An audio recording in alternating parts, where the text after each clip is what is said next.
Don't forget to like and subscribe to my channel if you haven't already.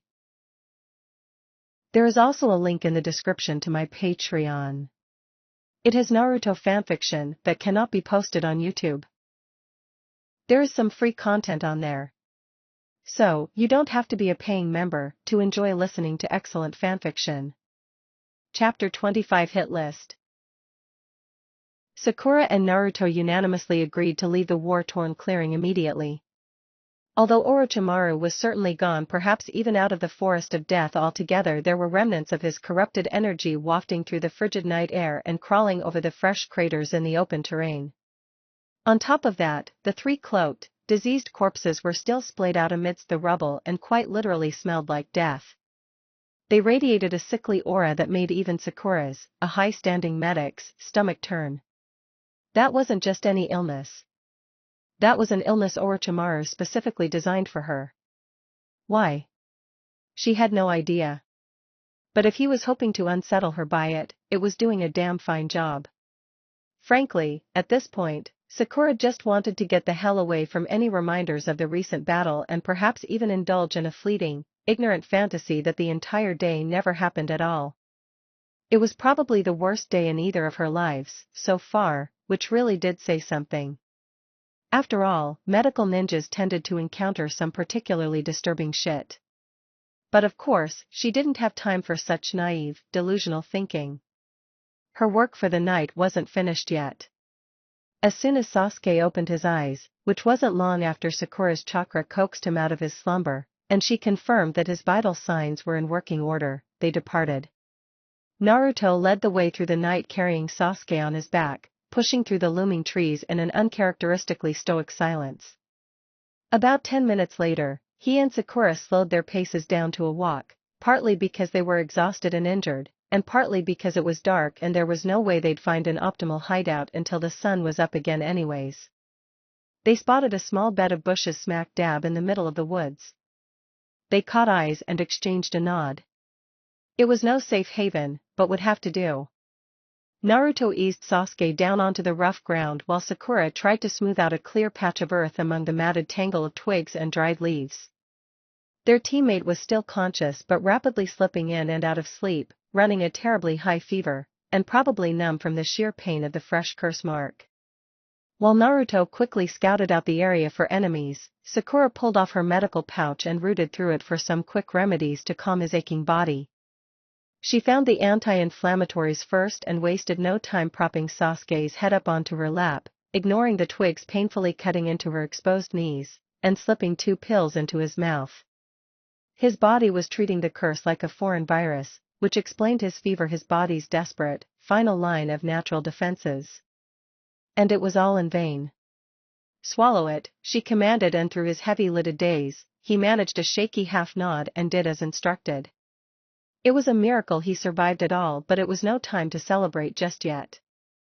Sakura didn't want to risk him passing out while the curse was still unsealed. When that happened the last time around, the curse had taken advantage of his vulnerable state and controlled his mind and body when he woke. She hastily reached for her strongest painkillers without sedative properties, she couldn't afford for him to get any groggier, and shoved one of those in his mouth as well before digging out a small water canteen and holding it against his lips. Sasuke managed a few weak gulps. Several droplets dribbling down his chin, while Sakura pushed his matted hair away from his face. His forehead protector was tucked away in Naruto's weapon pouch to give his burning head access to the crisp air, which she hoped might calm his fever a little faster. Naruto retuned soon after and offered a weak smile and thumbs up. "Coast is clear," he said before crawling over to join his teammates in the shelter of the bushes. "Now what, Sakura-chan?" His gaze drifted to Sasuke, who was obviously still completely out of it. Sakura considered Naruto's question for a moment. "I'll seal the curse," she said slowly, her eyes flickering up to meet his. "But not here. We'll need a better hideout with more space and protection, probably some traps because the procedure is long and intricate. And I suck at sealing, so I might need to give it a few tries." Sakura knew she wouldn't manage a flawless Fujihoan seal like Kakashi did in her old life, but she needed to try even if it was just something temporary to get through the rest of the exam. Naruto nodded, looking at her expectantly. Should we find somewhere for that now? He asked, hints of desperation in his voice. Sakura shook her head. Not only will it definitely leave Sasuke unconscious, but it'll drain a huge portion of my chakra, even with my new seal, she explained, and sensing Naruto's eyes drift to her forehead at her comment. It might knock me out too. And I'm not sure you're up to babysitting both of us at the moment. Her voice trailed off and she gave her friend a meaningful look. Naruto met her gaze and nodded. If they got ambushed, they'd be screwed if Naruto was stuck protecting two useless teammates. He was low on chakra, mildly traumatized, and it was pitch black outside. We should lay low and get some rest until the sun rises then, he proposed in a tone reminiscent of his older, more mature self. And we keep him conscious, Sakura added, beckoning towards Sasuke with a tilt of her head. I'll also patch up some of your injuries. Naruto shifted backwards, raising his hands in protest. Don't heal me. I'm fine. I heal pretty fast on my own, anyways. You've gotta save up your chakra if you're gonna seal the bastard's curse thingy. Sakura fought the temptation to grin as some of Naruto's typical spunk entered his voice. Tell you what, she said. I mend your injuries then you take first watch. That way I can sleep and replenish some chakra before my shift. Naruto shot her a stubborn, scrutinizing stare, his arms folded across his chest. Okay, fine, he huffed. But how are we going to keep him conscious, anyways? She cast a nervous glance down at Sasuke and placed her hand on his forehead. His skin was just as hot as it was before. Those anti-inflammatories weren't helping yet, and until they did or he regained enough of his own chakra to keep the foreign curse under control, his body was at risk of shutting down entirely. Sakura gritted her teeth and rubbed her temples, racking her brain for a solution. All right, she said after a pause. I know what we'll do. And with that she carefully lifted Sasuke's head off her lap, hooked her other arm below his shoulders, and pushed him up into a sitting position. Naruto caught on and grasped Sasuke's upper arms to steady him. Sasuke, who was extremely delirious, groaned and put his face in his hands. Don't you dare puke on me. Naruto snapped with his usual flair, but his face fell slightly when Sasuke didn't respond. So, what's next? He asked, anxiously shifting his focus back to Sakura. She raised her hand, palm up, and closed her eyes in concentration. Although this was a trick she'd done countless times in her other life, it required immaculate chakra control and every ounce of her focus. Plus, aside from the trickle of moonlight from above, it was still pretty dark. I'm going to manually increase his chakra supply, she answered simply as she squared her shoulders to Sasuke's back and the blue glow of pulsating chakra enveloped her hand, illuminating the surrounding branches. Naruto watched in fascination as the blue ball of lethal energy in her hand was cloaked in yet another layer of chakra, this one a soft green. She lifted Sasuke's shirt and placed her glowing hand onto his bare back while Naruto stared on, entranced and visibly confused. Sakura decided to walk Naruto through the procedure since he was paying such close attention anyways. I'm taking some of my own chakra and pumping it straight into his chakra circulation, she explained as the blue and green chakra started seeping into his skin. My medical chakra is coding and guiding my regular chakra to one of his chakra points and protecting his organs from damage while it moves through his body. She sensed her chakra latch onto a point in Sasuke's back. Having another ninja's chakra in you feels pretty weird. Weird enough to keep you awake for a while, I think. And weird was an understatement. Pumping your chakra into someone's body was no blood transfusion. Chakra had a life of its own and reeked of its owner's signature. You're amazing, Sakura-chan. Naruto cheered with a goofy, admiring grin on his face. Sakura rolled her eyes. He doesn't understand what I'm saying at all, she thought, though unsurprised. Smart conversation wasn't what made Naruto's company so refreshing anyways. No, it was that boundless supply of positive energy that he radiated everywhere he went. Even in the most terrible, unforgiving of circumstances, there was something about Naruto that made you feel absurd things like hope. And that was probably why the two of them had become such a spectacular team over the years. She too had a raging fighting spirit, and Naruto knew just how to keep it blazing. She smiled to herself. Boy, was she ever glad she stopped Orochimaru from getting to Naruto this time around. Not only did the snake fail to inflict a 5 elements seal, meaning Naruto still had full access to the unique, ceaseless powers of the nine-tailed fox, but Naruto's presence reminded her to keep her chin up enough to function. When all the chakra she expelled was in Sasuke's system, Sakura kept her hand on his back to steady herself through the dizzying rush of chakra loss. Then, to her relief, Sasuke shuddered and his head jerked up. "Ah! It's about time," Naruto exclaimed and patting Sasuke firmly on the shoulder. Sakura quickly rounded on him so she could see his face, crouching next to her orange-clad teammate. Sasuke's eyes were wide and trained on Naruto, apparently just realizing he was there, and his skin was ghostly pale. Sakura's heart fluttered over seeing him up like this, still pretty out of it, but a million times better than he had been before. She instinctively touched his forehead to test his temperature, and it was receding slightly, perhaps thanks to his increased chakra levels or the medication kicking in. He turned in her direction upon the contact. "What did you do?" he growled. His voice deep and slightly cracked, while looking her dead in the eye. "I gave you some of my chakra for an energy boost," she explained, struggling not to trip over her words under his penetrating stare. "Yup. He's feeling uncomfortable as hell right now. It's coated in medical chakra so your body won't reject it." Sasuke was watching her through the moonlight. "You're inside of me," he stated. Sakura couldn't help but smirk as he looked at her with what appeared to be a combination of terror and amazement. "She's inside you?" "I thought it was supposed to be," Naruto cackled, not missing a beat, but he was quite abruptly interrupted by Sakura's elbow colliding with his head, sending him face first into the dirt. Ignoring Naruto's comment and keeping her eyes trained intently on the ground, she continued. "This doesn't give you access to any of my powers or anything. My chakra will blend with the rest of yours eventually. But that process can feel a little unnatural." "Right," he answered flatly, also determinedly ignoring the chuckling blonde between them, though one of his eyebrows was twitching. Next, Sakura examined them both for injuries that hastened immediate medical attention. Sasuke was fine, aside from some unattended Senbon puncture wounds from earlier that day, and Naruto wasn't in terribly rough shape either, except for 2 fractured ribs and several cuts, but nearly healed, thanks to the nine-tailed fox's chakra.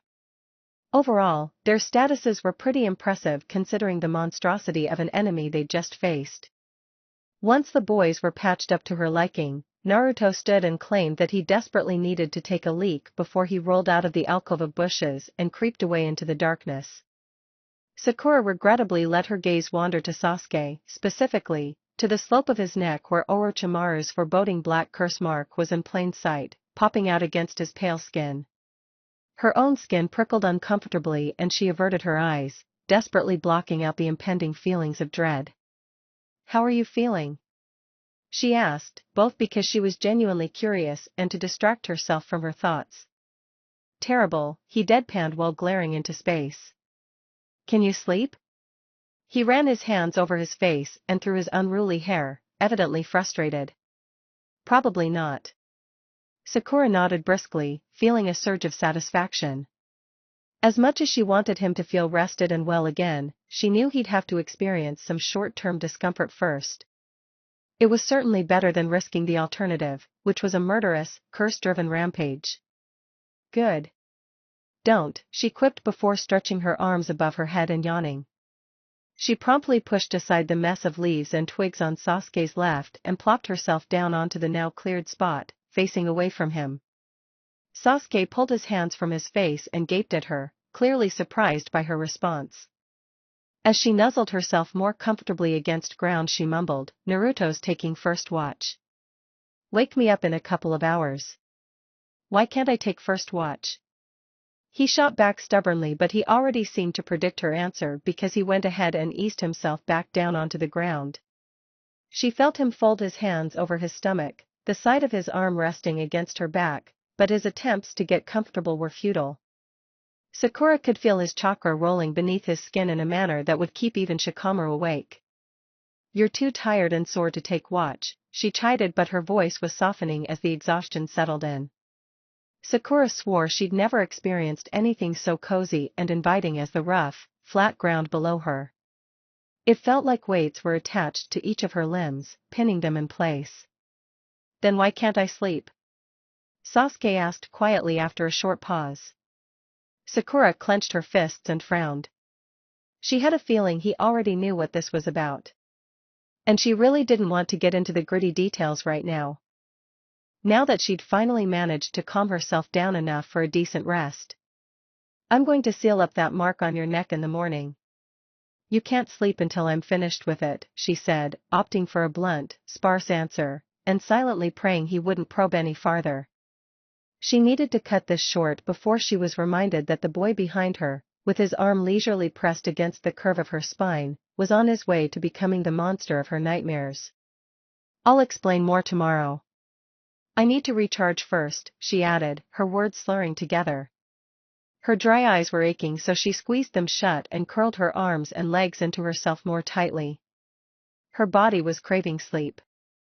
Unlike the boys, who'd at least managed to get a short rest during her original watch duty at the other hideout, she had been running on pure adrenaline this entire time. I told you, Sasuke grumbled, cutting through her slumber. His tone was accusatory. She opened her eyes again, feeling a little agitated but also surprised that he was initiating conversation. Told me what? She asked without the slightest idea what he was getting at. That you'd unlock your seal. She blinked into the darkness. Oh. Yeah, I did, she answered quietly. You worried for nothing, he added, and he sounded smug, so she nudged him with her elbow. Quit acting like I'm the only one who worries, she shot back, only realizing after the words were out of her mouth that she was indirectly taking a jab at his confession while he was hugging her earlier that evening. I can't sleep because I don't know how to help you, Sakura. Shit. The one time Sasuke decides to show real concern for me, I throw it right back in his face. Well played, Sakura, she thought with a grimace, her face flooding with color. TSK, Sasuke huffed in response before lightly shoving her with the side of his arm. Hey! Sakura groaned, though she was relieved that he didn't seem offended, but rather, vengeful, which was pretty typical for Sasuke. Good night, she hissed over her shoulder because she really did need to sleep. Thankfully she managed to soon after with her lips curved into a smile. And, if she had the energy to twist her head around, she would have seen that, despite his bruises and tired eyes, Sasuke wore a small smile of his own. 2 days later, Sakura woke to a gentle waterside breeze tickling the bare skin of her arms and face and the sound of rushing water nearby. She creaked her eyes open to a high afternoon sun and gauged her surroundings. She was sitting on a rocky ground, propped up against a wall of protruding stone. The sparkling blue of a rushing stream was just visible through the sheltering trees ahead. Detecting a presence directly on her left, Sakura tilted her head to the side and found Sasuke sitting there, leaning against the same rock, eyes closed and breathing deeply. Sakura frowned and inched closer to her resting teammate. The last time she'd seen him awake, before she began a periodic cycle of resting and taking watch with Naruto, Sasuke had been withering in pain in the aftermath of the sealing procedure. Fujihoan was famously known for the pain it inflicted on the receiver. Even though Sakura had been aware that she needed to hurt Sasuke to protect him from the curse, it didn't stop her from feeling guilty. The entire sealing had lasted about 3 hours, including the 2 times Team 7 was forced to relocate. They had detected nearby enemies, and the time Sakura screwed up writing some of the characters and had to start the whole thing over. The bulk of the procedure was preparing the ritualistic circles of kunai around Sasuke's body and writing out all of those damn characters, like hundreds of them, along the ground and up Sasuke's body. Not to mention, they needed to be written in Sakura's own blood. All in all, though her arms ached from the repeated cuts and her brain felt ready to explode, Sakura was reasonably confident that she got it right in the end. At least, she hoped. She shifted her weight, peering at the other side of her teammate's neck where the 3 tomo of Orochimaru's curse mark were encased by the Fujihoan circle. Good. It at least looked like her seal was holding up. Sakura-chan. came a bubbly voice from ahead. Sakura spun around to find Naruto's blonde head poke out from behind a nearby tree. She raised a finger to her lips and beckoned to their sleeping teammate. Shoo! He's not up yet, she hissed. Bah, we won't wake him up, trust me, Naruto said with a chuckle and drawing nearer with a filled water canteen in one hand and a dead fish in the other. Sakura caught sight of the nearby stack of branches assembled into a miniature fire pit and 5 other dead fish piled next to it. Those new drugs you gave him really work. I tried to get him up before but he wouldn't budge. Oh yeah, Sakura answered and turning back to Sasuke. He really did look dead to the world, with the potent painkillers keeping him in a pain-free but unconscious state. How many more pills did he take while I was resting? She asked and quickly examining Sasuke's vitals. Naruto dropped the newly killed fish in the pile and scrunched up his face in concentration. 2. One last night and one this morning, he said and Sakura nodded with approval. She stood and stretched out her arms and back. Despite the stiffness, she was feeling almost entirely re-energized and it was a truly thrilling sensation. This was the first time she'd experienced a fully loaded strength of 100 seal outside of the heat of battle. She had so much power that she almost didn't know what to do with herself. That certainly didn't stop the distinct hunger pains from pulsing through her abdomen. No matter how much chakra a ninja had. Basic human needs trumped all. I'll help you cook the fish, Sakura offered and approaching Naruto, who was crouched on the ground and sizing up the fish, undoubtedly trying to pick himself the biggest one. His hair was matted and he still had dried mud and snake blood caked on his face and clothing, and now that she thought about it, she did too, gross, but despite that, his bright, blue eyes were filled with energy and determination. Sakura smiled and folded her arms. Any normal person would be exhausted after tending to his deadweight teammates for 2 straight days, but Naruto's stamina was second to none. And thanks for taking care of us, she added sincerely because she really meant it. Naruto met her gaze with a cheeky grin. Anything for you, Sakura-chan. He beamed and motioning for her to sit by him. Glad you're finally awake. I was getting tired of watching over my useless team, he added and instinctively ducking, anticipating Sakura to hit him for the comment. But she laughed instead. Got any matches to light the fire? She asked. His face fell. No, he said slowly. Do you? Sakura nodded, pulling out a pack from her weapon pouch and starting the fire. Meanwhile, Naruto's eyes drifted to where the third member of their party was dozing. You know, I hate to admit it, but he's pretty useful to have around. Being able to breathe fire and all, Naruto muttered, his face puckered in thought. Sakura opened her mouth to agree, but Naruto continued. This isn't about the exams anymore, is it? She froze. One of the branches caught fire and the flame began to spread, shriveling leaves and bark in its wake. What do you mean? She asked quietly and watching Naruto intently. He looked extremely troubled. Is Sasuke going to end up like that blonde kid in the lake? He asked, turning back to the burning logs. Sakura grabbed a fish and skewered it on one of the nearby sticks. No, she answered. It was perceptive of Naruto to connect the disease to Sasuke's curse. It appeared they both reeked of Orochimaru, even to an outsider who didn't know him well. Sasuke isn't sick. But, what he's got is worse. Naruto started at her. Can you cure it? He asked, and there was a nervous edge in his voice.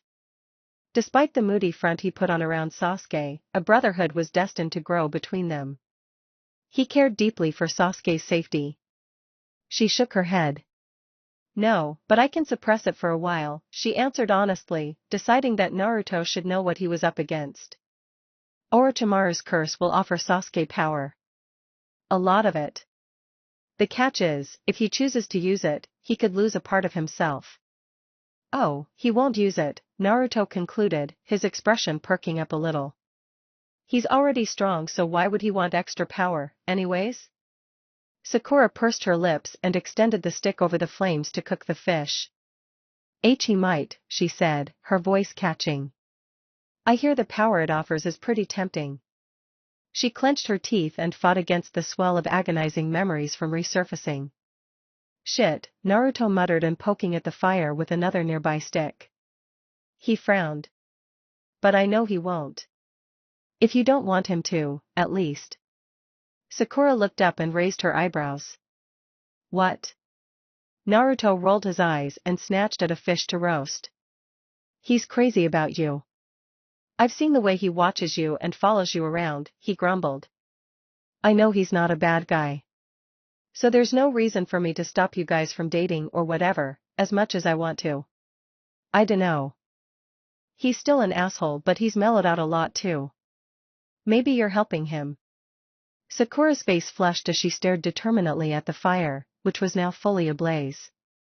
Maybe, she said. Naruto was totally suckered into their fake dating scheme. And he was clearly reading too far into everything. Because surely he was misinterpreting Sasuke's behavior. But what about that hug? Sakura's heart beat a little faster at the thought. She'd acknowledged it herself that Sasuke clearly felt something for her. Something beyond a typical teammate-level bond. And, mellowing out? Perhaps he was. As the primary target of Sasuke's angry outbursts these days, Naruto would know better than anyone. Sasuke had rarely ever been outwardly aggressive towards her, so she wouldn't know the difference. Also, Naruto always had a special way of understanding people, including Sasuke, better than she did. So was he actually onto something? No. He's not. Relax. Sakura shook her head. Now was not the time to succumb to childish daydreams. Naruto had a knack for instilling hope in everyone around him, but sometimes that hope was blinding. Like how he promised to bring Sasuke home to her a lifetime ago. And we all know how well that turned out, don't we? Yeah, exactly. It didn't. They cooked all 6 fish over the next half hour and chatted light-naturedly about what their next course of action should be to complete the exam. It was hard to say how many teams were left in the forest, duking it out over the remaining scrolls. Although Team 7 was still 1 scroll away from passing, having the extra heaven scroll gave them bargaining power. However, gunning to pass the exam was losing its zeal for Sakura now that she had so many other problems to deal with. Sure, getting promoted to Chunin and gaining that hospital promotion would give her a huge advantage in hunting Orochimaru, but what about the broken time travel scroll at home? Regardless of how powerful and influential she became in the village, what good would any of it be if she was destroyed from the inside out? Naturally, since unlocking her seal, she was feeling loads better, but, as Tsunade had explained, the seal would merely keep her alive in her travels across dimensions, not necessarily stop them from happening. You okay, Sakura-chan? Naruto asked then, cutting through her thoughts. He'd already wolfed down his first fish and was flicking the bones into the fire pit. Sakura, on the other hand, had barely touched hers. I'm fine, she mumbled, managing a weak smile and biting into the warm, juicy flesh of the cooked fish in her hand. And gosh, was it ever marvelous to eat something hot and filling again, let alone anything at all. Next, Sakura suggested Naruto try to wake Sasuke and feed him one of the fish while she washed up in the stream. Because, God forbid, if she had to stand around covered in dried mud and snake blood for a minute longer, someone would undeservedly face the wrath of her brand new strength of 100 seal. She grabbed 2 washcloths and a travel-sized container of liquid soap, which she always kept on her for cleaning out wounds, and trekked over to the rushing body of water just beyond the trees. Once she was safely out of sight, Sakura stripped off her clothes and lowered herself into the cool, rushing current. She wasted no time scrubbing her body down with soap and combing her lathered fingers through the gnarled strands of her short hair until they were smooth and slick in the water. Once her body was entirely free of dirt and blood, she paused to scan the area for chakra signatures because the last thing she needed was to get abducted again, and this time naked. That would certainly be a traumatizing rescue for both herself and her poor male teammates. But there weren't any ninjas in range, so Sakura stayed submerged in the refreshing stream for a little bit longer while she teased some stains out of her clothing with the soap. She finished up soon after, patting herself down with an unused washcloth, and basking in the heat of the high afternoon sun. She'd dry off in no time at this rate. When she returned to the clearing a short while later, Sasuke was up and about, just taking the last bite of his roasted fish. "Hey!" she called, struggling to contain the warm glow she felt over seeing him in a relatively pain-free state. "How are you feeling?" "Fine," he answered shortly and turning in her direction, his eyes lingering on her dripping hair. "I just washed up," she explained. "And you guys would probably, really benefit from doing the same." And that was no exaggeration. Naruto sprang to his feet and punched the air, a little too enthusiastically. "You heard her, bastard. Bath time!" he exclaimed, and reaching for Sasuke, who all of a sudden looked like he was about to lose his recently consumed fish. But Naruto ignored Sasuke's reluctance and proceeded to drag him ahead towards the stream, swiping the liquid soap and washcloths out of Sakura's hands as he passed her. "Feel free to join us, Sakura-chan," he added with a flirtatious wink while Sasuke mumbled something about wishing he was still unconscious. While the boys washed, Sakura packed up the 3 remaining fish. Surprisingly, Naruto hadn't devoured them yet, stamped out the fire, and picked berries and edible greens from nearby bushes and shrubs. Together with the leftover fish, they had enough for dinner and to last the night. Once they were clean and their belongings were packed, Team 7 set out in pursuit of a new hideout. They agreed that one more restful, combat-free night would serve them well and that they'd hunt down an Earth Scroll the following morning. But healing itself was only half the challenge. If they truly wanted to avoid fighting for another night, they'd have to find a really good campout spot to avoid another late-night ambush. They spent the next few hours laying low, avoiding potential opponents, and scouting out new hideouts. Finally, just as the sun began to set, they found a shallow cave in the side of a rocky mound obscured by a tightly knit pattern of trees. There were remnants of a fire pit and leaf piles used for pillows splayed on the ground, so clearly this spot had been occupied before. Team 7 searched the area from top to bottom until they were certain it was vacant before declaring it their hideout for the night. They wasted no time setting intricate traps along the perimeters using an array of weapons, explosive tags, and metal wires, until their cave was as ninja-proofed as it was going to get. By the time they finished eating, night had fallen. This time, the moon was partially concealed behind wisps of gray clouds. Sasuke volunteered to take the first watch and neither Naruto nor Sakura had the will to protest. He woke Sakura for the next shift, which she willingly agreed to. Naruto deserved a long sleep after the hell he must have endured caring for the both of them. Thankfully, this night was drastically less eventful than 2 nights prior. Sakura's biggest cause of alarm during either of her watch duties, in fact, was when a rabbit ventured just a tad too close to one of her kunai lace traps, and so she chased it away to safety. When her second shift came to an end in the wee hours of the morning, the sun was poking over the tree tops and casting a soft glow across the dew-laden greenery. She returned to the cave to wake Naruto for the last shift, but, to her surprise, when she got there, both boys were sitting side by side with their backs propped up against the cave wall, apparently engrossed in conversation. They silenced when she reached the mouth of the cave and turned to face her. "Were you even sleeping?" Sakura asked, and placing a patronizing hand on her hip. She hoped they weren't ready to leave the hideout just yet because she'd been looking forward to her last couple hours of shut-eye. "Don't worry, I just woke up," Naruto said, grinning far more widely than most newly awoken human beings were capable of. "Get some rest, Sakura-chan. I'll take the last watch," he added before rising to his feet, stretching his legs, and bounding into the dark trees above and out of sight. Sakura sighed, relieved, and slumped down in the very spot Naruto had been seated. She glanced tiredly at Sasuke, who had his forehead protector back on and was staring determinedly at the opposite wall of the stony cave. "Have you slept?" she asked, raising her eyebrows. There was absolutely no reason for him to be awake at this hour. He released a breath through his nose and shook his head. "Not really," he answered quietly and frowning into space. Sakura stirred with concern. "Well, you should try to. You aren't fully healed," she ordered gently, her eyes instinctively flickering to the black mark at the pit of his neck. Her breathing hitched slightly.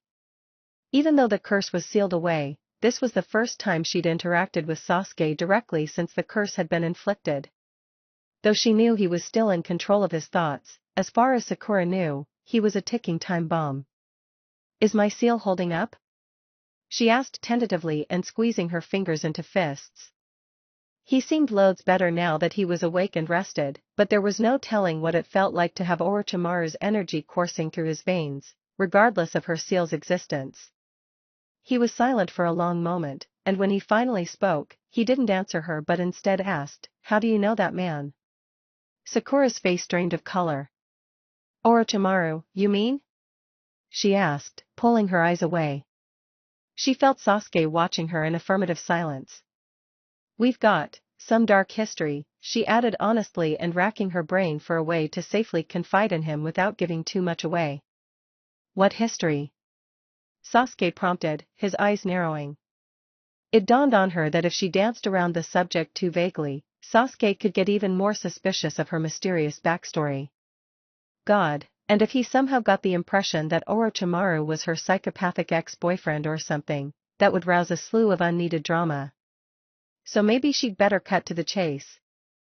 "Long story short, that serpent is the reason my mission exists in the first place.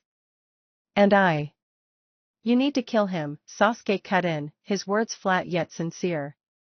"I need to kill him," she confirmed and nodding gravely. A silence followed, and Sakura bit her lip as the words sunk in. Yes, she really did need to kill him now. Now that Sasuke's life was on the line. Again. "And once you do, will your mission be over?" Sasuke asked with mild interest while leaning more comfortably against the wall of the cave, like this was a conversation they might as well be having over dinner. Sakura shook her head slowly. "Not exactly. I've sort of got a hit list of sorts," she admitted and chuckling darkly to herself. "Who's on it?" Sasuke asked and leaning in closer, lowering his voice to a whisper. Sakura shot him a sideways glance and very nearly laughed at how eagerly he was staring. There was nothing like talking about revenge to rile Sasuke up. "Huh. Dinner conversation indeed. This is hardly a talk to have at bedtime," she groaned, but he just shook his head. "Try me," he shot back, smirking. Sakura got the sneaking suspicion she was being tricked somehow. She had known that, for quite some time now, Sasuke had been itching to learn the finer details of her revenge mission and that he had a dangerously effective skill in getting her talking. But even then, despite her concerns, and before she could really process what she was doing, Sakura was suddenly laying it all out for him, nestled in a cave in the early hours of the fourth day in the Forest of Death. She told him about the Akatsuki, about the hideouts she knew of, and of several members she was more familiar with: Kisame, Deidara, Sasori, who, she disgruntledly realized, would have to be killed again in this life, and Pain. Sasuke listened gingerly, offering encouraging questions throughout her explanations. Aside from a few rather significant details, including that she was from the future, she openly described several monsters who lurked beyond Konoha's borders. "Hold your tongue, Sakura," a voice nagged at the back of her head, but for some reason, she didn't care. Finally putting her disjointed plans out in the open for someone else to hear felt like some of the heavy burden was being lifted off her aching shoulders. And Sasuke was a particularly keen audience. "So who would you go after first?" he asked with genuine curiosity. She could practically feel his autonomic responses heightening. The asshole was having fun listening to stories of her messed up life and impossible goals. She paused and realized she'd never gotten that far in her scheming. Which Akatsuki member would be best to target first? Or maybe she would be better off chasing down Orochimaru? Not that she was in any of their leagues, but, hypothetically, assuming she was. She mused, her eyes drifting to the low ceiling of the cave. "Well, it depends on where they are when I set out to kill them, I guess," she said, shrugging. "There have been times when members were lured right to Konoha, so maybe I could just lie in wait. I mean, Pain, Kisame, and Itachi have all been right inside the village before." She hummed to herself for a few quiet moments afterwards, lost in her thoughts, hardly noticing the newfound stony silence enveloping her teammate. She caught on soon after and shot him a questioning look, only to find he was staring at her with such a stoic expression that her heart skipped a couple of beats. She opened her mouth to ask what just got into him when he interrupted her with a single, gut-wrenching word. Itachi. Oh. Shit. She'd said his name, hadn't she? During her absent-minded rambles? And Sasuke, who was clearly as attentive as ever, was not going to let it slide. You want to kill my brother, he said quietly, his voice laden with emotion. You. She bravely turned in his direction, feeling very much like a dog with its tail between its legs, and offered him a shaky smile. There was no sense lying now. He was far too perceptive for that. And not necessarily, she said defensively, but her voice came out squeakier than anticipated. It's just a hit list. Wishful thinking, you know? Sasuke was looking at her like he'd never seen her before, his intense, calculating eyes scanning and taking in every inch of her face. Sakura shivered under his stare, not quite sure what to make of his reaction. The type of emotion he was feeling was difficult to decipher. But whatever it was intense. He could be on the verge of screaming at, punching, or even kissing her, for all she knew.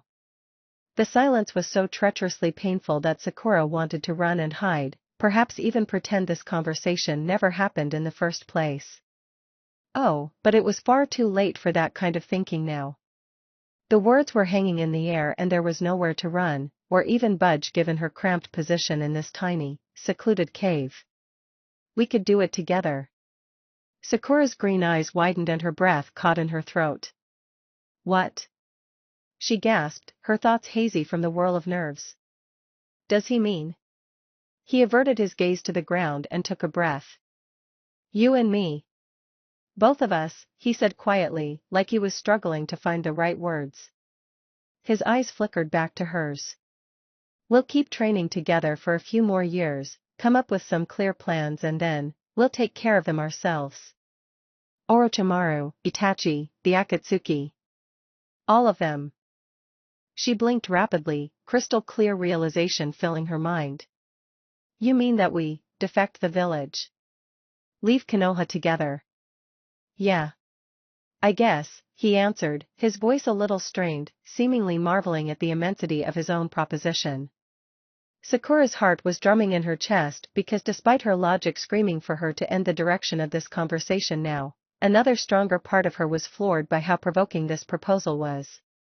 We won't be strong enough to kill them for a long time, you know, she offered pointedly, partly trying to steer her own hopes away from his preposterous offer. He nodded and answered automatically, like he'd planned it all out. Then we go in a few years when we're ANBU. Defect while we're out on a mission. No one has to know. He seemed shocked even as the words poured out of his mouth, but at the same time he was looking at her expectantly, trying to gauge her response. And oh yes, she liked the idea. Sure, they would technically be doing just what Sasuke did in her old life, abandoning the village in pursuit of revenge. But this would be different, wouldn't it? They wouldn't be betraying the village by any means, but rather, protecting it from the outside. They'd eliminate enemies the village didn't even know it had if they could set out on this adventure soon enough. Besides, it wasn't like she would be going against orders. Tsunade assigned her a mission to save Konoha and this just might be her best shot at doing that. Also, the prospect of traveling around the world with Sasuke was rather appetizing in itself. An image flashed across her mind's eye of an older version of the two of them, adorned in sleeveless ANBU Black Ops uniforms with matching tattoos on their upper arms. Her mind began to wander. They'd certainly make a great pair of assassins after all the years they'd spent training together. Not to mention, surely they'd be famous, given their high-standing reputations and eventual title of Akatsuki hunters. Sakura felt a spark of genuine excitement as her fantasies ran wild. Sasuke's ANBU mask would probably be something cunning, a cat or a wolf maybe. And her own?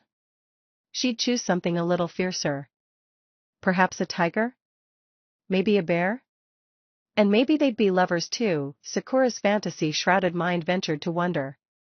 Maybe, just maybe, he'd catch feelings and stay by her side, instead of embarking on a lonely, hateful path. Speaking of feelings, Sakura only then noticed the warm tears on her face when they dripped onto the bare skin of her knees. She jerked her head up. Sasuke was looking at her with confusion written across his face. He brushed a few stray tears from her cheek with the back of his index finger. "Sakura," he prompted, and raising his eyebrows. She realized that he was waiting for a response from her, because aside from the odd question she asked about his scheme, she'd provided no affirmation that she'd actually be willing to take part in it. She opened her mouth to answer, but that was when she was struck by yet another realization. She remembered the letter she'd discovered in the Hokage's office before the exams. The letter that quite plainly suggested that Sasuke's revenge was misguided, that Itachi might not belong on her hit list. So far she hadn't found the guts or the opportune moment to admit her discovery to Sasuke. She was withholding information that would change his life plans, change his future. A heavy guilt settled in her core. Sasuke detected her hesitation but clearly got the wrong idea about it. "Your ex-boyfriend might not like it if we leave though," he said, frowning, and folding his arms. "But if he's as messed up as you say he is, we might as well add him to that hit list of yours," he added darkly and turning away. Sakura stared in disbelief, her guilt temporarily dissipating. He was still going on about that so-called ex-boyfriend, who just so happened to be his future self. "He is not in the picture, Sasuke," she said, shaking her head and suppressing an untimely laugh, an effort that pushed more water out of her tear ducts. Sasuke raised a cynical eyebrow. "Stop crying," he commanded, and moving in to wipe off her tears again, but his hand never made it to her face because Sakura lost patience and wrapped her arms over his shoulders, pulling him against her in a forceful hug. "I'm happy, okay?" She hissed against his neck and squeezing tighter, hoping her actions spoke loudly enough to convey how she felt. Her stupid tears were falling again, wetting the collar of his shirt. "I'm happy," she repeated quietly. And Sasuke didn't respond, but instead pulled her closer by the waist, until their bodies were flush and his hair was all over her face and their hearts were thudding against each other. They eventually fell asleep like this, with Sakura feeling safe and content. Just enough to push her guilty thoughts aside. She would tell him about the massacre when they were out of this forest. For now, she would take a moment to enjoy the feeling of bliss and completedness in knowing she had someone to share her burdens with. Someone who, despite the impending lure of the curse on his neck, wanted to help her navigate her challenges as much as she wanted to help him. Nothing in the world could take this feeling away from her. Not even what Naruto would make of it when they woke up like this in the morning. Chapter 26 Looming Threat. The fourth morning of the Chunin exams brought with it warm rays of sun, a crisp breeze, a crystal clear sky, and a rather distressed Sasuke Uchiha. First off, there were subtle pangs shooting through his neck and down his spine, which was currently pressed to the cold, rocky floor of the tiny cave his team chose to camp out in that night. The pangs weren't unbearable by any stretch, but they were quite unlike anything he'd ever felt. Like there was a second source of energy, entirely separate from his chakra circulation, pulsing within the confines of the Fujihoan seal. The disturbing thing about these pangs was that he knew they originated from the fresh curse imprinted on the base of his neck. From that Orochimaru freak, or whatever Sakura said his name was. But aside from that, he didn't really know anything about it. And what's more, on that fine morning, and maybe worst of all, said Kunoichi was currently lying on top of him. At some point in the hour or so he actually managed to sleep. Sasuke, and inevitably Sakura, who had fallen asleep with her arms strewn around him, had fallen to the floor of the stony cave. He was now on his back with his arms secured tightly around his sleeping teammate's torso, who, in turn, was resting her head just below his collarbone and gripping the front of his shirt with a lazy fist. How they managed to get into this position without waking up was beyond him. Not that it really mattered. What did matter was what he was going to do about it. And so, as the cultured ninja he was, from Konoha's most esteemed clan, hardwired to treat life's challenges as missions, Sasuke began to strategize. Under normal circumstances, escaping would be a no-brainer, but he wasn't about to throw Sakura off of him and into the cave wall. He knew that would be a death wish. He'd learned his lesson about abruptly rousing this girl from sleep after getting his nose broken and multiple knives embedded in his leg. And there was another confounding variable: he didn't want her to move. And that was probably the most disturbing and nauseating part of his entire morning so far. He daringly shifted his eyes down, following her obnoxiously bright strands of hair, which stood out against his dark shirt, to her face, and found it was much too close to his and looked uncharacteristically peaceful. This had to be the first time he'd seen his little training partner's face free of frown lines, bruises, or dark circles. Instead, she was basking in the power of her newly unlocked seal, with her slender limbs curled against his body and her slightly parted lips graced with a ghost of a smile. Sasuke wrenched his gaze away, almost too forcefully, as he was struck by an onslaught of terrible autonomic sensations. The skin along his neck prickled, his brow lined with perspiration, his lower belly clenched, and his face, rather abruptly, started burning up. And not only that, but his heart rate, which was usually quite slow at baseline due to his years of endurance training, was suddenly skyrocketing for no reason at all. And Sasuke was no idiot. He knew exactly what, or who, was the source of this terribly inconvenient physiological trauma. He knew this was Sakura's doing. His medic witch of a teammate who could somehow mess up his vital signs in her sleep. Without wasting another second, and with the grace of a trained ninja, Sasuke lifted himself up onto his forearms, hoping that, maybe, she might roll off of him. But her tough fingers now had a vice grip on his shirt, so instead of tumbling to the ground, she merely slid a few inches further down his front, the lower half of her body settling between his legs. And he would be lying to himself if he said he didn't, sort of, enjoy the feeling of her clinging to him like this, with her deceivingly innocent demeanor, her frustratingly interesting chakra stirring just beneath her skin mere inches away, her small warm body rubbing along his. That was when Naruto chose to make his appearance. Sasuke was still propped up on his arm with his back facing the mouth of the cave, and Sakura's head was nestled somewhere deceptively, and suggestively, low on his torso, her fingers clawing his shirt like her life depended on it. "Great. Are you guys you?" he heard Naruto start before spluttering and making prominent gagging sounds, clearly misinterpreting the position his teammates were arranged in. "I just threw up in my mouth." Sasuke closed his eyes and rubbed his temples. He was in for a loud morning. Sakura was evidently angry once she was up and about, as indicated by the way she stomped about the campsite while casting seething glares at Naruto and avoiding Sasuke altogether. She'd apparently taken Naruto's vulgar accusations of her actions that morning quite poorly. And as soon as they were packed up, she demanded they find somewhere for her to wash. While he busied himself deactivating traps around the hideout and collecting the wires and weapons for future use, Sasuke heard Naruto comment, "But you just washed yesterday? Does that mean I can't wash today?" She snapped, her tone dripping with irritation. Sasuke smirked in spite of himself. Naruto was screwed. He was right, of course, particularly when they found a nearby freshwater stream and Naruto asked if he could join her in it. Sakura didn't even offer to heal his freshly blackened eye. "Sasuke," she added venomously over her shoulder before heading to the water, her bright, dangerous eyes meeting his. "Watch him." Sasuke knew what she really meant was kick Naruto's ass if he tries to peep. He shrugged, opting for an indifferent response because he honestly had no idea how to act around a moody woman, and in many circumstances, women in general, before sitting down against a large tree trunk. Once she was out of sight, Sasuke sent a soft pulse of chakra through his temples and optic nerves to activate his Sharingan and scan the grounds for enemies.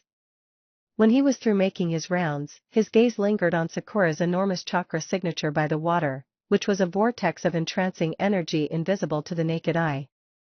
Naruto, whose grumbling Sasuke had been promptly ignoring as he scanned the area, got to his feet while rubbing his black eye, which had to be throbbing now, the dumbass, and followed Sasuke's gaze to where Sakura was bathing. "Hey Sasuke, how about?" "No," Sasuke interrupted as his eyes faded back to black. He knew exactly where that train of thought was going. Naruto huffed and glowered at his teammate. "I don't get you sometimes, you know," he said while folding his arms and narrowing his blue eyes in agitation. "You're all over her this morning but you don't even want to take one tiny look." Sasuke took a slow, deliberate breath through his nose. There was no sense arguing with Naruto since he was about as dense and unswayable as a brick wall. Sakura had better hurry her ass up before Naruto suffered more injuries, by his hand this time. But, unfortunately, Sasuke's silence seemed to trigger something far worse in the mind of his mischievous, blonde teammate. "Oh, I know," Naruto said slowly while unfolding his arms and holding them out at his sides. Sasuke wondered if his teammate was stupid enough to pick a fight with him right now. But then he added, "Maybe she's not your type?" As quick as a flash, Naruto pulled his hands together to form the signs for a jutsu that Sasuke didn't quite catch because a cloud of steam engulfed them both. Next thing he knew, a tall, slender, naked woman with blonde hair tied up in pigtails and large, blue eyes was before him, batting her long lashes through the mist. Not this game again. Sasuke thought with a sigh. This certainly wasn't the first time Naruto had tried using his sexy jutsu on him, hoping to get some kind of reaction out of the poor Uchiha heir.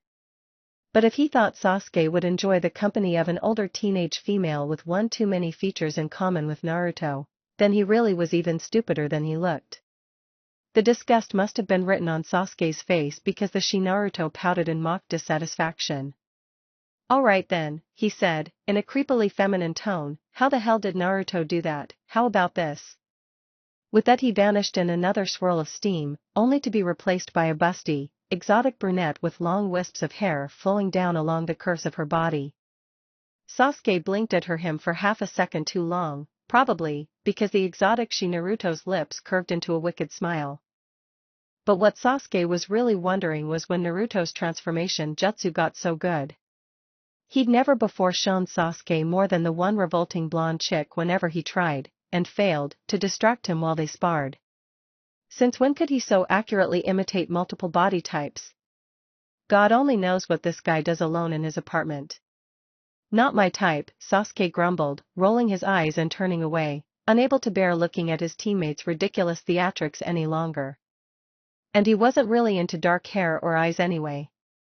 Reminded him too much of his family's ancient incestuous traditions, he figured. As much as he placed his family on a pedestal and would have willingly extended the Uchiha lineage one day if his clan was still alive, some practices were still a little too weird to shake. That was when a gentle, familiar laugh met his ears and Sasuke's stomach practically flipped. "I'm only kidding, Sasuke-kun," came Sakura's voice, a little more seductive and musical than it normally was. "Of course I'm your type." He didn't actually. Against his better judgment, Sasuke whirled his head back around and found, to his horror, that Naruto did actually do it. He was Sakura, whose head of pink hair was unmistakable through the steamy haze and whose hands were clutching a towel to her petite form to cover herself in embarrassment. Sasuke was on his feet with his fists clenched in an instant, but after a moment of gaping at the source of his fury, he realized he didn't know what to do with himself. This was so wrong on so many levels. "Stop," he growled determinedly at the ground near the Sakura imitation's feet. He couldn't bring himself to look up again and his mind was buzzing with angry thoughts. Get a grip, idiot. Alright, he needed to get a hold of himself. Was he really going to let Naruto's stupid little trick shake him up this much? Hell no. And so, without further delay, he glared directly into Naruto's wide green eyes, without letting them venture any lower, pulled out a kunai and sent it whizzing straight at his teammate's head, for Sakura's honor. Naruto managed to dodge it, and, much to Sasuke's relief, broke the jutsu in the process. But once he was back to his original form, Naruto was howling. You should have seen your face." He choked out, clutching his stomach and doubling over in a fit of laughter. Sasuke sent another knife at the blonde's head without second thought. This time, for his own honor. "Whoa!" Naruto cried, his smile faltering, the blade grazing his cheek during his nearly unsuccessful attempt to dodge. "What was that one for?" he snarled, and rounding on his teammate, a wild spark in his eye.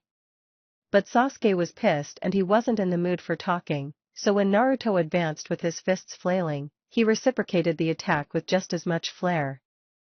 And next thing he knew, the two of them were wrestling on the ground, throwing ruthless punches and kicks in all directions. You cut my face, you bastard. Naruto shouted while aiming a roundhouse kick at Sasuke's gut, catching the fabric of his shirt on the end of his sandal. And you're disgusting, dumbass, Sasuke hissed, gripping the front of Naruto's jacket and slamming him up against a tree with a little more force than intended. Ugh. Naruto groaned, hunching over and breathing heavily before he raised his arms and clawed at Sasuke's collar. Why I oughta, he started, but he was interrupted by a huge, riveting crack. Both boys froze with surprise and turned to gape at the very tree Sasuke had just thrown Naruto against, which was rather large, at least 25 feet high, just as it snapped clean down the middle vertically and began its descent to the ground. The boys watched on in dumbfounded silence as the demolished tree trunk smashed to the forest floor, loudly echoing upon contact, and causing a swarm of startled, squawking crows to launch themselves into the air in a flurry of black feathers. The boys exchanged a wide-eyed look. Okay, maybe they took that brawl a little too far. A noise like that would surely alert an enemy, or worse. What the hell? Sakura. Naruto visibly cringed in response to the shrill incoming voice before both boys daringly peered over their shoulders to where their female companion was now standing, bearing a fistful of washcloths and a dripping mop of pink hair. I can't believe this. We're in an exam, you know.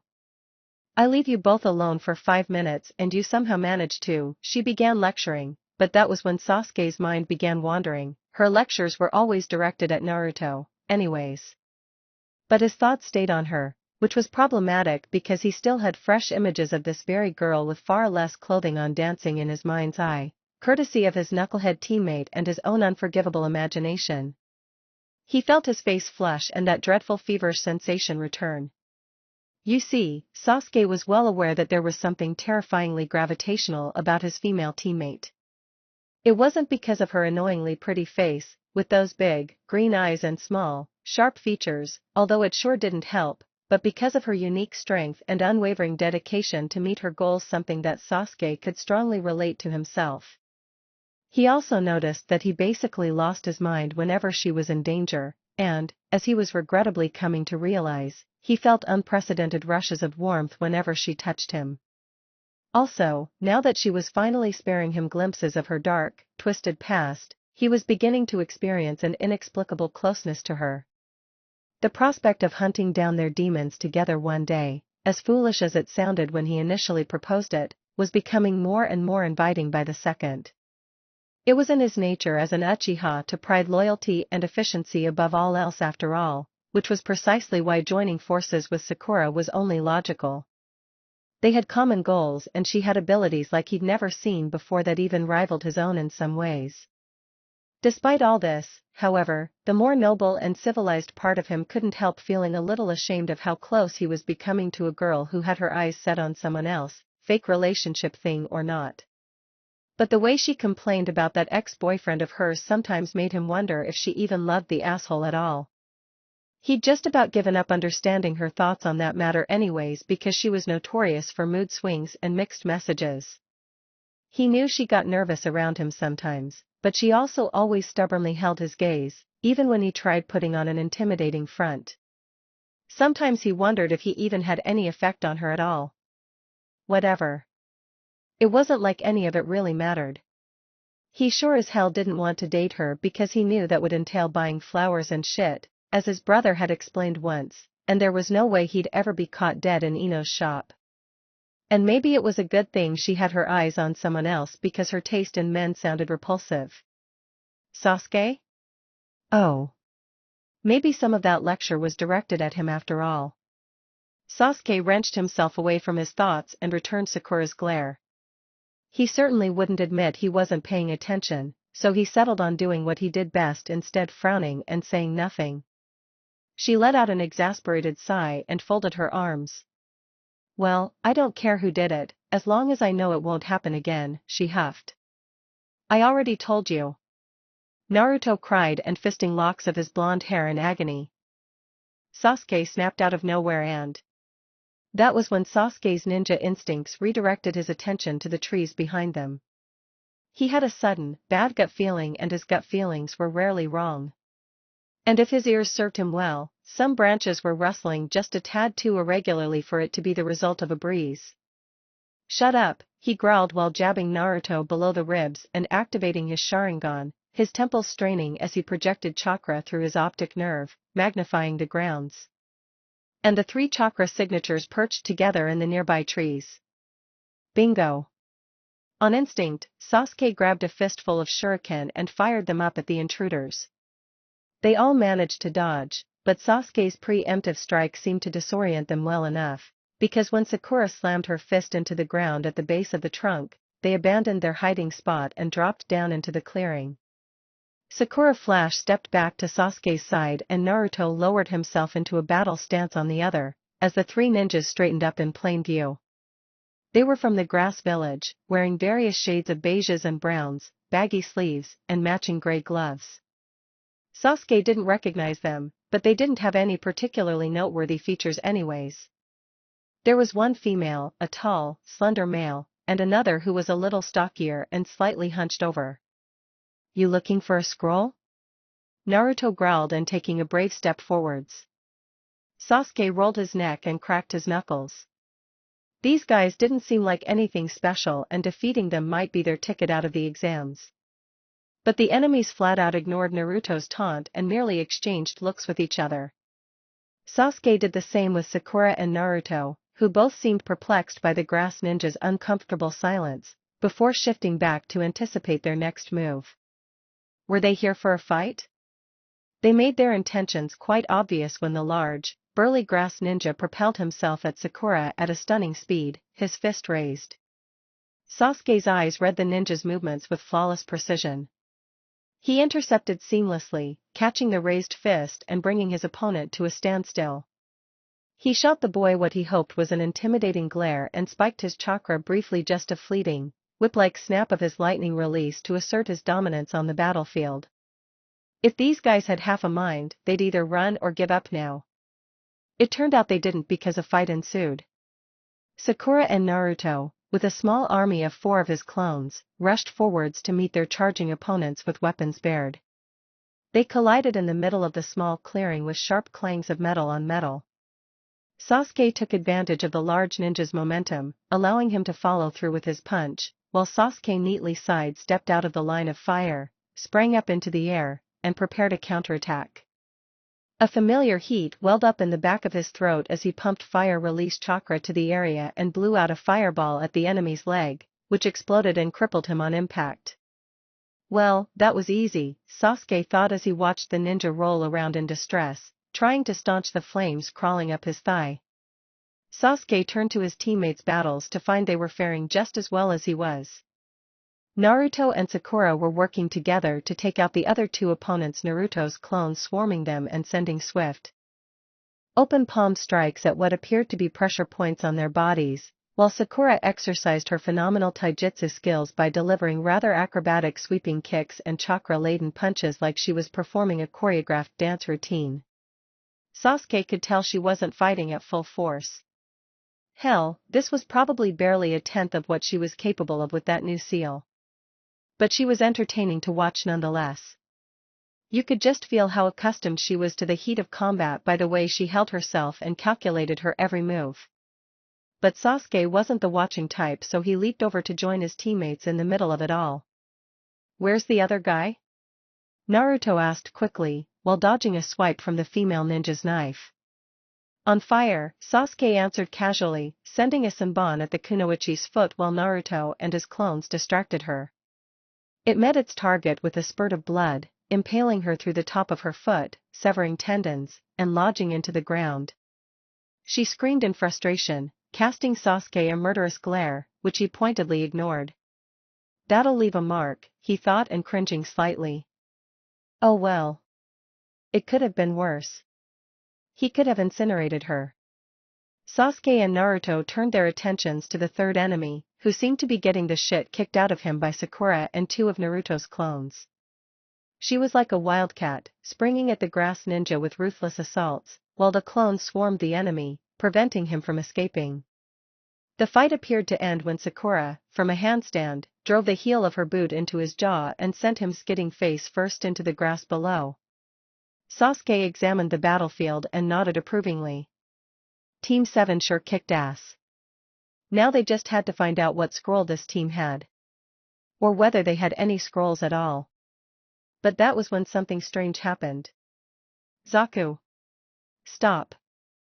The larger man was yelling from his position on the ground, clutching his leg covered in second-degree burns, at the taller ninja Sakura defeated, who was pulling off his thick, gray gloves.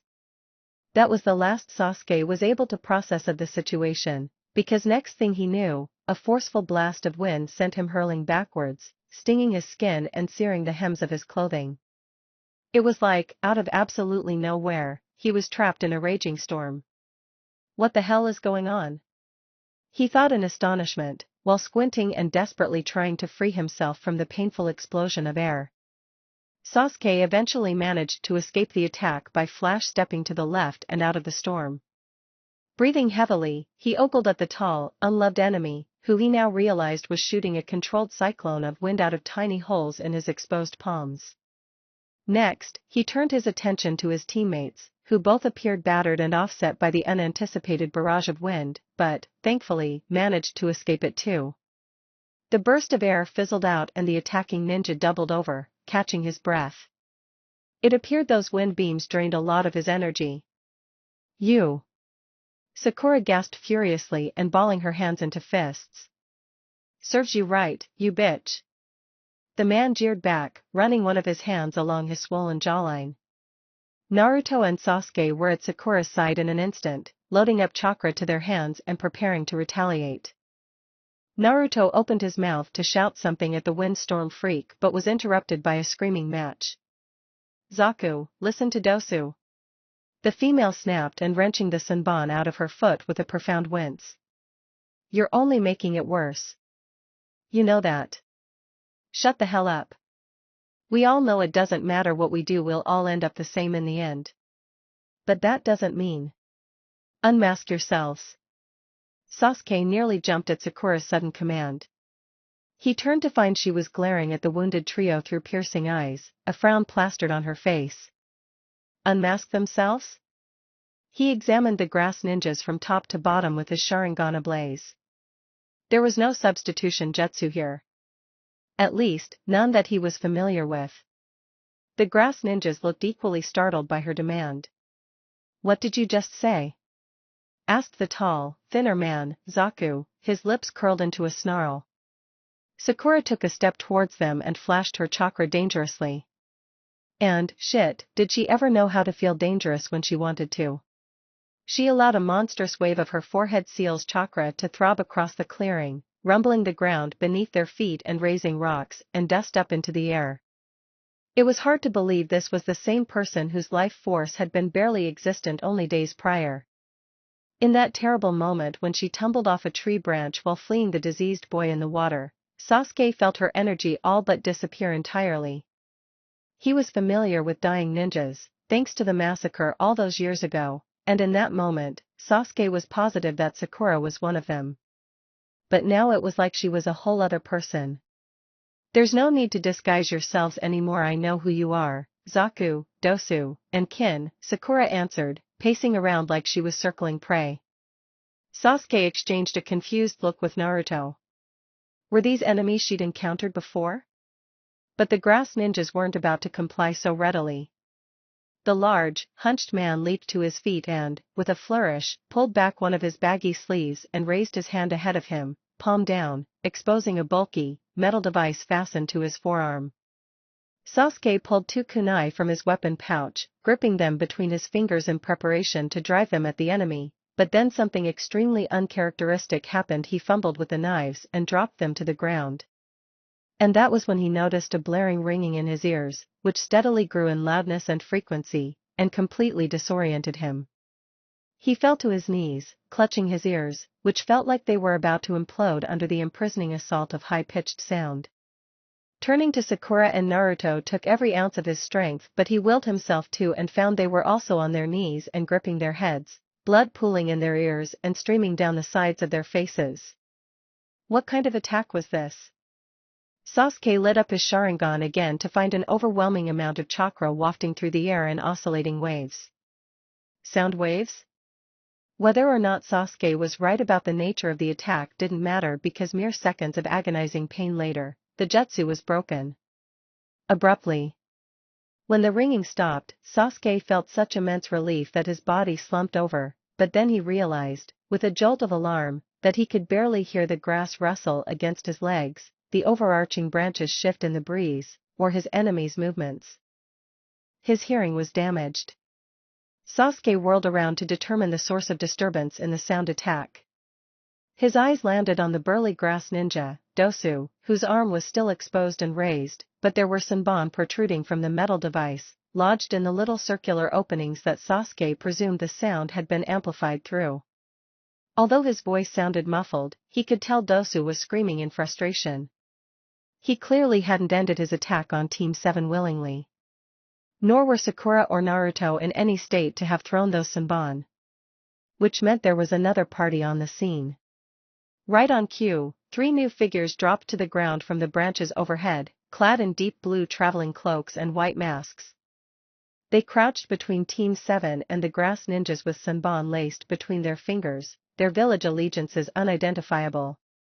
Sasuke stood, far more disorientedly than usual, courtesy of his dysfunctional inner ears, and reached for his own weapons.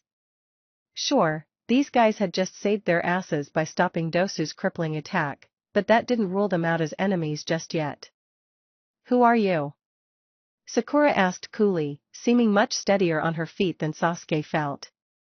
He caught a glimpse of her glowing green hands pressed to the sides of her head, undoubtedly repairing her ears. And Sasuke wanted, more than anything, to join in and have her fix his too, but he didn't want to risk divulging any of his weaknesses in the face of new potential foes. The masked ninja in the center, who was the shortest of the newcomers, laughed softly, his voice hazy. It sure has been a while, huh Naruto? Sasuke froze and felt his teammates tense as well. Of what he could hear, there was something eerily familiar about that voice. The ninja lowered his mask to reveal dark eyes, powder-white skin, and striking features framed by sleek, black hair and a kirigakure head protector. Haku? Naruto stammered out, his jaw hanging open, the kunai in his hand sliding from his fingers and embedding in the ground blade first.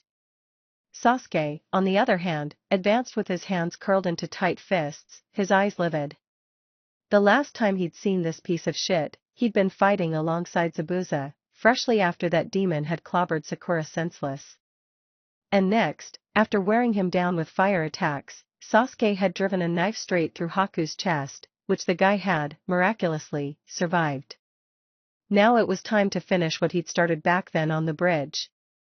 But before he could get any nearer to Haku or his masked teammates, Sasuke was halted by a tug on the sleeve of his t-shirt. He snapped his head around and met Sakura's firm, warning glare, her gloved hand squeezing the material of his shirt more tightly. She didn't want him to fight. Sasuke's eyes flicked over to Naruto for support, but he was totally unarmed and grinning at Haku like he was an old friend or something. Sasuke scowled and shrugged out of Sakura's grip but made no move to attack the Mist Village intruders. He didn't particularly like Haku, but Sasuke couldn't deny that social judgment was not his area of expertise, unlike Naruto and Sakura. He tended to regard about 90% of people he met as threats, including just about all former enemies, foreigners, and females. So he swallowed his aggression and prayed his teammates weren't being naively optimistic. You asshole. Team 7 and Team Haku whirled around to find the grass ninja named Zaku up on his feet, holding out his squall-forming palms at the group. Sasuke instinctively reached for Sakura, preparing to pull her, while simultaneously pushing Naruto out of harm's way if they were struck by another wind attack. But he never had to because, in a series of swift, fluent, and barely visible movements, Haku and his teammates sent a barrage of senbon at all 3 grass ninjas, which lodged in various parts of their bodies and threw them backwards into the ground on impact. Sasuke refrained from dropping his jaw in amazement. That was needlework like he'd never seen before. Haku's team appeared to relax once the grass ninjas were down, but Sakura wasn't of the same mind. Wait. I'm not done with them yet, she snarled while pulling herself out of Sasuke's reach, who, in turn, felt like a bit of an idiot for grabbing onto her at all. She approached the fallen enemies and lowered herself beside Zaku, who was withering in pain on the ground.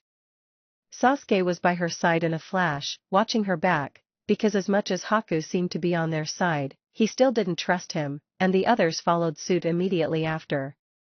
But what Sakura did next made Sasuke sort of wish he didn't follow at all. With her gloved fingers, she clawed at Zaku's forehead and started peeling the skin right off his face. Naruto clutched his stomach and Sasuke felt his own churn, but he found himself unable to pull his eyes away. Because he realized that there was an entirely different person concealed beneath the stretchy skin mask, a person whose own skin was flecked with blotchy, black spots. Sakura emitted an audible gasp and pulled her hands away, discarding the skin on the ground beside her. "You have the illness?" she breathed and retreating slightly. The guy named Zaku, whose real features were far more angular than those of his disguise, nodded and quirked his blistering lips into a half-smile. "We sure do," he answered, his voice cracking slightly. "Doubt we have much time left, either." Naruto approached and shouted out the question that had been on Sasuke's mind from the beginning. "Sakura-chan, who are these guys?" he bellowed and brandishing a finger at the grass ninjas while Haku and his team looked on in silence. Sakura turned back to them and sighed, pushing a stray lock of pink hair behind her ear. "These ninjas are from Otogakure, a village that is banned from the Chunin exams this year," she explained, and meeting Sasuke's eye. He nodded in understanding, recalling the time she barged straight into his bedroom with a letter from Ibiki after having rooted through his mail.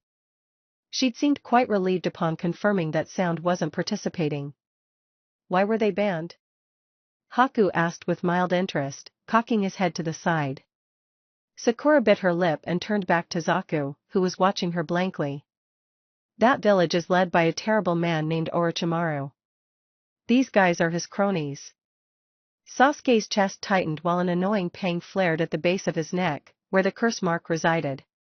His hand instinctively reached for the spot and he gripped the collar of his shirt. Sakura noticed the action. "Then why do they have that disease then?" he asked, his eyes grazing over the Senbon-covered ninjas and lingering on the black blotches on Zaku's exposed face. Sasuke had figured out as much, that the disease was connected to Orochimaru somehow. But it didn't make sense that he would inflict his own men with it. "Because we're disposable," the female Sound ninja answered while peeling away the skin of her disguise with a grimace. Dosu, the guy with the broken sound device on his arm, nodded stiffly in agreement. Next, Sakura offered to heal her teammates' throbbing, partially defective ears, to Sasuke's immense relief. She tended to him first, crouching between his legs and pulling off her gloves before placing her hands on his temples.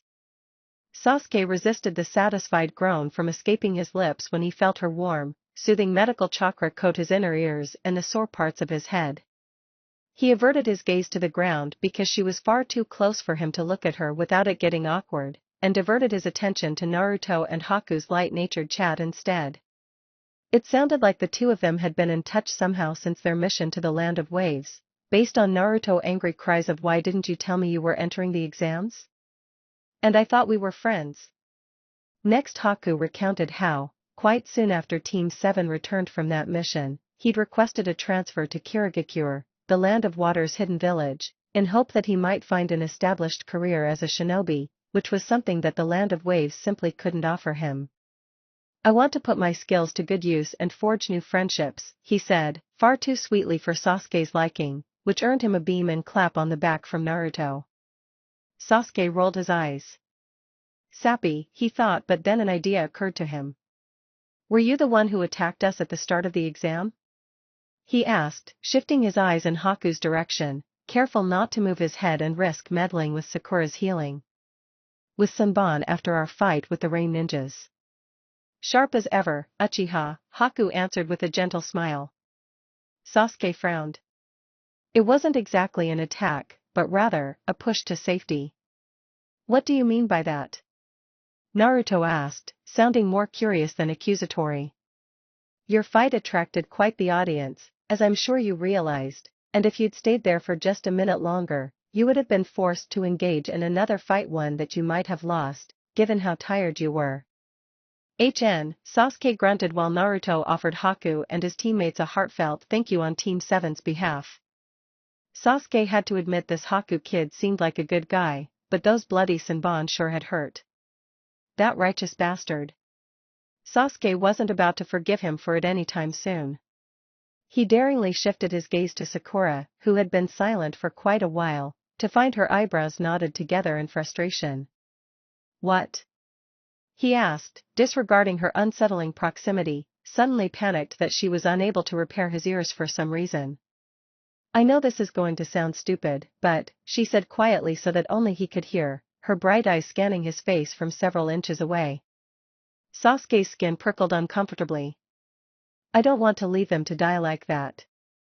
It took Sasuke a moment to realize she was referring to the defeated sound disguised as grass ninjas, who were currently splayed out on the other side of the clearing, rotting away by the hand of Orochimaru's disease. That is stupid, Sasuke agreed simply, noting how she pursed her lips and flushed at his comment. The less manpower Orochimaru has, the better it will be for both of us. She nodded slowly. Her eyes meeting his for a fleeting moment, likely recalling Sasuke's earlier proposition to escape the village together and pick off enemies on her hit list. Then she turned her attention back to the healing procedure without a word. For the next 5 minutes, Sasuke sat patiently while she patched up his hearing, secretly indulging in how wonderful it felt to have her medical chakra inside of him. See, there was something inherently entrancing about a medical ninja's ninjutsu, and hers had to be the most amazing of all. His mind ventured to thoughts of their future defection of the village as he watched her green eyes harden in calculation. Sakura certainly didn't come off as the rebel type. In fact, she was about as good as a human being could get, he figured. Not only was she intelligent and experienced in combat, but she was contagiously positive and naturally caring, probably as a result of her immersion in the medical arts. That was why the idea of her having a dark history made her even more interesting.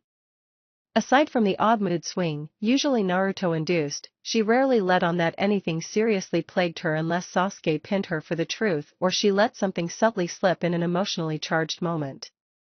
Sasuke could tell just by the way she looked at him in those rare moments she opened up that she prided her revenge above all else too. So, regardless of how much of a non-rebel she was or whether she had feelings for someone else, Sasuke knew she'd stay by his side and follow him out of the village when the time was right. He understood how Avenger minds worked, and he knew what he'd offered was far too tempting for someone like her to refuse. All right, done, she muttered soon after and retreating her hands. Sasuke backed away, rubbing his temples and shaking his head to test out his hearing. Everything sounded as clear as ever, and even the dizziness was gone. Thanks, he mumbled while rising to his feet, privately noting how, despite the fullness in his hearing, he felt emptier now that she was out of reach. She nodded. Now, why don't you go search them for scrolls while I heal Naruto? She asked, beckoning in the direction of their fallen enemies. Sasuke did as instructed and approached the dying sound ninjas, who'd all pulled away the skin of their face disguises. He wondered, as he drew closer, what kind of gruesome jutsu could have produced disguises like this. Were the personas fake? Or were they wearing actual faces? He wasn't so sure he wanted to find out. By the time he got there, Kin and Zaku were unconscious and so he searched them first, hoping to avoid conversation of any form. But, unfortunately, there were no scrolls on their persons so he made his way over to Dosa next. My sleeve, he croaked, meeting Sasuke's gaze with bloodshot eyes as he neared, clearly reading his intentions. The lower half of his real face was covered by white bandages. Sasuke nodded and pulled out the concealed roll of parchment. And, damn it, it was another heaven scroll, which really wasn't of use to Team 7 since they already had one too many. He sighed and pocketed it before turning to rejoin his teammates. Naruto would probably force him to offer it to Haku's team or something. Hey! Sasuke turned back around to find Dosu watching him, his face sunken and pale, the dark marks spreading and eating away at his flesh. Resisting his urge to vomit, Sasuke had plenty of experience with death. But not much with death by disease, he looked back expectantly. It was a needle for us, Dosu said, his voice hollow and cracked. But there will be other ways. Sasuke cocked an eyebrow in confusion. Whatever words this guy was sharing must be important because they were probably his last. Needle? Like a senbon or a syringe? Was he talking about the disease? Sasuke opened his mouth to pry further, but Dosu continued. You'd better keep a close eye on that girl, he whispered gravely. On instinct, Sasuke's eyes skirted back to where Sakura was tending to Naruto's ears, her back facing him. He's not through with her. Chapter 27 High and Dry. It turned out that Haku's team did need a heaven scroll to complete the second exam, so despite Team 7 being no closer to escaping from the forest of death than they had been before, it felt nice to help out an ally, Naruto admitted on behalf of his team while smiling fondly. Sakura silently agreed, more than willing to reciprocate the Kirigakure ninja's kindness. Sasuke apparently didn't share the sentiments of his teammates, however, because when he shoved the scroll at Haku, he didn't spare the mist ninjas a single glance. Instead, he glowered at the ground and let out a humph. Naruto looked appalled by Sasuke's outwardly ungrateful behavior, but Sakura felt a tiny stab of sympathy. It's always about revenge for him, isn't it? She thought remorsefully, recalling Tezuna's explanation of how Sasuke had just about torn Haku limb from limb after she was injured on the bridge. Being the steadfast and stubborn person he was certainly had its advantages, such as his fierce loyalty and ability to complete just about anything he set out to do, but also had its downfalls. Like the rate at which he developed grudges that were nearly entirely unswayable. Sakura sighed. Sure, Sasuke was a handful, but at least his heart was in the right place. And luckily for him, her heart had grown to accept his character flaws and generally antisocial nature. Because if it hadn't, his track record of black eyes would probably be on par with Naruto's. Thank you for helping us out back there, Sakura said courteously to the three cloaked ninjas before them, offering a polite bow, while Haku slipped his white mask back on. Sasuke folded his arms, his stance rigid, and Naruto beamed at the exchange with his hands pressed leisurely to the back of his head. And thank you for the scroll, Haku replied sweetly through the mask and returning the bow. I'm certain we'll meet again in the third exam. Damn right we will, Naruto agreed with a confident nod. And from there, they bid a final farewell and the Mist Village ninjas departed, disappearing through the surrounding trees which were gleaming in the bright afternoon sun. Once Haku and his team were well out of earshot, Sasuke turned to his teammates. What next? He asked, directing his question at Sakura, his mood seeming to instantly lift once the mist ninjas were gone. If you don't mind, I'd like to have one last look at the sound ninjas before we set out, she replied curtly, more of an order than a proposition. Sasuke and Naruto's expressions hardened, but before they could protest, she moved past them towards the middle of the clearing where their defeated enemies had been left to decay. She scrunched up her face in disgust as the pungent scent of rotting corpses met her nose. That disease certainly worked its way through the body rapidly. Not even 20 minutes earlier, these very ninjas had been engaged in battle. And that was precisely why her inner, slightly mad, scientist simply couldn't resist examining the bodies one last time. She glanced over her shoulder to find the boys eyeing her hesitantly. Look, I just want to learn a little more about the disease. You know, in case I encounter it again in the future, she explained, a hopeful look in her eye. Naruto caved first, shrugging and raising his hands in defeat. If you say so, Sakura-chan, he grumbled and finally joining her. Sasuke said nothing but followed suit, his eyebrows furrowed and his hands shoved in his pockets. Half an hour later, Team 7 was whizzing through a thick bed of bushes in the heart of the forest in a solemn, contemplative silence in pursuit of new enemies. The boys were pretty shaken up by the general repulsiveness of the disintegrating carcasses, and Sakura by something far more complicated. By the time Sakura had approached the dying ninjas, both Zaku and Kin were already dead and Dosu was clinging to his last slivers of consciousness.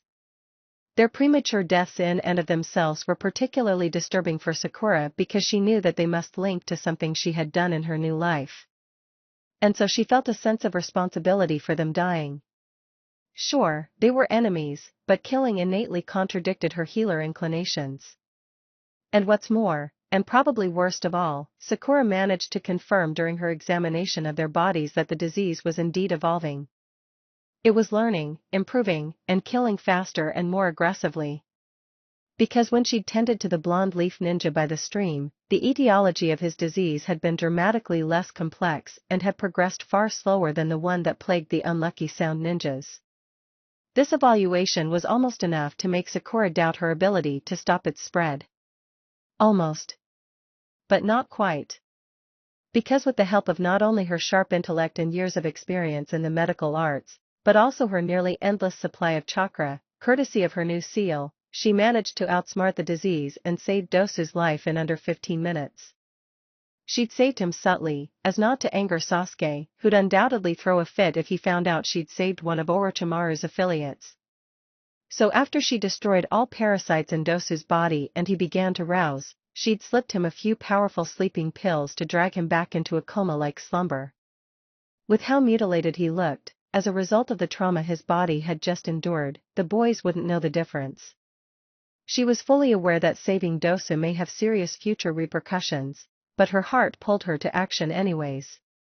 Not necessarily because she cared about Dosu's life, but because she didn't want to feel responsible for ending it. And also because she wanted to prove to herself and to that wicked serpent, who could be watching from the shadows for all she knew, that the disease was no match for her. But she wasn't about to get too cocky over her abilities. Because God knew what Orochimaru had in store next.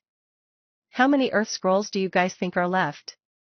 Naruto called back to his teammates as he jogged ahead through the brush, breaking the silence, a slight trace of anxiousness in his voice. "Who knows?" Sasuke answered from his position behind them. "Either way, we'd better take advantage of any chance we get to fight for one.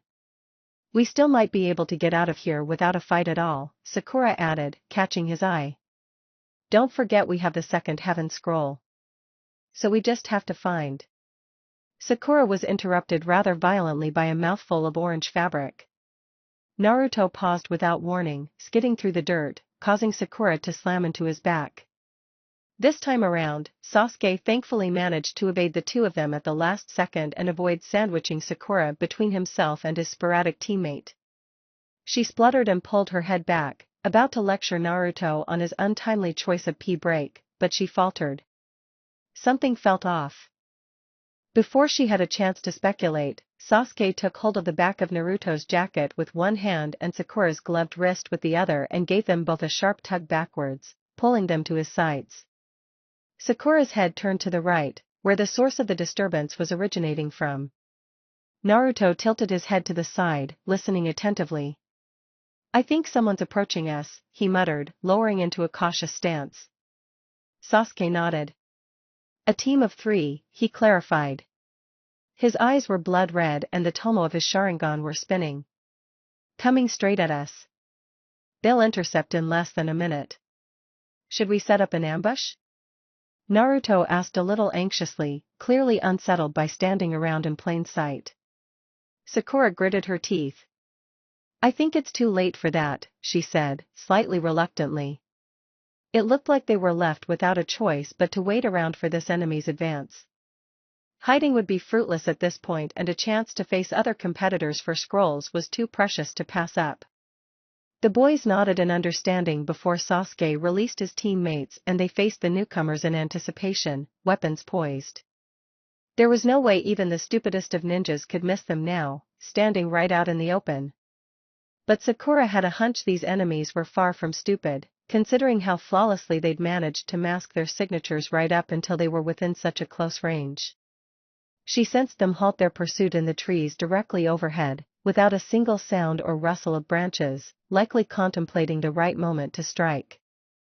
Sasuke's Sharingan were ablaze and Naruto's hands were hovering against each other in preparation to produce a shadow clone jutsu. Sakura grew impatient. "We know you're up there," she growled, pulsing chakra along her extremities and sending a threatening tremor through the ground beneath her feet. "No sense hiding if you're here for a fight." "Sakura-san?" Her heart leapt at the familiar voice. Just as Sakura opened her mouth to respond, with a flash of green, one of the newcomers dropped to the ground with a graceful, hardly audible thud. Eyebrows! Naruto exclaimed immediately, waving his index finger at the green spandex-clad genin before them. Sakura's body relaxed, her lips curving into a genuine smile at the sight of her training partner and dear friend. "Hello Lee-san," she greeted politely and lowering her kunai. There was something about Rock Lee's radiating abundance of positive energy, especially towards her, that made him hard not to trust. Naruto and Sasuke didn't seem to be of the same mind, however, because they both raised their weapons even higher. Neji and Tenten made their appearances next, leaping down from the branches on either side of their teammate. Sakura was struck by how they all looked rather worn down, their clothing smeared with dirt, their arms and faces covered in scrapes. "You moron," Tenten scolded with an exasperated sigh. "Don't you know anything about stealth?" Neji looked agitated about the situation too, but his attention was quickly diverted, his silver eyes flashing dangerously and zoning in on Sakura. He straightened up and folded his arms, jaw set. "What happened to you?" he asked, casting her a piercing glare. All eyes turned to Sakura. She squirmed a little under his intimidating gaze. What the hell was he talking about? Even in her old life she'd barely interacted with Neji. So it was more than a little unusual for him to address her directly. "Your seal," Sasuke hissed, his lips barely moving. "Oh yeah." Sakura was growing accustomed to her new monstrous power-up and it hadn't really occurred to her that others were bound to have questions about it now that it was visible.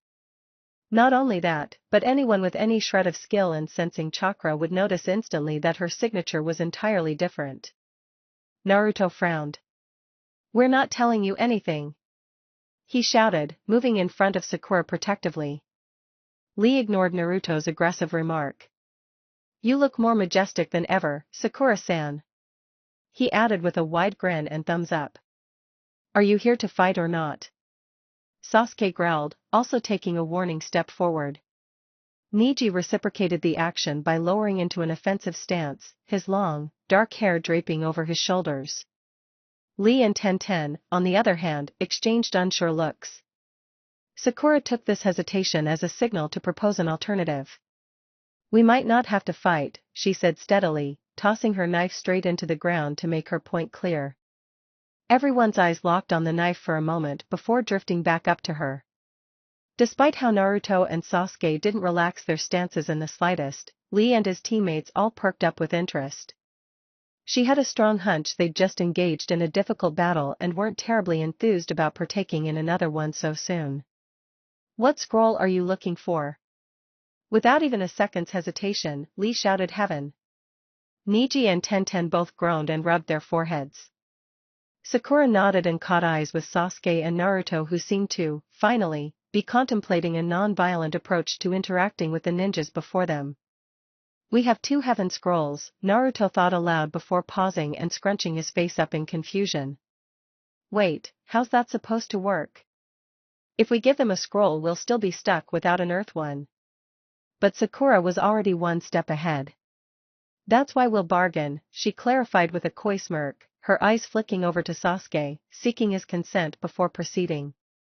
He surveyed her briefly, like he was racking his brain for a logical way to protest, before sighing in defeat and turning away. Good. He wasn't going to stop her. Sakura cleared her throat. "We'll give you one of our 2 heaven scrolls if you help us find an earth scroll," she offered. "Attacking in numbers will cut the workload in half for both of our teams." Which was entirely true. At this point in the exam, Sakura figured that most competitors were either finished, dead, or scavenging. The chance of any 2 teams pairing up was highly improbable. And, not to mention, Lee's team was strong and relatively trustworthy except for maybe Neji at this stage of his life. But that was a risk Sakura was willing to take. "Let's see your scrolls," Neji commanded, slightly relaxing his posture. The prospect of less work seemed to appeal to him. Sakura and Naruto simultaneously reached into their weapon pouches and pulled out the heaven scrolls, holding them flat in their palms for the others to see. The blood vessels around Neji's temples bulged, Byakugan activating, as he looked them over. Tenten and Lee watched apprehensively. After a long pause, he slowly nodded, the tension in his face dissipating. Lee beamed and punched his fist into the air. So, we're gonna team up? Naruto asked slowly and glancing around at them all. Slipping his knife back into his weapon pouch. Lee stepped forward confidently. Yes sir. He exclaimed with a salute before turning his attention to Sakura, winking flirtatiously. Why don't we seal the deal with a kiss? Sakura felt her face heat up. Could he be any more forward? She thought, struggling to hide her cringe. Tenten's eruption of giggles certainly didn't help the awkwardness either. Naruto looked positively outraged and Sasuke fumbled with the knife he was holding. Why you?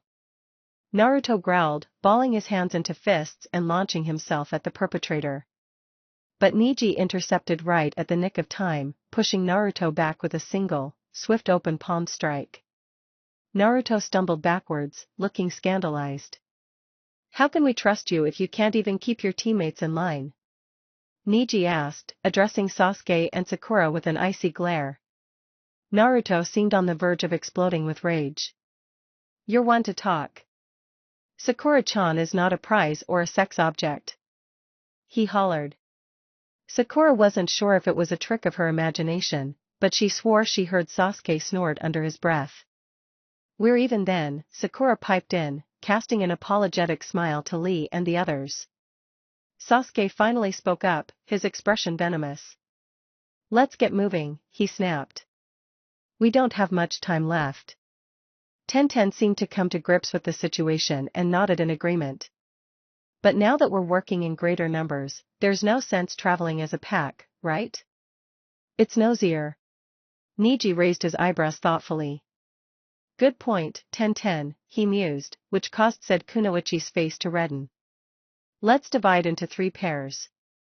An affirmative silence followed, but then the inevitable question of who would pair with who occurred to everyone. Due to the uneven number in each 3-man squad, at least one person from each team would have to work with someone on the other. Excellent. Lee said, chiming in first. How about I team up with Sak? Lee, Sasuke rudely interrupted, the words rolling off his tongue in a low, commanding growl. You'll pair with me. A bewildered tension followed but no one protested, although Lee's shoulders did slump in disappointment. Next, Neji activated his Byakugan and scanned the area for enemies. Not long after, he detected a team about a kilometer away. And so they all set out.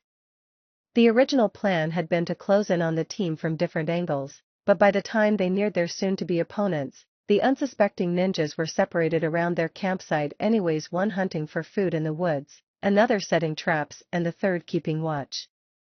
So each pair was assigned a different enemy to gang up on. Naruto and Sakura pursued the hunting one, who was the furthest from the campsite. As they approached their ambush position high up in the trees, Sakura babbled softly, more to herself than to her companion. Why would Sasuke want to work with Lee so badly? She mumbled. Maybe he believed he was the only member of Team 7 capable of working with a partner from an opposing team. Or maybe this was his way of protecting his teammates from the risk of Neji's team turning on them. Oh, he's probably planning to kill the guy, Naruto explained casually. Sakura rolled her eyes. Sasuke might hate working with people but he's not above the idea of attacking in numbers, Naruto, she lectured. No, that's not what I meant, Naruto groaned as if what he was saying was blatantly obvious. Lowering his volume as they neared their watch spot. The hunting ninja came into view through the branches below, totally oblivious to their presences. Come on, Sakura-chan. Eyebrows was coming on to you pretty strong. And Sasuke is the possessive type. Sakura laughed softly. Right. Naruto still thinks we're dating. I'm sure he's fine with it, she huffed. Although the prospect of Sasuke being a little overprotective of her wasn't a huge stretch of the imagination. Was he jealous of Lee for serving as Sakura's replacement training partner while he worked with Kakashi? Naruto shook his head and chuckled. Oh no, he's not. I mean, you should have seen his face when I used you in my sexy jutsu. He lost his mind. I'm sure he just. Wait, you what? Sakura barked, her pitch rising to a screech, which, unfortunately, caught the attention of the enemy below. A knife whizzed past her head a millisecond later, but Naruto pulled her out of the line of fire. Well, it looked like it was time to start the ambush. Naruto and Sakura leaped out of the tree and swarmed the enemy, a leaf ninja, according to his head protector. His head and neck were covered by a tight, brown hood and his outfit consisted of a loose-fitting brown tunic and matching cargo pants. He made it apparent quite early on that he was a water type by using a jutsu that pelted stinging drops of freezing rain at his opponents, made razor sharp from the sheer speed they moved at. But in the end he was no match for Naruto and Sakura, who fought as a seamless team by cornering and outperforming their foe with the help of Naruto's clones and stamina and Sakura's taijutsu and cunning battle sense well beyond their years. The match was over relatively quickly, and it was an easy win, really, considering how Sakura's mind had been pretty distracted throughout it. In fact, her body and mind were basically doing entirely different things for the duration of the battle. Throw shuriken. Did Naruto actually create a sexy jutsu that imitated her? On Sasuke? Right hook. Well, she wasn't too surprised, honestly, but she was a little conflicted now. Roundhouse kick to the hip. Sure, she would beat him senseless for that stunt, but a part of her was curious about Sasuke's reaction. Losing his mind, as Naruto put it, could mean a number of things. Was he disgusted? Insulted? Pin enemy to ground, face first. Not that it really mattered. Who knows what body type Naruto chose for her? And knowing her luck, the jutsu probably had a better body than she actually did anyways. Enemy is resisting, break a few fingers to assert dominance. Naruto would get another hit for that. But not now, while time was running out in the second exam. Once the leaf ninja was unconscious, thanks to a final open palm strike from Naruto to a pressure point at the base of his neck, Sakura and Naruto wasted no time searching him for a scroll, patting down his clothing and emptying all pouches and pockets. Unfortunately, they came away empty-handed. Shoot, Naruto spat, kicking his sandal against the dirt. Seems like one of the other guys has it. Yeah, Sakura groaned, sticking out her lip and blowing a stray strand of hair away from her face. Guess we'd better go. Boom. Sakura was cut off. Extremely abruptly. An enormous explosion quaked the ground and blasted wind at such a raging force that Sakura was thrown against a nearby tree trunk. Naruto was also hurled backwards. And Sakura snatched his wrist and pulled him around the tree at the nick of time, shielding them from the gust and flying debris. They stared at each other in shock from their sheltered position with their hands raised over their heads as protection from flying twigs and leaves. The rumbling ceased. What the hell was that? Naruto asked in awe, peering around the tree through wide, blue eyes. No clue, Sakura answered, moving away from their shelter and squinting through the trees ahead, trying to determine the source of the unexpected disturbance. They ventured forward cautiously. I smell smoke, Sakura noted from her position behind Naruto, crinkling her nose. I see smoke. Naruto called back. Look at that. They emerged from the cluster of trees to find themselves near the edge of a humongous crater, maybe 100 meters wide. It was hard to tell through the thick, smoggy wafts. A bomb? Sakura thought, her heart rate speeding up. Were the others around here? Sakura and Naruto exchanged determined glances before tearing ahead towards the crater in search of Sasuke and the others. It didn't take long to spot Neji and Tenten, who were perched on the edge of the steaming pit. Sakura's attention was naturally drawn to Tenten's arm, which was covered in bruises and being cradled by the other. What happened? Naruto cried as they rushed over. A explosive, Neji answered, his Byakugan activated and searching. Attached to their scroll. Shit, Sakura cursed. That was a pretty sneaky tactic, wasn't it? But did the enemies get themselves annihilated by their own blast? Where are Sasuke and Lee? No idea, Tenten squeaked back, her eyes wide and darting around restlessly. They were beside us 1 second, then gone the next. Sakura's stomach flipped. There was no way they got themselves killed in that explosion. Was there? She was racing through the smoke in a flash, her heart thundering and her mind racing. If something actually happened to Sasuke, it was her fault. Her thoughts ran wild as she blindly dashed through the rubble, hopping over uprooted chunks of earth and tripping on tree roots. Especially now with the image of the dead sound ninjas so fresh in her mind, Sakura was starting to understand that the effect she had on this world was very real. And permanent. Sakura slowed her pace when the smoke began to lift, sensing Naruto, Neji, and Tenten approaching from somewhere behind her, but there was still no sign of the others. Sasuke-kun! She cried, balling her hands into fists and fighting the tears threatening to fall. The smoke was irritating her eyes and her emotions were going haywire. Sakura! Her head shot upwards to the edge of the clearing, her heart skipping a beat. Sasuke was there with Lee crouched at his side, looking a little bloodied and scuffed up, but otherwise, of what she could tell, okay. In what felt like an out-of-body experience, she raced in his direction, her bright eyes wide and panic-stricken, leaping through the crater and up its side, skidding occasionally on the slick dirt, her previous anxiety transforming into a relentless, possessive desire.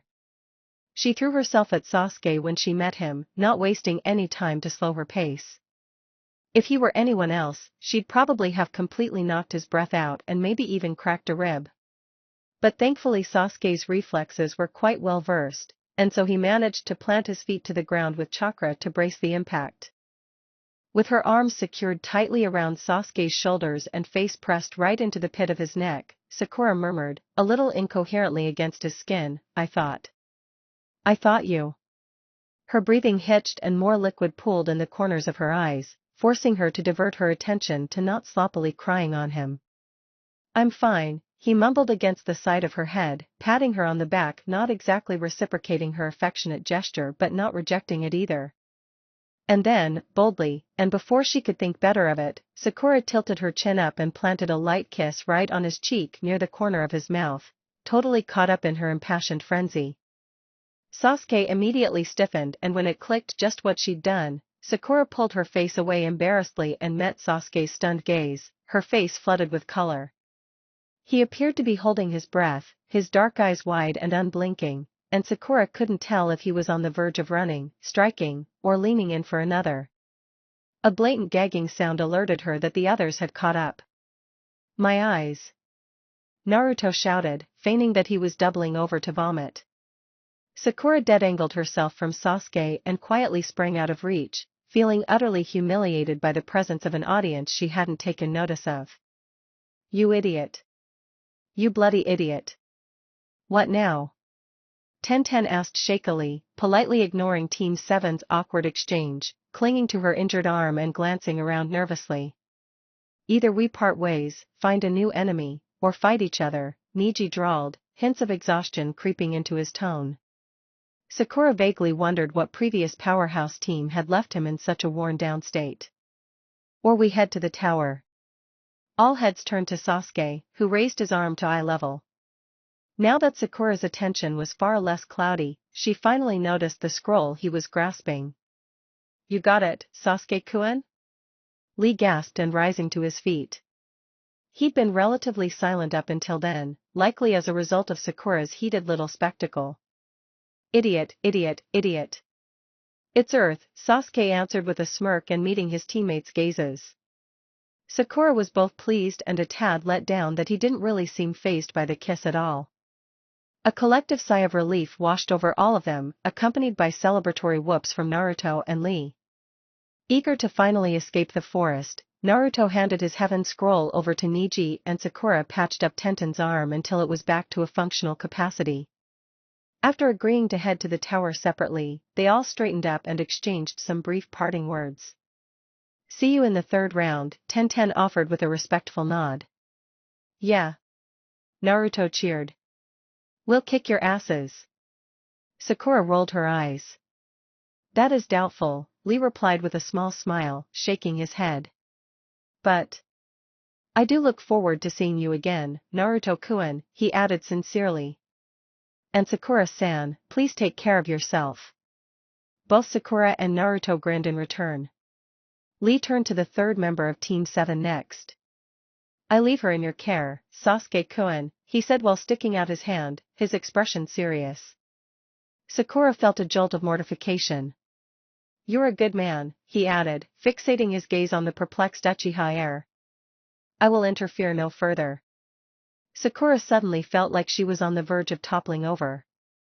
Was that Lee's blessing? Of their supposed relationship? To her horror, Sasuke took the extended hand and shook it firmly. Probably mistaking Lee's statement as having to do with the exam or something.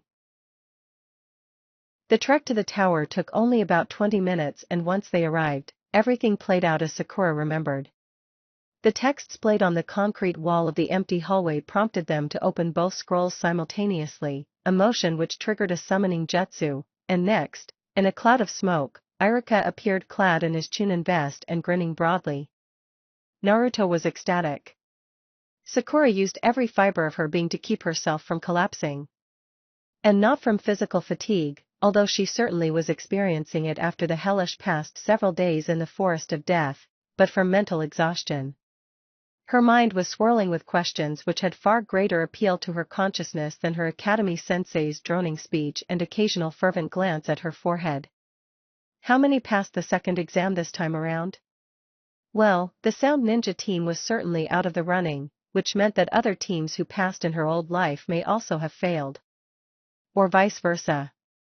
And how many ninjas did contract that wretched disease, anyways? Where was Orochimaru now?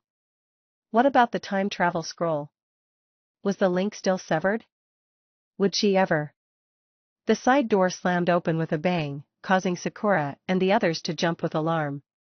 Iruka spun around only to come face to face with an extremely fierce-looking Anko, her beige cloak billowing behind her and her face flushed with burning rage. Her eyes locked on Sakura's immediately. You, she snarled. Come with me. Anko wordlessly led Sakura away from training ground 44, first by dragging her by the arm, and then, when it became apparent that Sakura wasn't going to try escaping, from ahead of her. They leapt through tree branches and then across rooftops once they entered the village. What's going on? Sakura choked out, too numb to coherently reflect on what she did to deserve being pulled out of the Chunin exams. But instead of answering, Anko deflected her question with one of her own. You're the medical expert kid, right? She asked bluntly, keeping her gaze trained ahead. Sakura gaped at her for a moment, startled. Yes. I suppose I am, she answered, watching Anko's short, dark hair whip around in the wind. Good. Hurry up. Sakura let out a surprised squeak when the larger woman sprang straight at her and scooped her up, hoisting Sakura onto her back in a single, fluid motion. We don't have any time to lose. She brought Sakura to the hospital, kicked through the emergency wing doors, and made a beeline for a gigantic sign at the end of the hallway to their left that read quarantine. Everything was a blur to Sakura. Jonin ninjas were everywhere, mingling with the medical personnel in a chaotic swarm of green combat vests and white scrubs. They approached the entryway to a chamber where Sakura knew high-priority patients were usually bedded. Her heart started hammering as her brain connected the dots. This is about Orochimaru's disease. Isn't it? She breathed, her mouth drying and knees trembling. Anko cast her a firm, unwavering look, her mouth held in a tight, thin line, confirming Sakura's fears. Is it spreading? And if so, how? How many contracted it? You encountered it, I presume? Anko asked curtly as she finally lowered Sakura to the ground and pulled her roughly by the arm. Sakura had to make a conscious effort not to trip as her heels met the smooth surface of the hospital floor. 3 times, she answered in a daze as her legs carried her onward, following Anko's lead. Cured it twice. All right, Anko answered, pausing in front of the door leading to the chamber. The guard standing by it stepped aside for them to enter. Well, here's hoping you can figure it out again because no one else seems to know what they're doing. And the patients are dropping like flies. Then she pushed the door open. If it was chaos out in the hallway, it was a war zone inside the quarantine chamber. Masked and gloved doctors were scampering in all directions, carts full of polished medical supplies were being wheeled about, and reference books, syringes, and blood pressure monitors were all but flying through the air. But Sakura hardly noticed any of that. Because on the first bed lay Ino. Naruto could hardly pay attention to the one-on-one preliminary fights. After Sakura was so harshly separated from her teammates, the blonde genin had trouble thinking of anything else. Even Irika-sensei's offer to treat him to ramen when the exams were over, a sure sign that Naruto was dangerously on edge. He couldn't understand why Sakura had been pulled out of the exams like that. It wasn't like she cheated or anything.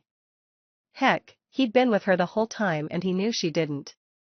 Sasuke was evidently pretty worked up too, clutching the metal rail of the raised platform overlooking the arena like his life depended on it, his knuckles a ghostly white.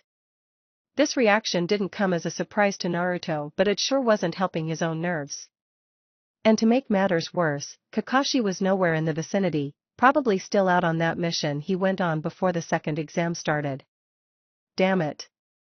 If Sakura got kicked out of the exams, it was totally unfair. She was too smart and strong not to get promoted to Chunin. But no matter how much he begged and pleaded with Irika and basically anyone else who would listen, no one would let Naruto or Sasuke follow her, not that anyone knew where she'd gone. We should, probably focus, Sasuke grumbled, pulling Naruto out of his thoughts. Naruto spun around to look at his teammate, his mouth agape. Then get the hell out of here as soon we finish our fights. Naruto gulped and turned his attention to the match below where Shikamaru and Kiba were squaring each other up for the next one-on-one battle. Yeah, he said quietly, feeling a strong fondness for Sasuke, who he knew cared for Sakura's safety at least as much as he did. Not knowing where she'd been taken was probably eating him up too. But there was another important issue at hand, and without Kakashi or Sakura around, they only really had each other as support in these preliminary matches. Naruto managed to calm himself down a little. Of course Sakura was going to be alright. What was the thinking? Even if she did get in trouble for something, surely she'd talk her way out of it. And if she couldn't finish the exams this year, she could always enroll for the next ones, as much as that would suck. With some stress alleviated, Naruto was able to fixate his attention on the remaining fights, which were actually pretty exciting. To Naruto's surprise, Shikamaru destroyed Kiba with some fancy strategic plan, making the flea-biting scoundrel look like a complete doofus in front of everyone. Even though Naruto generally disliked Kiba, a part of him knew the guy was a worthy opponent. So Shikamaru must be pretty good himself. Next Haku battled one of his own teammates from Kirigakure and won it, obviously, followed by a short fight between that tall sand girl with the fan and Choji. He stood his ground pretty well but was no match for the wind sorceress in the end. She's terrifying, Naruto mumbled to himself, watching the blonde girl, named Temari, according to the screen overhead, strut back over to her teammates, entirely unscathed. Sasuke shrugged but followed Naruto's gaze along the platform to where her teammates and sensei were standing around. Wait, I take that back, Naruto added, his eyes flickering over to a new subject. That guy is terrifying. He beckoned towards Temari's teammate, the short red head who was practically radiating bloodlust. TSK, Sasuke answered and turning back around. But Naruto did not fail to notice how Sasuke's movement was a tad less smooth than it normally was, which hinted that he was indeed a little freaked out. Tenten vs Shino was an absorbing match, which the latter managed to win in the end by lodging thousands of tiny lethal insects in the seams of Tenten's weapon summoning scrolls, rendering them ineffective. Offset by her disgust and shock, Tenten let her guard down just enough for Shino to creep up behind her and strike at a pressure point, knocking her out. Naruto pouted in disappointment. He'd been rooting for Tenten, partly because they'd just teamed up in the forest, and partly because he just barely knew anything about Shino, other than the fact that he was quiet, weird, and manipulated bugs with chakra. He watched Tenten regroup with her team and noticed that their instructor was also missing. If he recalled correctly, their sensei was basically an elongated version of Rock Lee with even bushier eyebrows and more mature facial features. 4 matches left, Sasuke muttered quietly and catching Naruto's eye, whose heart started fluttering in response. He was eager to fight but also anxious to get out of there and find Sakura. And, okay, even though he would never admit it in a million years, fighting before such a large crowd of attentive spectators was a tiny bit nerve-wracking too. Hinata went next and faced off against some leaf ninja Naruto didn't know, but his excitement levels spiked nonetheless. Since they'd started training together, Hinata had become one of Naruto's favorite people, probably because she persevered with a fiery determination that he strongly related to, while, somehow, maintaining a sweet and calm demeanor, which mystified him, to say the least. And so Naruto cheered madly when she won using the very technique she'd spent hours training him how to use himself, an open palm strike directed at a chakra point. He'd have to treat her to ramen later to celebrate. Sasuke's name appeared on the screen next, indicating that he would face some red-haired girl from the grass village named Karen. Naruto clapped his teammate on the back encouragingly just before Sasuke leapt down from the platform.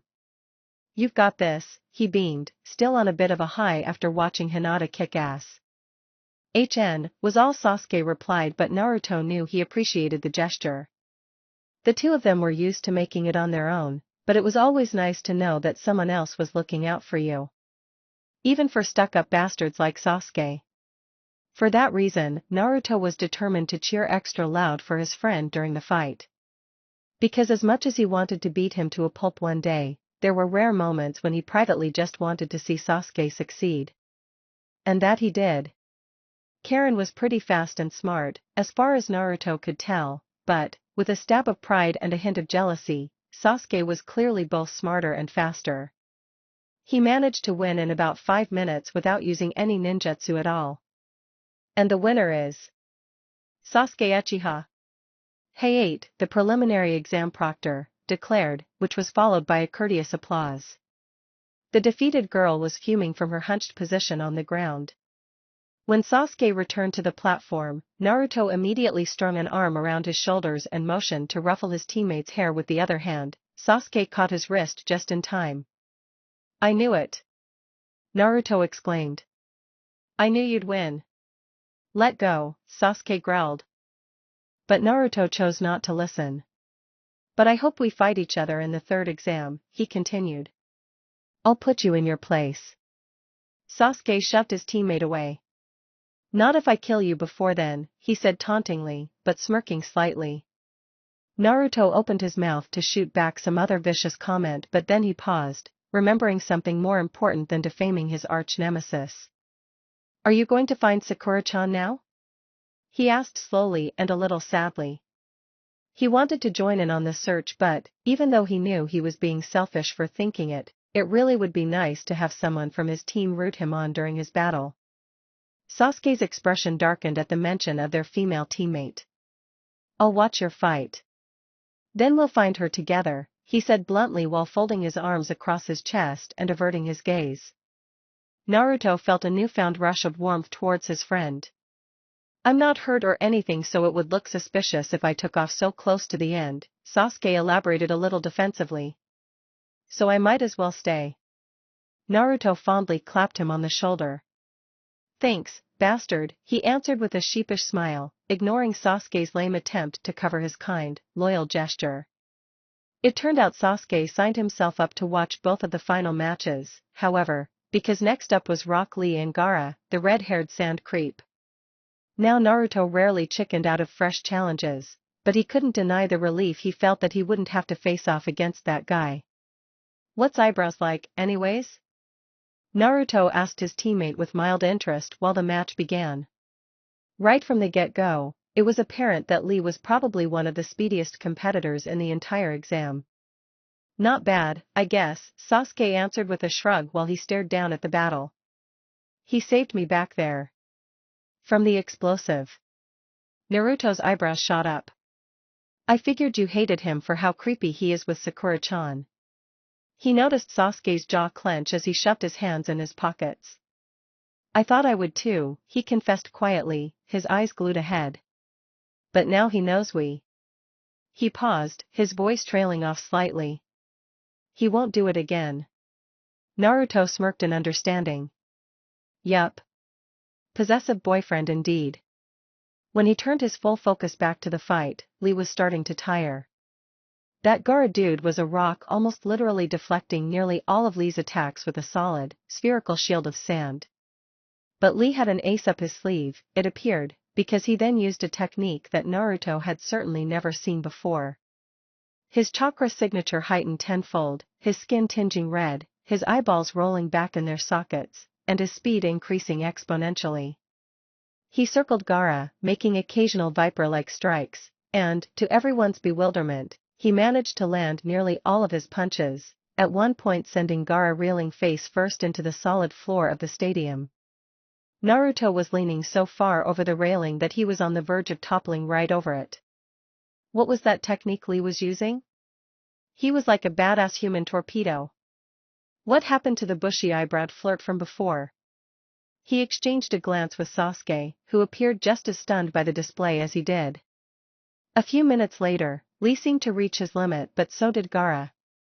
Both ninjas collapsed to the ground, Lee's technique dissipating and Gaara's face literally cracking. What the hell? Naruto could feel their chakra supplies draining rapidly. That was sick. Naruto whispered to Sasuke, marveled by the sheer strength Lee managed to tap into. Sasuke nodded approvingly. Yeah, it. But he faltered. Naruto turned towards his teammate with confusion. What's up? He asked. But Sasuke was staring at the match with his eyebrows furrowed and body tensed apprehensively, so Naruto followed the direction of his gaze. And found that there was sand creeping up Lee's legs. Shit. This could get ugly. Run, eyebrows! Naruto shouted, cupping his hands around his mouth in an attempt to amplify the sound. But Lee was paralyzed and nearly clean out of chakra. Anxious murmurs swept across the arena as the sand traveled higher up Lee's torso, Gaara staring on in a wide-eyed, bloodthirsty stupor.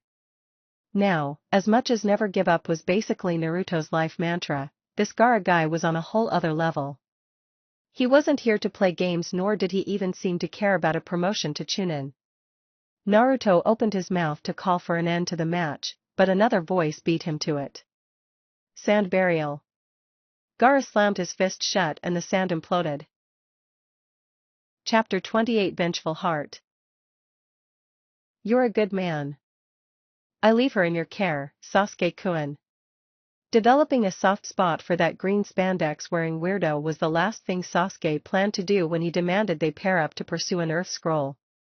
His sole motivation in that moment had been to keep that creep far away from Sakura before he made another unsettlingly flirtatious comment, or worse, before Sakura had a chance to consider reciprocating. But instead, Rock Lee proved himself to be not only a useful ally, but also a noble person overall. As soon as Lee noticed the explosive attached to the Earth Scroll Sasuke was clutching, his impulse had been to protect Sasuke from harm rather than get the hell out of there, like any other sensible human being might do. Lee himself had wrenched the scroll out of Sasuke's grip, pulled off the explosive, and hurled it ahead through the trees before wrapping an arm around Sasuke's torso and dragging him away with unforeseen power and speed. The bomb detonated not long afterwards, throwing the two of them to the ground. Are you all right? Lee had cried out through the smoke, hoisting Sasuke up to his feet once the atmosphere calmed again. Fine, Sasuke had answered slowly, staring in bewilderment at his competitor, his enemy, and vaguely wondering how people like him even existed in a world like this, where the strong preyed on the weak and putting faith in people you didn't know might very well be the last thing you ever did. But despite Lee's recklessly trusting way of being, Sasuke certainly hadn't expected he'd wind up at the guy's funeral less than 24 hours later. Sasuke couldn't remember the last time he'd been to a funeral for someone he knew on a personal level. That wasn't to say he hadn't been to many funerals, because simply living in a ninja village entailed attending at least a dozen of them a year, but usually they were for unfamiliar Jonin or ANBU Black Ops who'd lost their lives while out on perilous missions. Of course, there was supposedly a grandiose ceremony for his clan after the infamous mass homicide that stripped away everything he knew and loved. But, honesty, Sasuke couldn't remember it at all. One of his therapists explained that his mind had repressed the memory or something. And he was fine with that. Rows upon rows of ninjas and civilians dressed in black from head to toe were congregated in an empty training ground, facing a closed casket filled with whatever remained of Lee's crushed body. Following the preliminaries, once Naruto finished and won his own match against some leaf guy Sasuke didn't recognize, the proctors postponed the third exam announcement until after Lee's death was properly commemorated. Although the examiners warned that death was a potential consequence of participating in the Chunin exams, Sasuke suspected that no one really expected anyone to die outside of the Forest of Death. During the one-on-one matches, he figured an exam proctor or jonin would normally step in before any fight was taken too far. But that just wasn't the case for Lee. Gaara killed him so quickly that there was no time for anyone to cut in. Sasuke had known from the get-go that Lee was starting out disadvantaged, based on what he'd disclosed to Sasuke while they were in the forest. Apparently, before meeting with Team 7, they'd faced off against a horde of zombies, as Lee had put it, which Sasuke deduced were probably just ninjas who contracted that weird disease, followed by a fight with Gaara's team itself. Maybe Gaara went through with the kill out of vengeance? Or maybe he was simply one of those people who got a thrill out of destroying the lives of people around him? Sasuke balled his hands into fists and gritted his teeth, his thoughts instinctively drifting to his brother. The only way to come out on top in a world like this was to get stronger than your predators or to even become one yourself. The mark on his neck prickled tantalizingly and he started to see red. Calm down, idiot. Sasuke let out a slow breath through his nose he hadn't realized he'd been holding, relieving some of the tension in his chest. He was at a funeral. Now it was time to pay respects and not to get carried away with thoughts of revenge. He needed something to ground him, to keep his thoughts from running astray. Where was Sakura, anyways? Sasuke hadn't seen his female teammate once since Enko dragged her away from the tower. Rumor had it there was an outbreak at the hospital that only she could help with and that her friend, Ino, contracted it. Maybe the outbreak was some fluke accident. But the hypervigilant part of him said otherwise, that this might have something to do with the disease they encountered in the forest. Although he felt a tinge of pride for her advanced medical expertise, Sasuke was pissed about how the village higher-ups were treating Sakura. Because she was way too book-smart to be plucked from her ninja training at such a young age. If the two of them were going to become ANBU one day, it made better sense for her to advance her rank rather than streamline into the workforce. But Sasuke had a feeling Sakura wasn't thinking about any of that right now. It was a relatively beautiful day, the sun shining, grass gleaming, and a gentle breeze tugging at loose fabric and strands of hair. Sasuke stood among the other rookies with Naruto on his left, his bright eyes and blonde spikes popping out against the mass of dark clothing. Kakashi was still nowhere to be seen. A little surprisingly, Gaara himself was in attendance, far off to the side and surrounded by his teammates, who were swarming him protectively like bodyguards. No one was outwardly chastising the sand ninjas, but there were several extra feet of space surrounding them on all sides. Sasuke didn't find Sakura until the end of the ceremony, when individuals were welcome to stand before the coffin and pay their private respects. He spotted her up near the front wearing a plain, black dress, her pale, pink hair tied back. She stood among a crowd of adults he recognized as medical personnel, who had, undoubtedly, ventured here straight from the hospital. She turned to leave the ceremony without backwards glance as soon as her turn was up, her pink hair bobbing out of sight through the crowd. He caught a brief glimpse of her profile while she maneuvered away and noticed that her eyes were red and swollen, her skin paler than usual, and her body slouched with physical exhaustion. And he felt an adamant urge to do something. But common sense held him in place, waiting in line for his own turn to pay Lee his final respects, and let Sakura grieve in peace. He would find a way to lift her mood later. Maybe, offer to train together? Get her flowers? No, flowers were a horrible idea. Might remind her of that Yamanaka girl who could be dead too, for all he knew, and who worked in a flower shop. Why the hell are you even thinking about getting her flowers, anyways? A nagging voice chimed in, causing his skin to prickle and his heart to skip a beat or two. Sasuke had never bought flowers for anyone in his life, except for his mother on her birthday, but really, it was Itachi who bought her those on both of their behalves. And who was he to think he could make her any happier? Heck, Sasuke didn't even know where to start to make himself happy. What was getting into him? Maybe it was because he understood the grief that accompanied losing someone important. Or because he understood her overall, at least, he hoped he did. Or maybe, just maybe, it was because he was a horrible actor. You see, Sasuke was coming to realize that if he had his way, he'd put an end to this fake relationship bullshit. It was confusing as hell. Because when Sakura did affectionate things, like hug him or blush around him or kiss his cheek, which he'd been thinking about far more than he'd ever admit, he couldn't tell if it was real or just some annoying act. But did he want an actual relationship with her then? He wasn't really sure. All he knew was that he felt secure whenever she was near, he craved her touch, and he couldn't stand the thought of her in pain or being with anyone else. Her ex-boyfriend be damned. But it wasn't like he was about to tell her to give up on her revenge, because that was just outright insensitive. So if she wanted to avenge the lunatic she was supposedly in love with, then so be it. But it wasn't going to stop Sasuke from pursuing something less confusing. I leave her in your care, Sasuke-kun.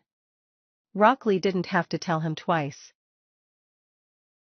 Sakura thundered through her front door, slamming it open so hard that the house's baseboards shook. Good heavens! A voice squeaked from the kitchen. Mabuki's head popped around the corner, her eyes wide with confusion and her short, brown hair flopping into her face. If you destroy the house, the repairs are coming out of your pocket, kiddo, Kazashi's lecture rang from the sitting room. Sakura stood stock still in the hallway, her chest rising and falling with each heavy breath. She was numb with grief and shock over the day's events, but still sharp enough to remember an extremely critical task that needed fulfilling. How are the exams going? Mabuki probed cautiously, probably taking notice of Sakura's tear-stained cheeks and wild eyes. What? But Sakura didn't want to talk right now. She probably couldn't even if she wanted to. Her mind was an incoherent whir of stress and panic. And she was determined to prevent her life from becoming any more of a disaster than it already was. Ino's disease symptoms were dormant until her team reached the tower, according to the medical personnel who encountered her first, and from there she was whisked away to the hospital. At that point, Team 10 had already found themselves a pair of Earth and Heaven scrolls, and so Shikamaru and Choji advanced to the next round while Ino was hurried off for treatment, joining the 10 other infected exam participants who hadn't died yet. Not that the hospital was any safer for them. Until Sakura arrived, that is. Sakura showed some of the more advanced doctors and surgeons how to pinpoint and kill the parasites manually, which they caught on to readily. Meanwhile, she instructed the other hospital staff to administer the pain medication and anti-inflammatories. Once they had a smooth system in place, the team of medical ninjas attacked the disease simultaneously. 3 of the 11 patients, whose bodies were already deteriorating when Sakura arrived, didn't make it. But the other 8 reacted favorably to Sakura's remedy and were saved. Ino was one of the lucky ones. Since the illness was so foreign and unheard of, despite there being an apparent cure for it, its long-term outcomes were generally unknown. It was hard to say what life would be like for the survivors, or whether the disease would ever resurface in them. But at least they were alive. That being said, Sakura was shaken to the core at the sight of her best friend covered in dark, unoxygenated splotches, her skin beneath which was normally so vibrant ghostly white, and her chakra levels dwindling at dangerous lows. Even after she was saved, Sakura felt responsible for Ino's close encounter with dying, for marring her beautiful face, and potentially stunting her future ninja career. So Sakura was a mess, to say the least. And that was even before she found out about Lee. Sakura stormed down the hallway and took the stairs ascending to the upper floor 3 at a time, leaving her parents gaping at her from the entryway. She raced down the upstairs hall, only then noticing that she hadn't removed her boots yet, and when she neared her room, prepared to reverse the jutsu that sealed her door shut. But the door was open. She halted in her tracks, heart thudding and head pulsing, her fears confirmed. Someone managed to get into her bedroom while she was in the forest after all.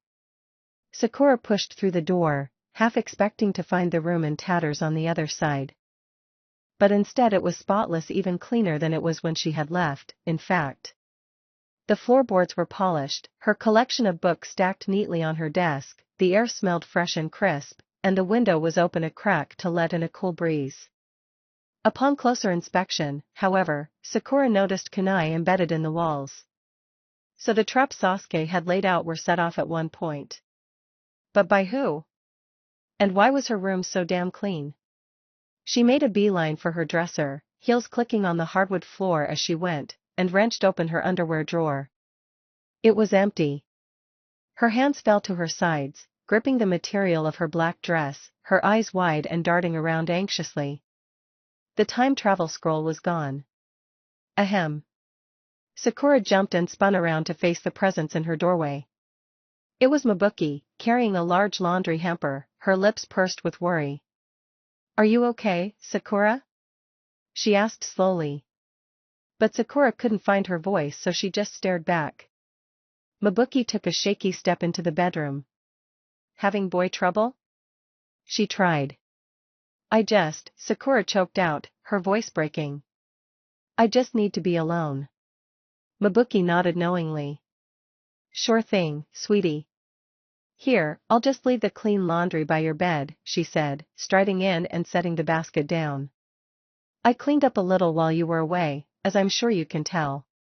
She made a face in reference to the relatively disastrous state the room was normally in.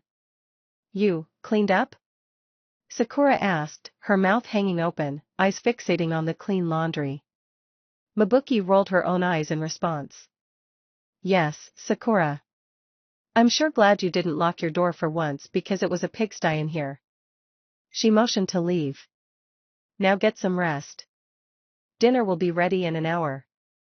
And then she took off, gently shutting the door behind her. Sakura just stared and stared in a heavy trance.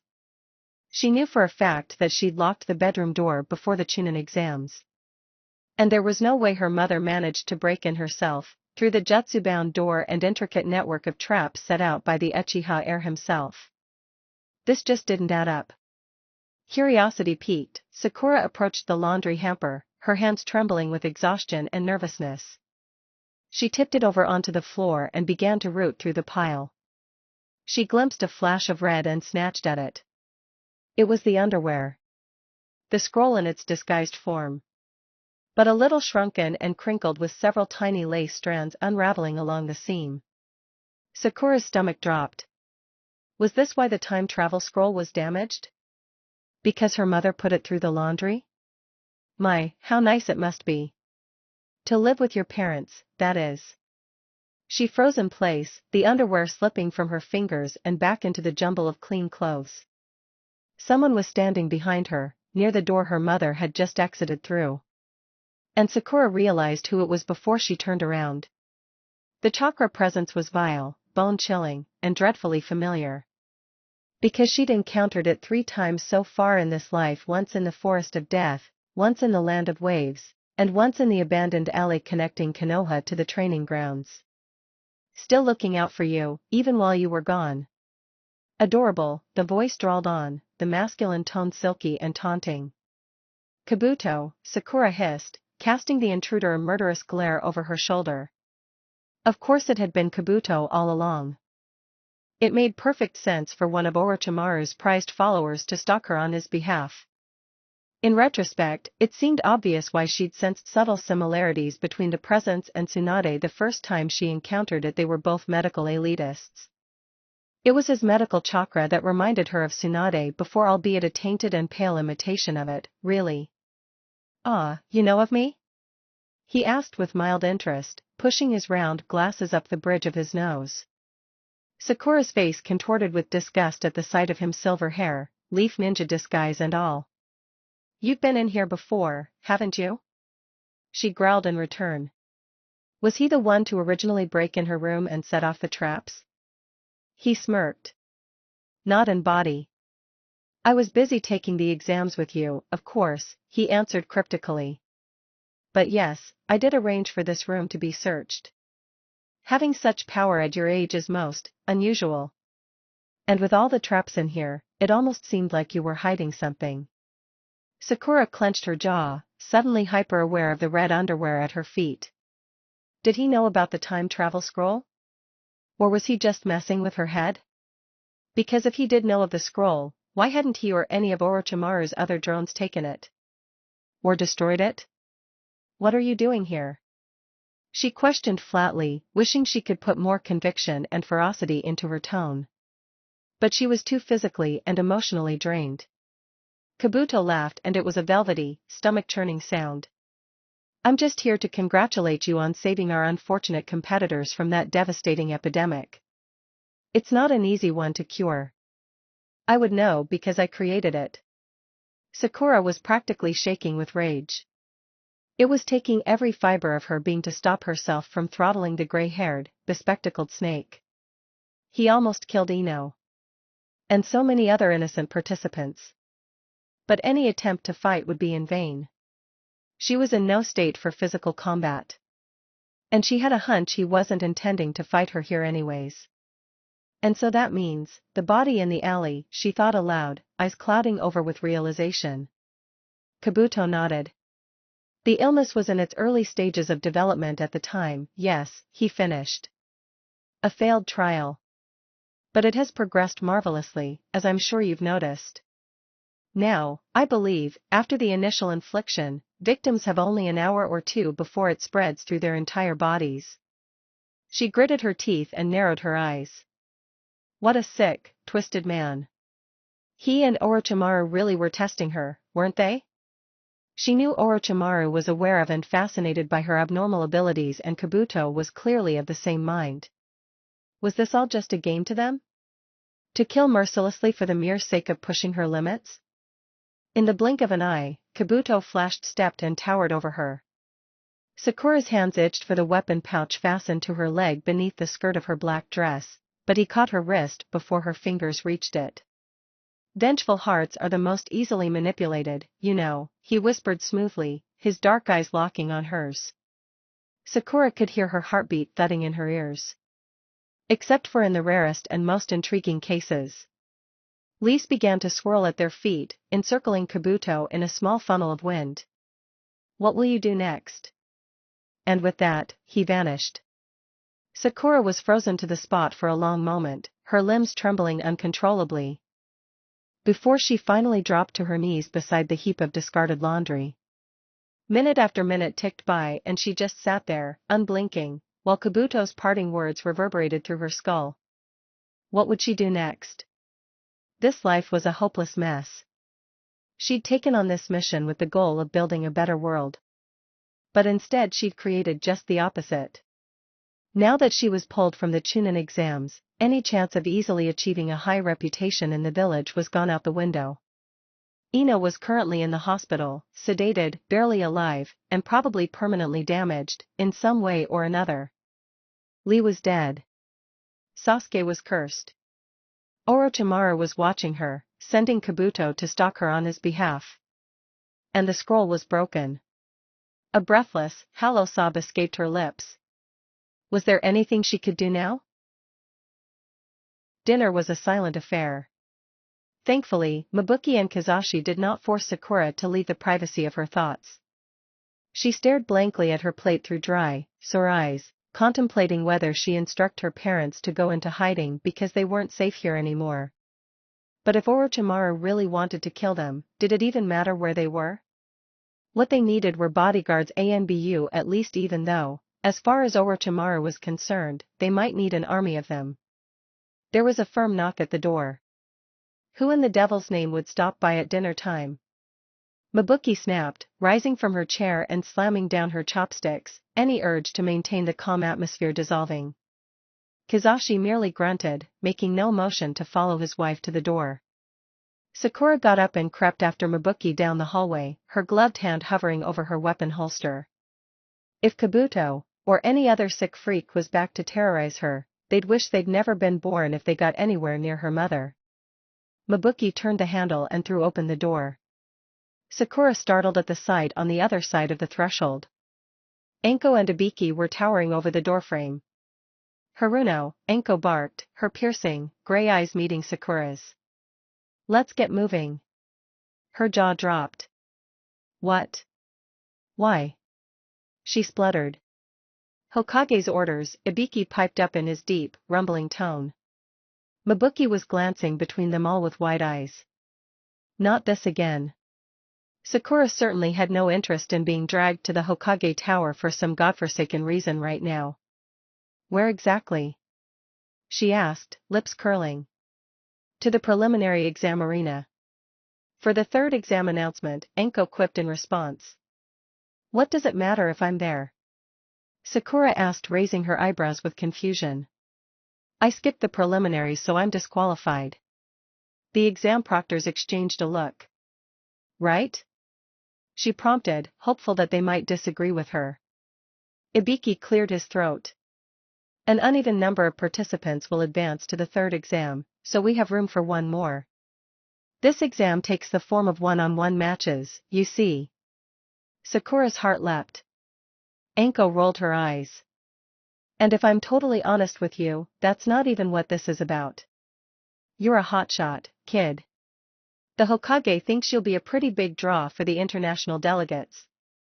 The Chunin exams are not only a competition but a tourist attraction, Ibiki added, all while Sakura fought to keep a straight face. And giving you another shot is the least the village could do to repay your efforts at the hospital. The dark-haired woman clicked her tongue. Basically what he's saying is, you're a money grab. And a good kid. Now hurry up. Sakura couldn't believe it. She was being bypassed to the third exam. Her arrival at the arena was accompanied by murmurs and curious looks from the other competitors, sensei, examiners, and spectators. Quite a crowd had gathered around to listen in on the announcement of the final matchups. Many spectators were, like Sakura, still wearing their black outfits from the funeral earlier that day. Enko and Ibiki joined the Hokage up at the front of the crowd, who appeared to be winding up for his introductory speech. The competitors were assembled near the front, 11 of them in total. Sakura's body moved automatically. Her mind was numb with overexertion, but somehow she managed to keep going. Even despite the heavy burden caused by the red underwear in her weapon pouch. Sakura-chan. Naruto just about screamed from his spot up at the front, causing everyone who hadn't noticed her yet to spin in her direction. You're still in the exams? Great. Sakura bowed her head, keeping her eyes trained on the hem of her black dress and the toes of her boots as she moved forward. But she was halted in her tracks when someone blocked her path. Sasuke was suddenly standing right in front of her, clad in his black funeral attire, and surveying her through a penetrating stare. His skin looked even fairer than it usually did, contrasting with his dark clothing, hair, and eyes, and there was something about the way his face was frozen in place, fixated on and reading her, that made Sakura feel extremely nervous. She pulled her eyes away for fear of letting him see too much. Now, in front of at least 50 pairs of watchful eyes, was not the time to probe at fresh wounds. And Sasuke had a way of doing that by simply looking at her sometimes. But instead of leaving her alone, Sasuke reached around Sakura and placed a palm at the base of her spine, pushing her ahead towards the other competitors. She kept in stride with him, too dazed to question his actions. Sakura-chan, Naruto repeated in a quieter tone as they neared. You. But he was interrupted by the commencement of Sarutobi's speech. Naruto frowned, nudged Sakura fondly instead, and turned around to face the village leader and his accompanying Jonin advisors. The Hokage explained how the invitations to other nations needed about a month to be received and acted upon, which gave the participants plenty of time to prepare and learn new techniques for the third exam. Sakura's eyes wandered to her fellow participants during the speech, passing over Niji, who appeared more solemn and distant than she'd ever seen him. And then, to her horror, she spotted Kabuto standing on the opposite end of the row of competitors, staring determinedly ahead at Sarutobi. So. He didn't drop out of the preliminaries like he did in her previous life. In fact, he'd even advanced to the final round of the exam. Which meant Orochimaru must have some greater purpose for him competing. Sakura's heart began to race. Should she speak up about him being here? Would there be a point in doing that? You know. Listen up, everyone. Enko's booming voice cut through Sakura's trance and she turned towards the front. I want each of you to pick a single paper from this jar, you hear me? One paper. She waved around the jar for good measure before making her way to the line of competitors. Sakura reached in when it was her turn and pulled out a square slip of paper. 9, it read. She noticed Sasuke glancing over her shoulder at it, and so she stole a glance at his too. 8. They exchanged a look before turning to Naruto, but he was occupied in a similar exchange with Hinata, who was standing on his right. Next, Enko had them all read out their numbers while Ibiki furiously scribbled the results down onto his clipboard. When the last number was called, he nodded at the Hokage before addressing the group at large. Since there are so many of you here today, I'll read the results out loud, in favor of those at the back, he declared before glancing back down at his notes. The first match will be Shino Aburame vs Temari. The crowd muttered apprehensively. Second match Hinata Hyuga vs Kankuro. More muttering and a whoop from Naruto ensued. Third match Hakuyuki vs Naruto Uzumaki. The chattering heightened a little at this. By now, many had probably heard of the Kirigakure prodigy. Having him face off against Konoha's most unpredictable rookie was sure to be an interesting battle. Sakura smiled and watched Naruto give a big thumbs up to his soon-to-be opponent. Fourth match Neji Hyuga vs Sasuke Uchiha. An audible gasp swept across the arena. A clash like this, between members of Konoha's two most prestigious clans, was a guaranteed highlight. Sakura watched Sasuke nod and smirk to himself, probably more excited for the fight than anyone else in the vicinity. Fifth match Sakura Haruno vs Kabuto Yakushi. Of course. Sakura's throat dried and stomach clenched. What are the odds? There was no way Orochimaru could have planned for this, could there be? The arena silenced aside from the odd affirmative whisper. Sakura did have quite a reputation in the village, one shrouded in mystery, she figured. And Kabuto was quite an enigma himself. Do you know that guy, Sakura-chan? Naruto asked curiously, his eyes darting between her and her future opponent, who was still staring straight ahead, pushing his glasses up the bridge of his nose, his hand obscuring his face. She shrugged, pulling off a mask of indifference, despite her sharply conflicting feelings. Sasuke seemed to be squaring Kabuto up, analyzing him from head to toe. He's older, but doesn't look like much, he mumbled. Yeah, she answered bluntly and refusing to meet his gaze, a heavy dread settling in her core. Sixth match Gaara vs Shikamaru Nara. There was another round of enticed murmurs, nearly drowned out by Shikamaru's exasperated groan. Next, the Hokage provided final remarks, answered a few questions, and wished them luck, thus concluding the third exam announcement. Everyone began to clear out, most competitors chattering excitedly with their teammates and sensei. It sure sucks not having Kakashi-sensei around, Naruto moped. But if we've got a whole month until the fights, he has no excuse not to get back here by then. Sasuke grunted in agreement, but Sakura remained silent, not even attempting a forced smile. Naruto noticed. Let me know if you need anything, Sakura-chan, he offered kindly, his expression softening as he neared her. Lee was a great dude. He clapped her shoulder. She nodded and flicked her eyes up to meet his. Lee. She'd barely had the chance to process his death with everything else going on. Thanks, she managed to answer quietly. If only grieving over the loss of her dear friend were her only problem at hand. That alone would have been crippling enough. Naruto suggested he treat his teammates to a late evening snack to celebrate, ramen, of course, but Sakura shook her head. Although Sasuke seemed a little conflicted over it, he politely declined too. Naruto took the rejection pretty good-naturedly, probably because he knew Sakura wasn't feeling herself and Sasuke was a hit or miss with these things. That's fine, we can go later this week. He announced before hugging Sakura, punching Sasuke's arm, and dashing off after the members of Team 8, who were making their ways towards the arena's exit. Sakura caught sight of Neji and Tenten leaving together, shoulder and shoulder. Dai-sensei was still gone, it seemed. Did he know about Lee yet? Her chest tightened painfully. You're not all right, Sasuke said. He was standing beside her, watching the crowd thin out with his hands shoved in the pockets of his black pants. Is Ino? He added, his voice trailing off. She felt his eyes shift in her direction. She's alive. Ah. Without averting her gaze, Sakura vaguely wondered if she'd ever be able to confide in Sasuke about Kabuto. Right now she wasn't sure she was in a proper state to bring it up at all, even with herself.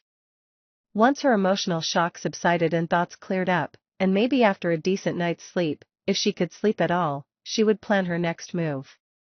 But right now she was feeling far too burned out. Sasuke would undoubtedly want to know about Kabuto breaking into her bedroom. But the problem was what that piece of information would stir in him. He was impulsive and rash when he sought retribution. And there was no sense working him up. She didn't want to drive him mad over her problems. One mad person, namely herself, was enough. What will you do next? Vengeful hearts. I need to tell you something. Sakura jumped as the sentence escaped her lips because, at the exact same moment, Sasuke said it too. The two of them walked absent-mindedly towards where they normally trained together.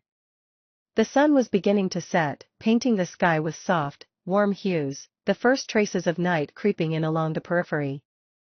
The air was colder now and crickets were chirping in the thick grass lining the path through the forest connecting the village to the training grounds. Sakura's heart was drumming in her ears and she shot her teammate frequent glances. He seemed content with the silence, and, honestly, she was relieved he wasn't asking how she was feeling because that would probably just bring her to tears. But she wasn't sure if he was waiting for her to speak first. And she would rather prolong her turn as long as possible. You wanted to tell me something? She asked cautiously, watching him lift his head when she addressed him. She also couldn't help but notice the sunset dancing across his dark eyes and how his profile was positively breathtaking to her, even now. She also realized that her hair was still pulled back in a messy ponytail and her own face was probably far from breathtaking with the way she suspected it reflected her inner emotional battlefield. He opened his mouth and closed it again, hesitating for some reason. Sure, he finally answered before drawing out another long pause. Sakura watched him expectantly while he furrowed his eyebrows and took a breath. Look. I can't protect you properly right now, he said abruptly. From what? She asked without a clue where this conversation was headed. He ignored her question. There are too many games. You're getting hard to understand. A lump welled up in her throat. Sakura knew she was a mess right now. Heck, she barely made any sense to herself. It wasn't fair for someone like Sasuke, who was passionately protective of her, to be stressed over things he didn't understand and neither of them could control. Sorry, she said quietly. I'm a train wreck. He didn't respond and they kept on walking, Sakura's mind whirring. Was that it? Was he just trying to tell her what she'd already suspected, that she was a disaster? After an excruciating lapse in the conversation, and just when Sakura started to wonder whether he was waiting for her to change the subject, he said, My mother would have liked you. Sakura's eyebrows shot up with surprise at his choice of topic. He rarely mentioned his deceased family members, so she knew it was important to tread carefully whenever he did. Oh yeah? She asked softly, feeling her lips tug upwards. My mother knew her. Had a lot of respect for her too. Sasuke smiled a little at her comment. She got along with everyone she met, apparently. A sharp contrast with my father. Sakura watched him intently, reveling in this opportunity to learn more about his past. He would have taken a while to come around. But I think you'd have grown on him, even though you aren't Uchiha blood. Wait, what? And Itachi? I don't know, he said in a quieter tone, his mood visibly darkening. Sakura stopped dead in her tracks. And maybe it was rude of her to make a scene like this in the middle of his disclosure, but she couldn't wait a second longer. She squared herself up to Sasuke and he mirrored the motion, looking down at her with bewilderment, waiting for an explanation of her abrupt interruption. He didn't flinch when she placed her hands on his chest, slid them up and curled her fingers around his shoulders, reducing the space between them and steadying her all at once. He didn't resist, but rather, was transfixed on her actions, his eyes surveying her curiously. Sasuke, I need to tell you something. About your brother. Chapter 29 Cat and Mouse. About my brother? Sasuke repeated flatly, his dark eyes narrowing with disbelief. Sakura could feel his guard go up by the way his shoulder muscles tensed beneath her hands. Yes, she answered, and averting her gaze to the ground, suddenly nervous. This might blow up in her face if she didn't tread carefully. But if there was even the smallest chance this confession might save Sasuke from his downward spiral of vengeance and madness, she felt it was worth the risk. Especially now that her time travel mission was on the brink of becoming a complete and utter failure. And so Sakura sucked in a deep breath and prepared to divulge the secret that had been plaguing her since she discovered it in Danzo's letter. But she was interrupted by a pulse and collapsed forward. Sasuke disappeared and Sakura landed, bare knees slamming hard against a paved surface.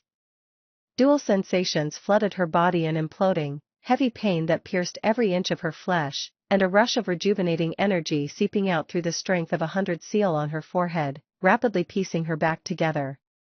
She huddled on the ground, catching her breath while the conflicting sensations fought to take hold of her and her vision swam in and out of focus. Damn it! No! She cursed inwardly as she realized just what was happening. There was no doubt she was suffering the effects of time travel, but how untimely this was, now that she'd finally built up the nerve to confide in Sasuke about the Uchiha massacre.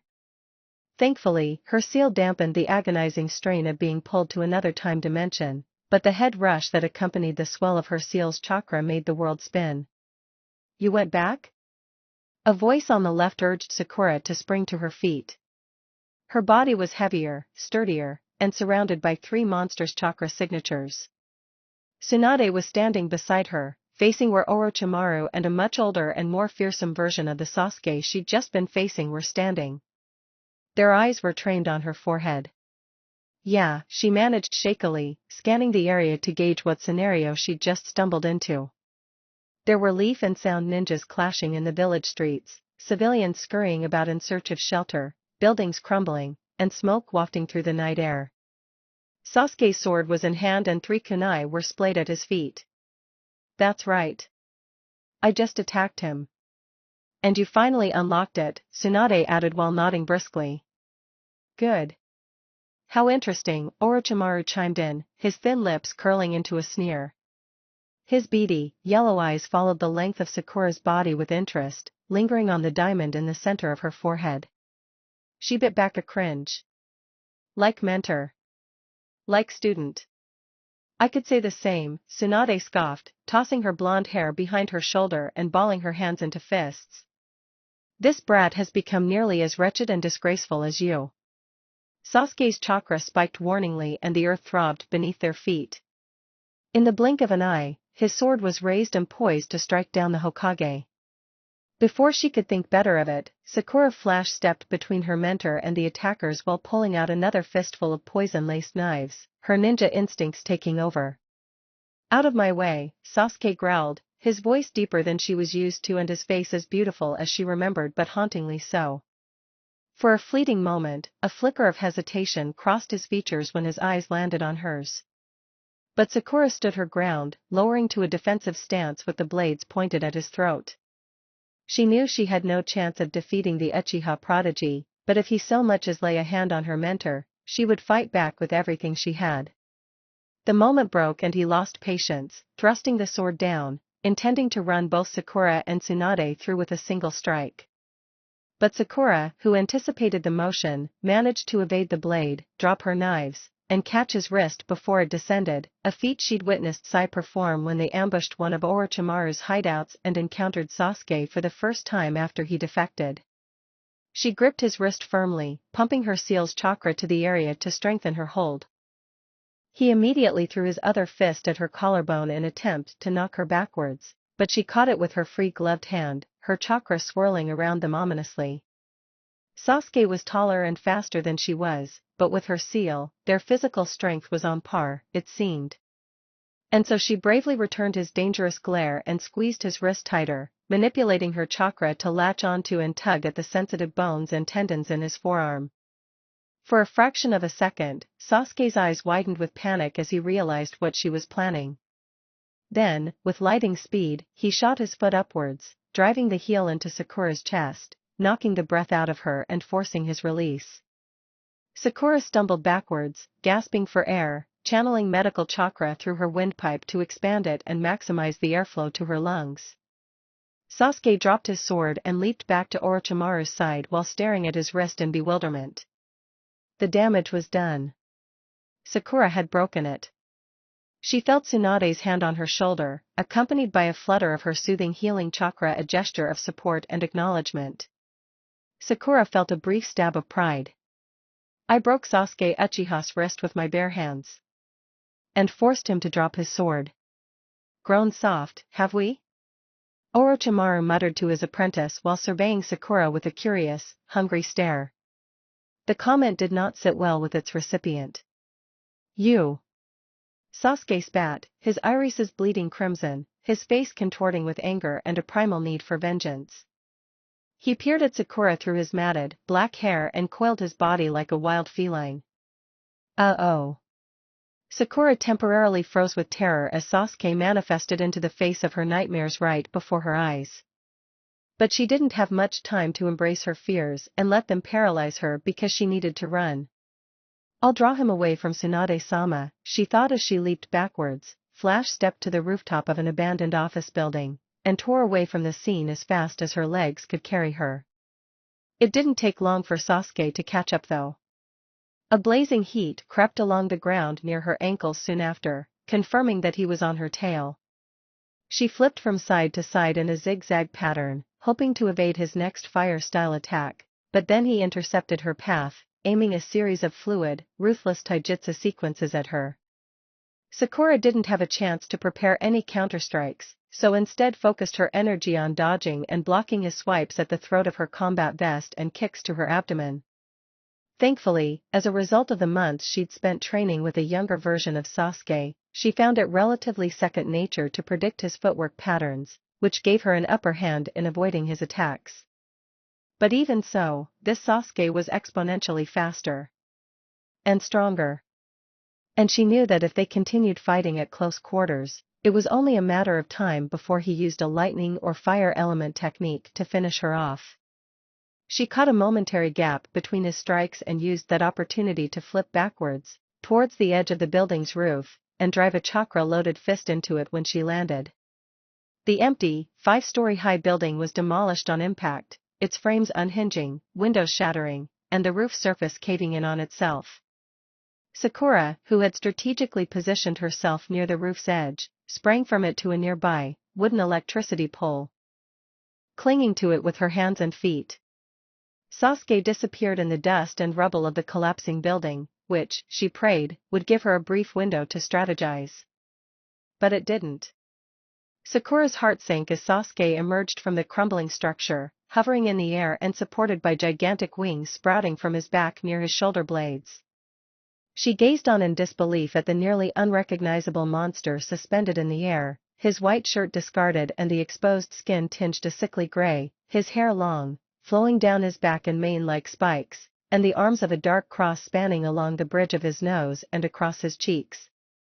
His Sharingan gleamed in the night sky and, worst of all, everything about him reeked of Orochimaru. This is bad. Without a moment's hesitation, and before Sasuke's eyes landed on her, Sakura leaped from the pole and crashed right through an upper-floor window of the neighboring office building, barrel rolling inside and using her arms to shield herself from the shattered glass. Then she clambered to her feet, the heels of her boots sliding a little on the ceramic tile, and sprinted down the deserted hallway, passing row upon row of doors leading to empty offices and conference rooms. Sakura arrived at a flight of stairs and without wasting time to turn back and gauge Sasuke's location, whipped down 2 flights before springing back out into a hallway. He's too strong, she thought in a frenzy as she raced through the winding halls, hoping to put as much space as possible between herself and her pursuer to buy more time until either she formulated a plan or until reinforcements arrived. She sprinted pell-mell through hallways, masking her chakra signature to the best of her ability, and scouted for a temporary hiding spot to pause and catch her breath. After what could have been seconds or hours for all she knew, Sakura finally settled on a random office on the outer side of the hall. She picked the lock effortlessly, searing the metal inner workings with a delicate stream of chakra. This was clearly only a civilian office complex, perhaps even where her father worked. Once inside, Sakura closed the door as quietly as she could and threw herself up against the wall beside it, listening attentively for any sign of Sasuke arriving on the premises. Several minutes of silence passed, save her heavy breathing, and she glimpsed her reflection in the window on the opposite wall. Her forehead was lined with sweat despite the relatively cold temperature, her body trembling with fright. She was no match for Sasuke, especially in that demonic state. I need backup. But was Sasuke even following her anymore? Perhaps he encountered someone else, distracting him from the pursuit. It was only a matter of time before Naruto showed up, after all. Maybe he. Bang. Sakura's breath caught in her throat at the abrupt sound further down the hall. What was that? Bang. Bang. Her heart drummed frantically as the rhythmic noises grew louder and louder. Closer and closer. Bang. Bang. She clenched her fists and squeezed her eyes shut. Damn it. Someone was slamming open doors, one by one, along the very hallway Sakura's office hideout was located on. Sasuke was coming. Sakura's stomach lurched as she fell forward, her head colliding with someone's chest, and she yelped with surprise, her mind and body disoriented and on high alert. Sakura's nerves spurred her to action, urging her to straighten and confront the stranger. As soon as she caught sight of the familiar dark eyes, the very face she'd been fleeing from only seconds prior, her body moved automatically. A gloved fist was flying towards Sasuke's head before she could think twice about it. He managed to block the fist with his forearms when it was mere inches away from breaking his nose. What the hell? He spluttered before snatching at her wrist and shoving Sakura away from him. But she couldn't find her words through the swell of emotions and panic. The Sasuke in front of her was wearing all black and was smaller, his chakra less potent, but had the same terrible, murderous expression as the Sasuke who stood beside Orochimaru. When she failed to reply, Sasuke stepped closer, gripped the front of Sakura's black dress and pulled her towards him, until there was nowhere to look but at his face. She whimpered with surprise, her body tensing in preparation to retaliate. My brother? He prompted, his tone harsh and stone cold. Oh, right. She was about to tell him, finally. Before she went to the future. It was a ploy. Your revenge, the massacre, a ploy, she choked out, her prepared speech thrown out the window in this moment of desperation. Sasuke's expression was indifferent and he continued to glare, waiting for her to continue. Why your clan was plotting an uprising, she stammered, recalling the contents of Danzo's letter.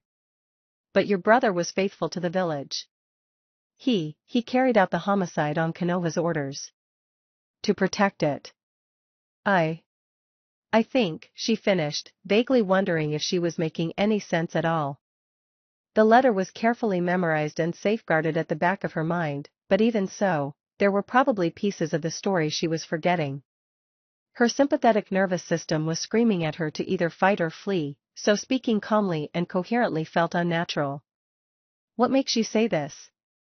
Was Sasuke's blunt response after a long pause, his emotionless mask plastered on thick. She released a breath, willing her body to calm down. I found a letter in the Hokage's office before the Chunin exams.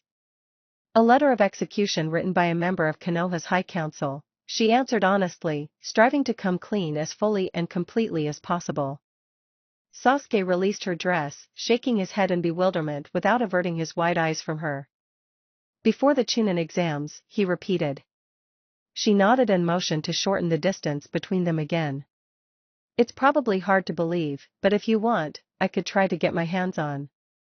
Get away from me. Sakura faltered and snapped her head up to Sasuke's face. His eyes were glazed over, his jaw set. What? She sputtered in a trance, without halting her advance towards him. Sasuke, But he snatched at her shoulder and pushed with such force that she stumbled. She even fell to her knees, overwhelmed by shock and the physical repercussions of time travel. You, Sasuke snarled, his Sharingan igniting, and, to her horror, black marks creeping up along the base of his neck. "Stay away from me." And then he left. And Sakura just sat there, numb with confusion, on the tree-lined path connecting the village core to the training grounds, wearing her black funeral dress. Well, that sure didn't go well, she thought in a daze, too drained to absorb the situation on an emotional level.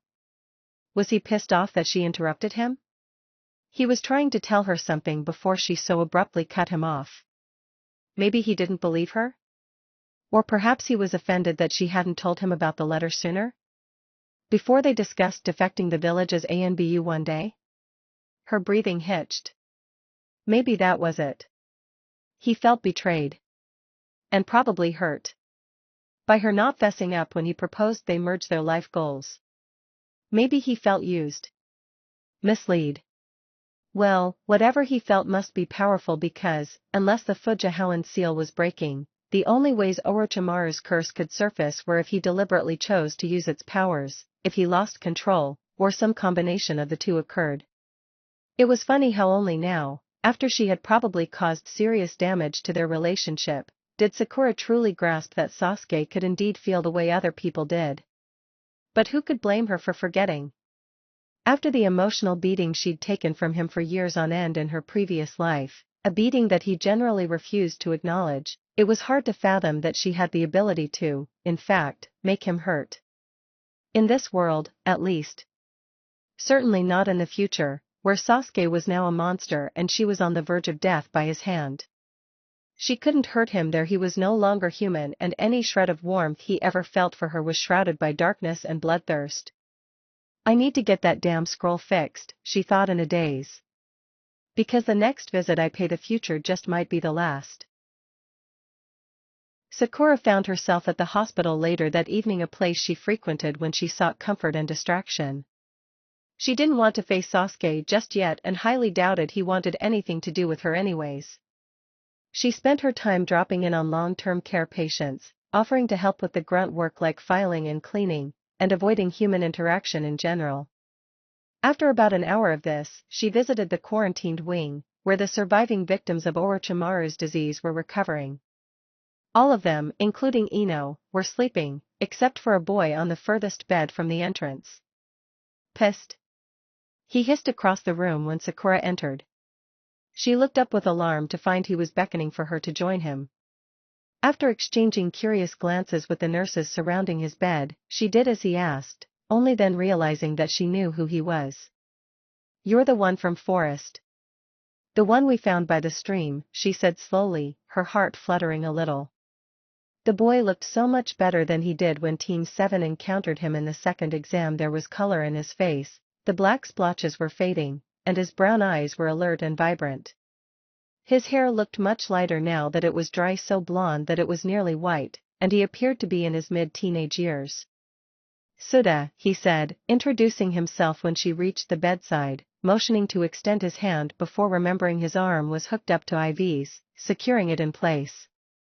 "Sakura," she replied with a courteous bow, a real smile sprouting on her lips. He returned it.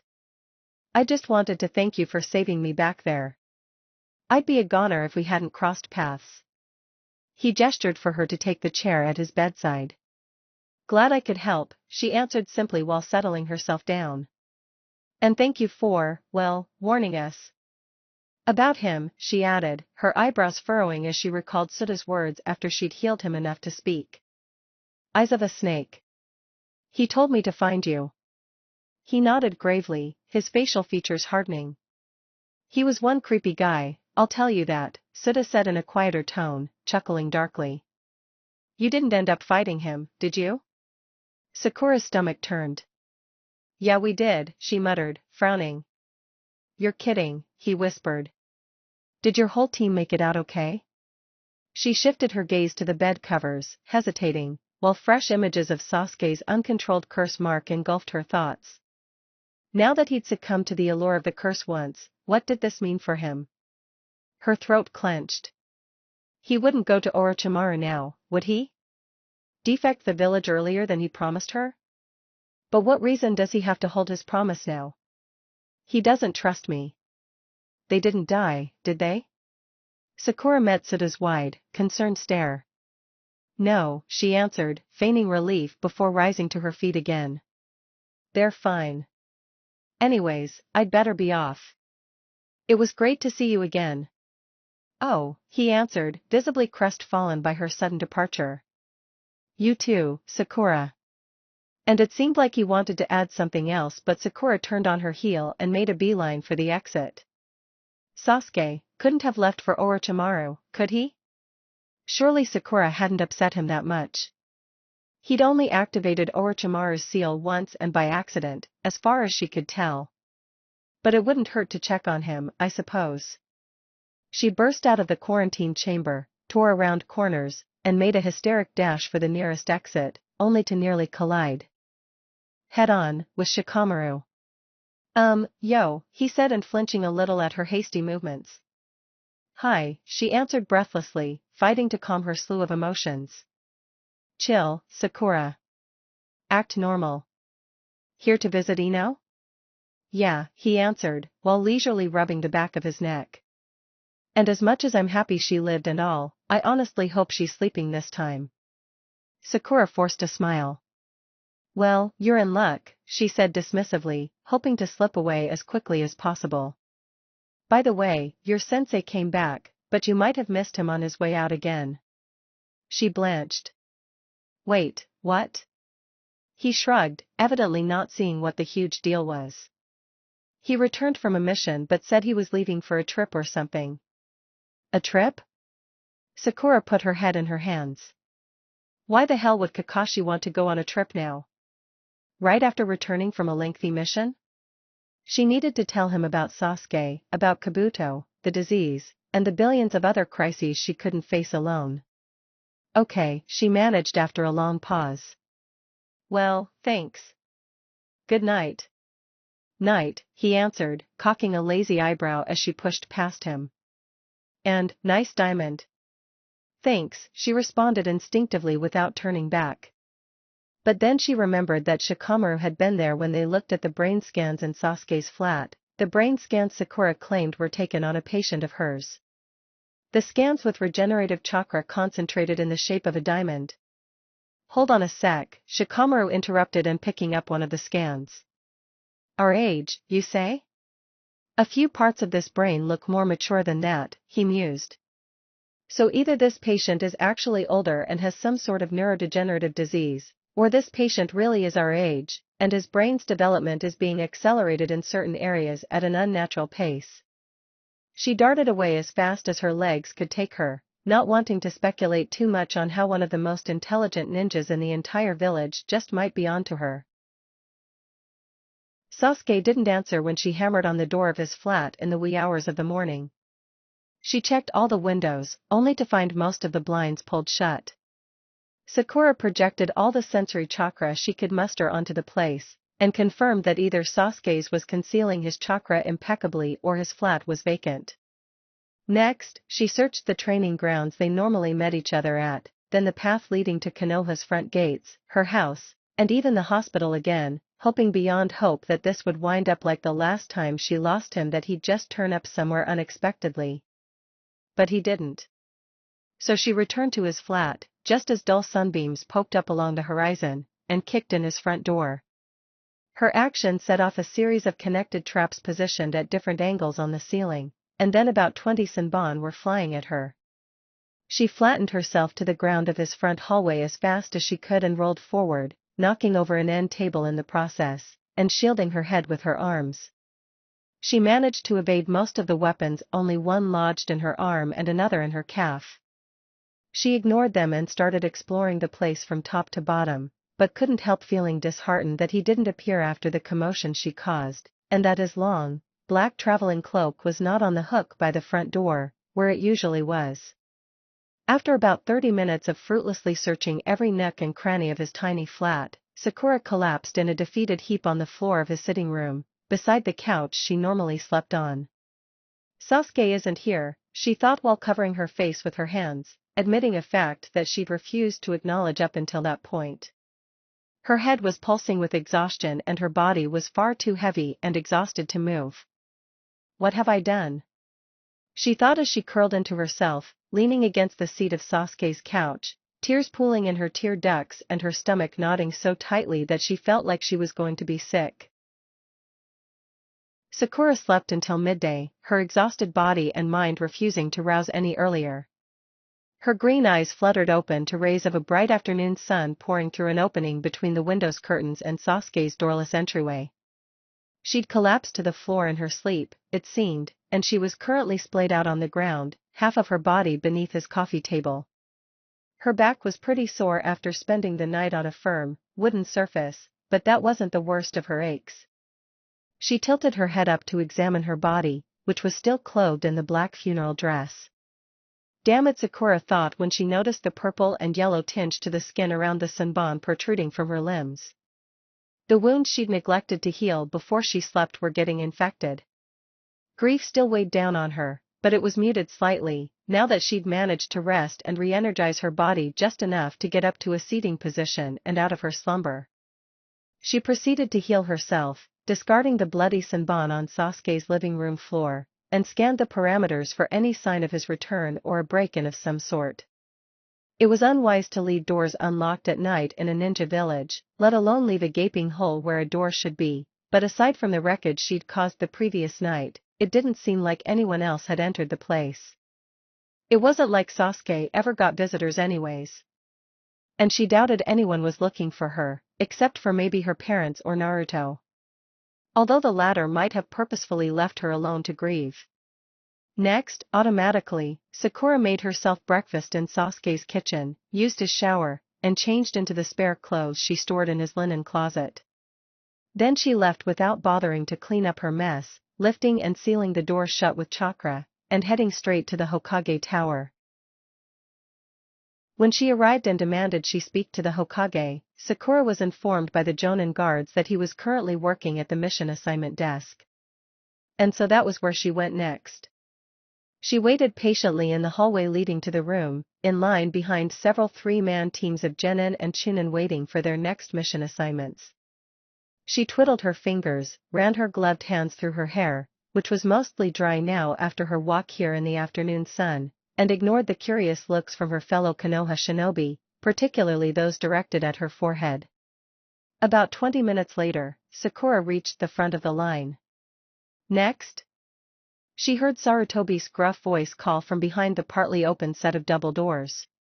She pushed on through, carefully shutting the doors behind her, before turning around to face the third Hokage and Irika, who were both seated at a long table on the opposite end of the room. Sakura, Irika said with surprise before exchanging a look with Sarutobi.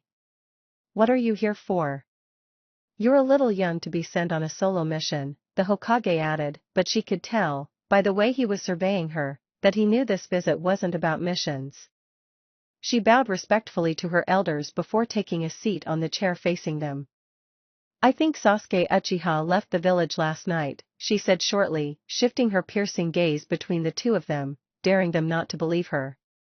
She resolved to report Sasuke's potential absence as soon as possible, so he might be caught before reaching Orochimaru. His departure had been so sudden that clearly this was just some spur-of-the-moment choice. He'd regret this if he wasn't stopped. That he did, the Hokage agreed with a curt nod. Sakura rose to her feet and felt her jaw hang open. What? He left with Kakashi last night, Irika piped in. He demanded they spend the month training in the Land of Rivers in preparation for the third exam. They left immediately after. She stood there, frozen in place, consumed by both relief and shock all at once.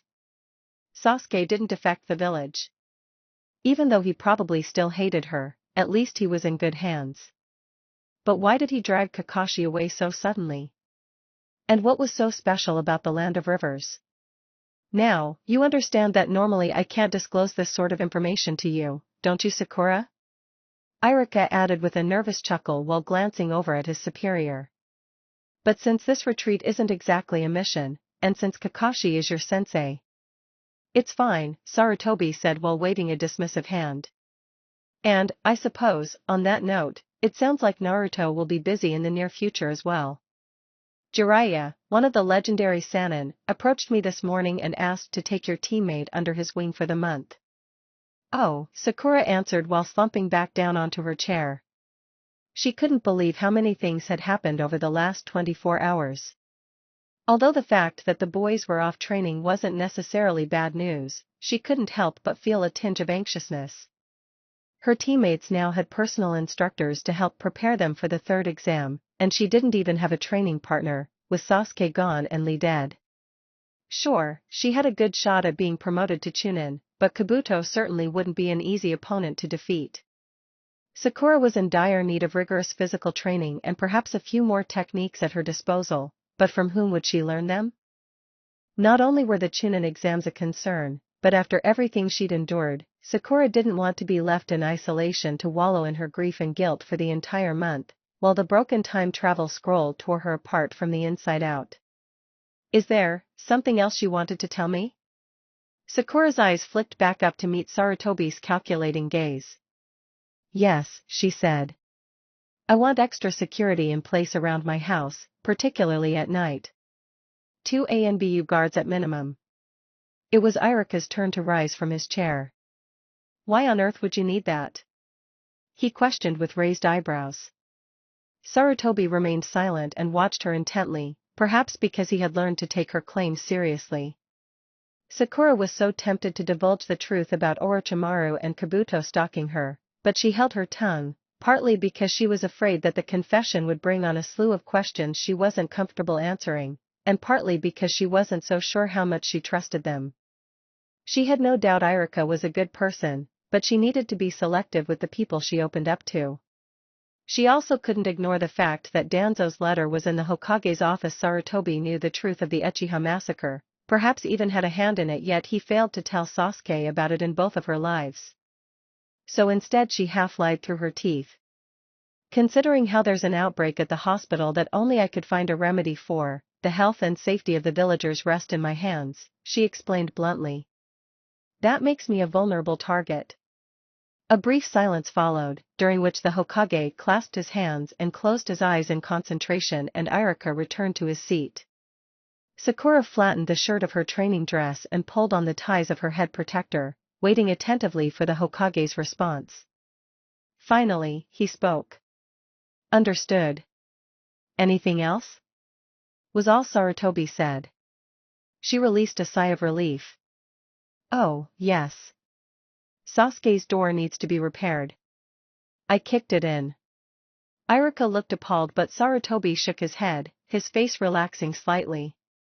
That can be arranged, he chuckled. A small smile graced her lips. Thank you, Hokage-sama, she said while motioning to get up.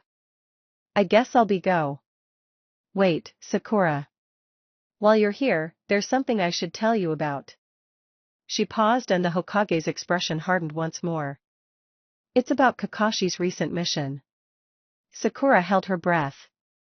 Now that was something she certainly wanted intel on. Why the hell did Kakashi leave on such an untimely mission, right when she needed him most, in the first place? But before the Hokage could elaborate, he was interrupted by the double doors slamming open. Sakura nearly toppled out of her seat with surprise. Where's the kid? Came a husky, female voice from the entrance behind her. Sakura's stomach dropped. No way. It can't be. The sound of heeled shoes clicking against the polished, wooden floor met her ears, and Sakura was so disabled with shock that she couldn't move. Why, speak of the devil, Sarutobi sneered while rolling his eyes. Irika, once again, sprang out of his chair. Sakura felt the new presence standing immediately to her right. She daringly shifted her gaze in that direction, her heart hammering in her chest. Tsunade-sama? Don't tell me you're the brat? Was the answer she got, Tsunade's amber eyes narrowing and her body stooping down enough for Sakura to smell the alcohol on her breath. But she didn't care.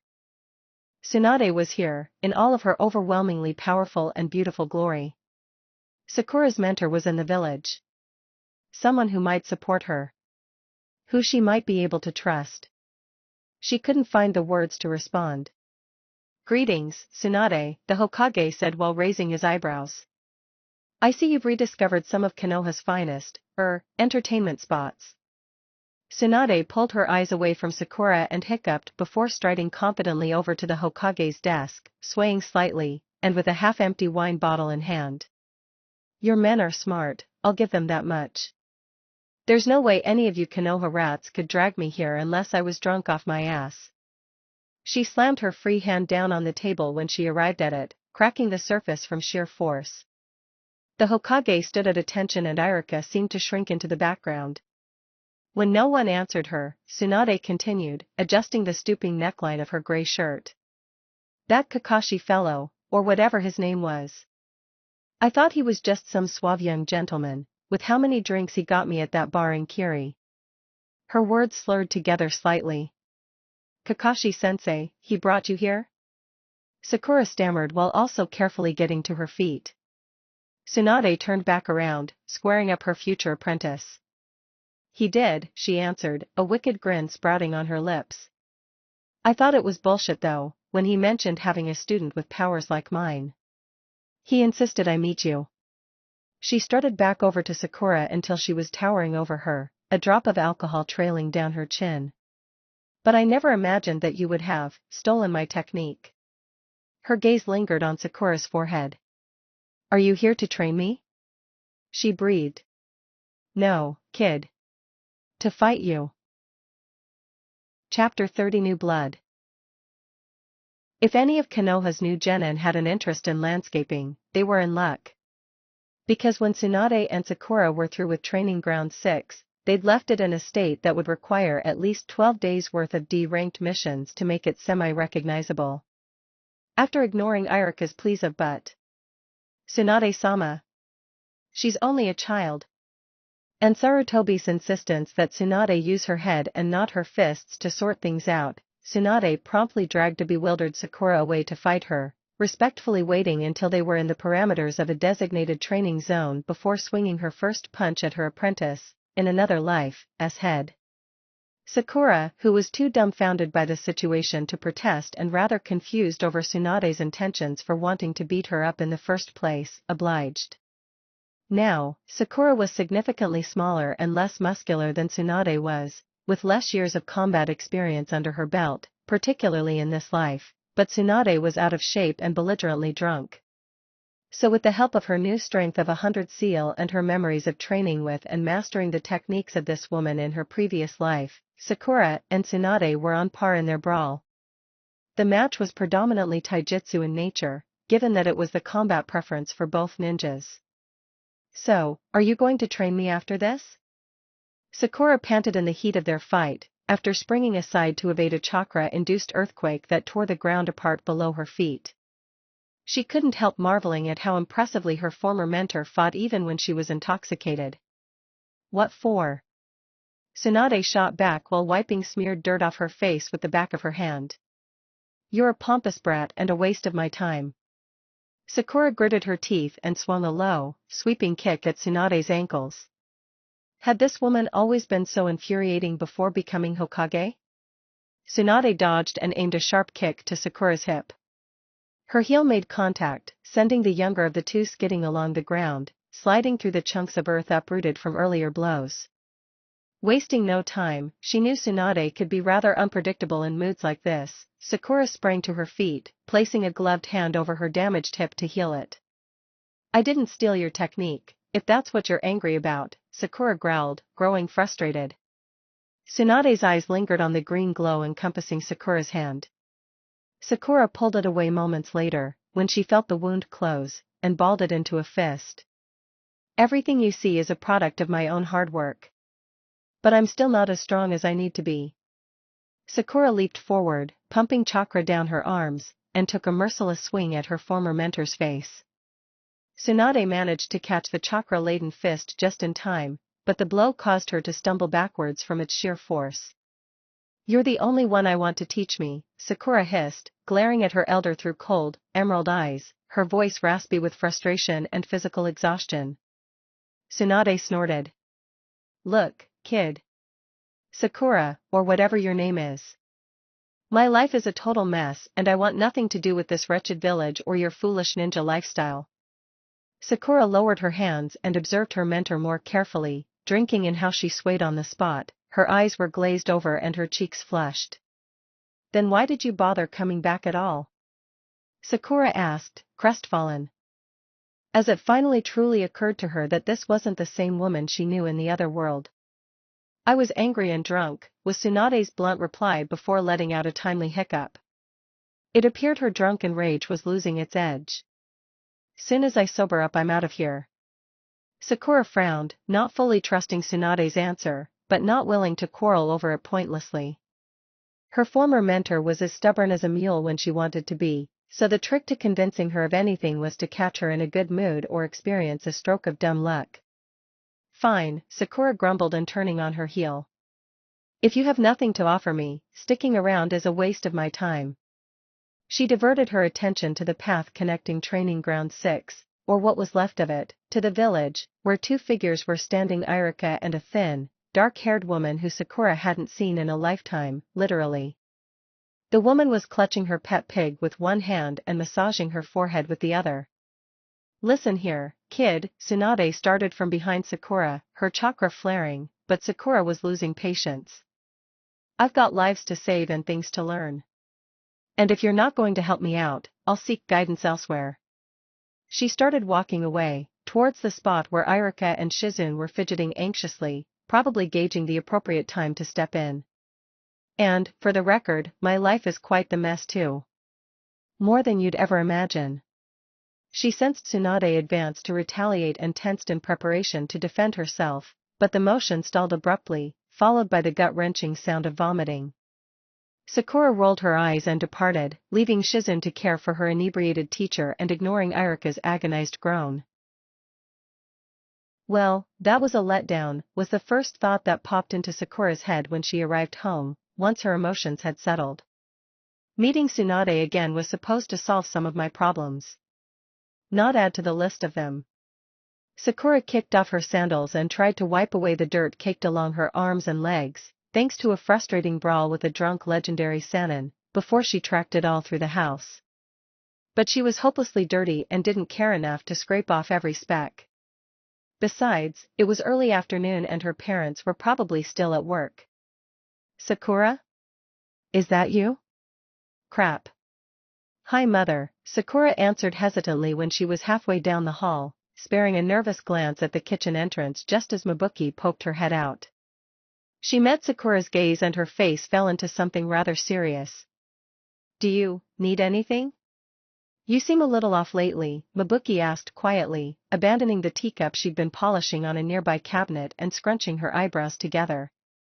Sakura pursed her lips and remained frozen in place, gazing into her mother's vibrant green eyes. She didn't have the energy to pretend she was okay. Mabuki sighed and folded her arms, leaning against the side of the kitchen entrance. I didn't think you could look any worse than the last time I saw you. When you came home from the second exam. Neither did I, Sakura agreed, her voice hollow, remembering the chaotic state of mind she'd been in when she discovered the time travel scroll was torn. You know, Sakura, as much as you love this ninja business, don't forget to take care of yourself. Are you still seeing the therapist about your unhealthy sleeping habits? Yeah, Sakura mumbled. I'd totally forgotten about that. It felt like a century ago that she blamed Sasuke crashing through her bedroom window on violent reactions to night terrors. Good, Mabuki quipped. Because a night of decent rest will certainly help keep your mind off him. Distraction is key. Sakura nodded then paused. Wait. Keep my mind off who?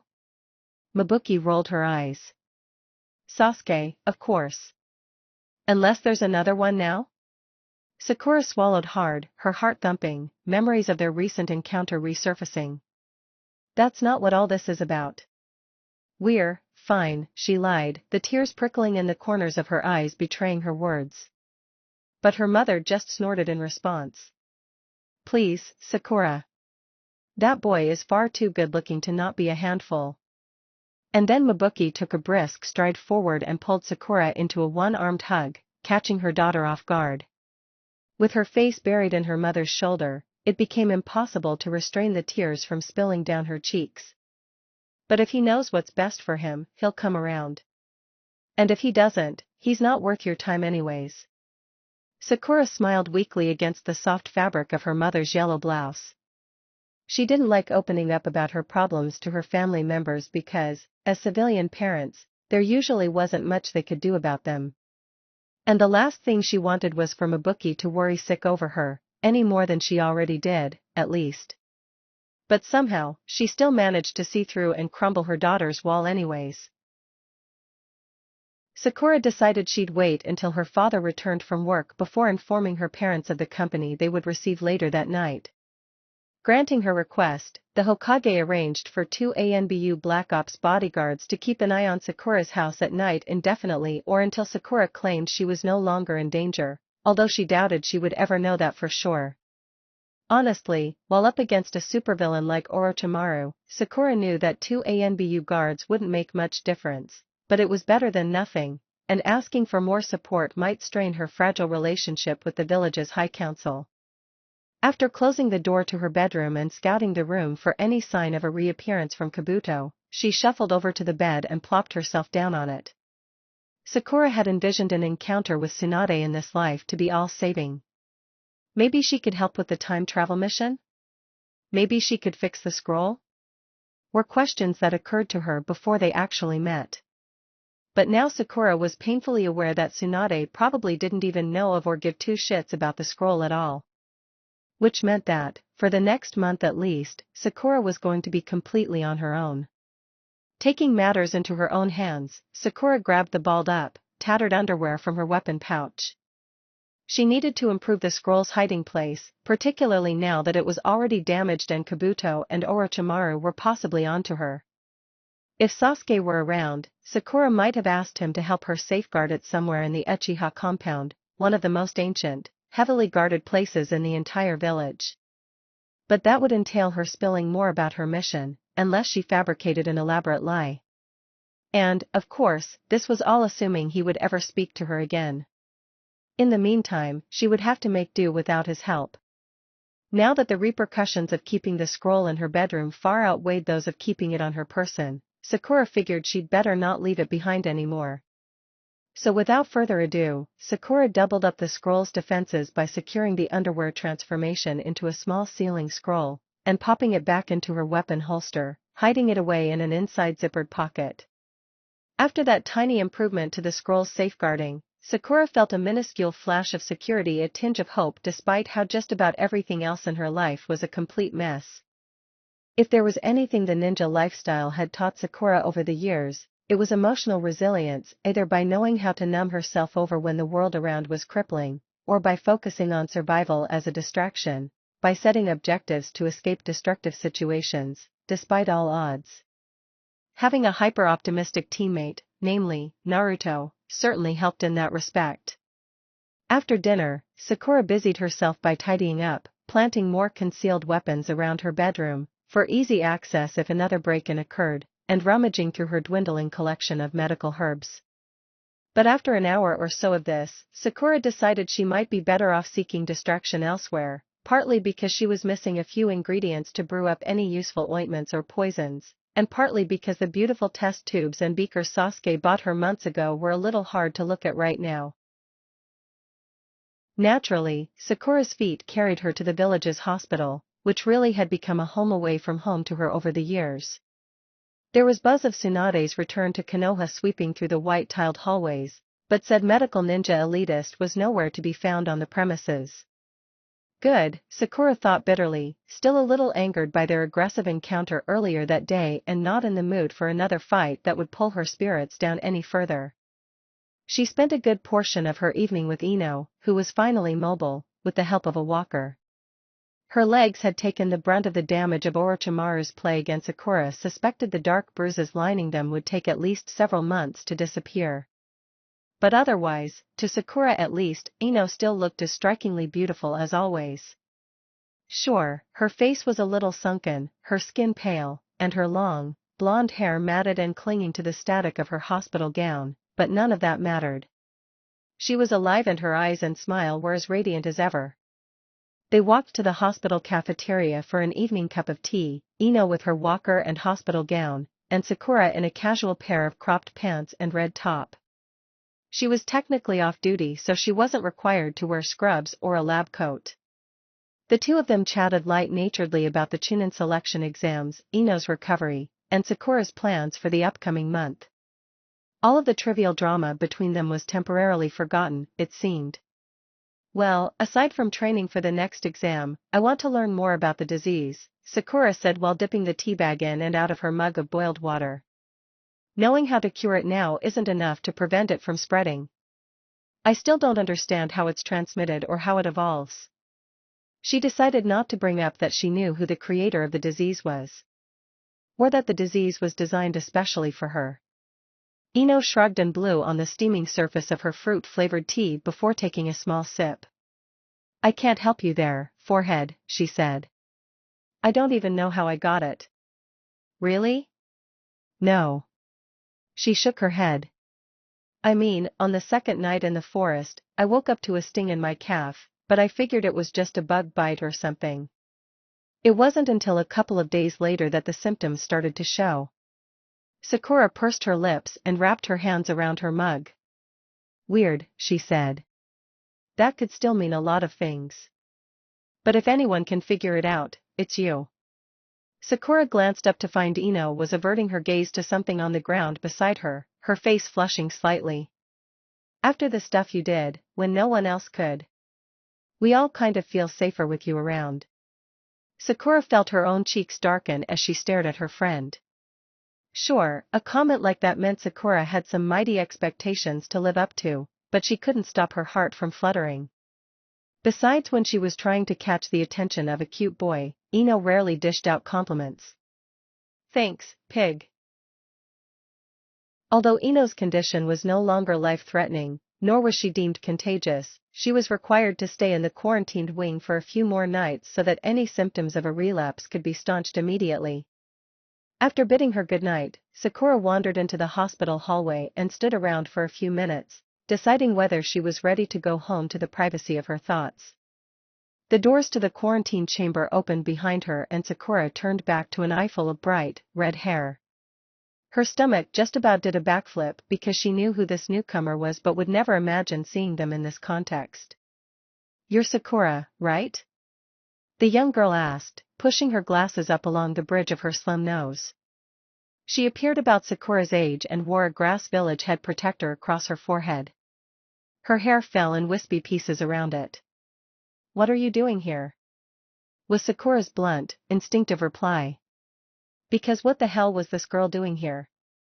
Sakura knew, from her brief encounters with the girl in her previous life Karen, or whatever her name was, that she was a crony of Orochimaru's and a part of Sasuke's team after he betrayed the village.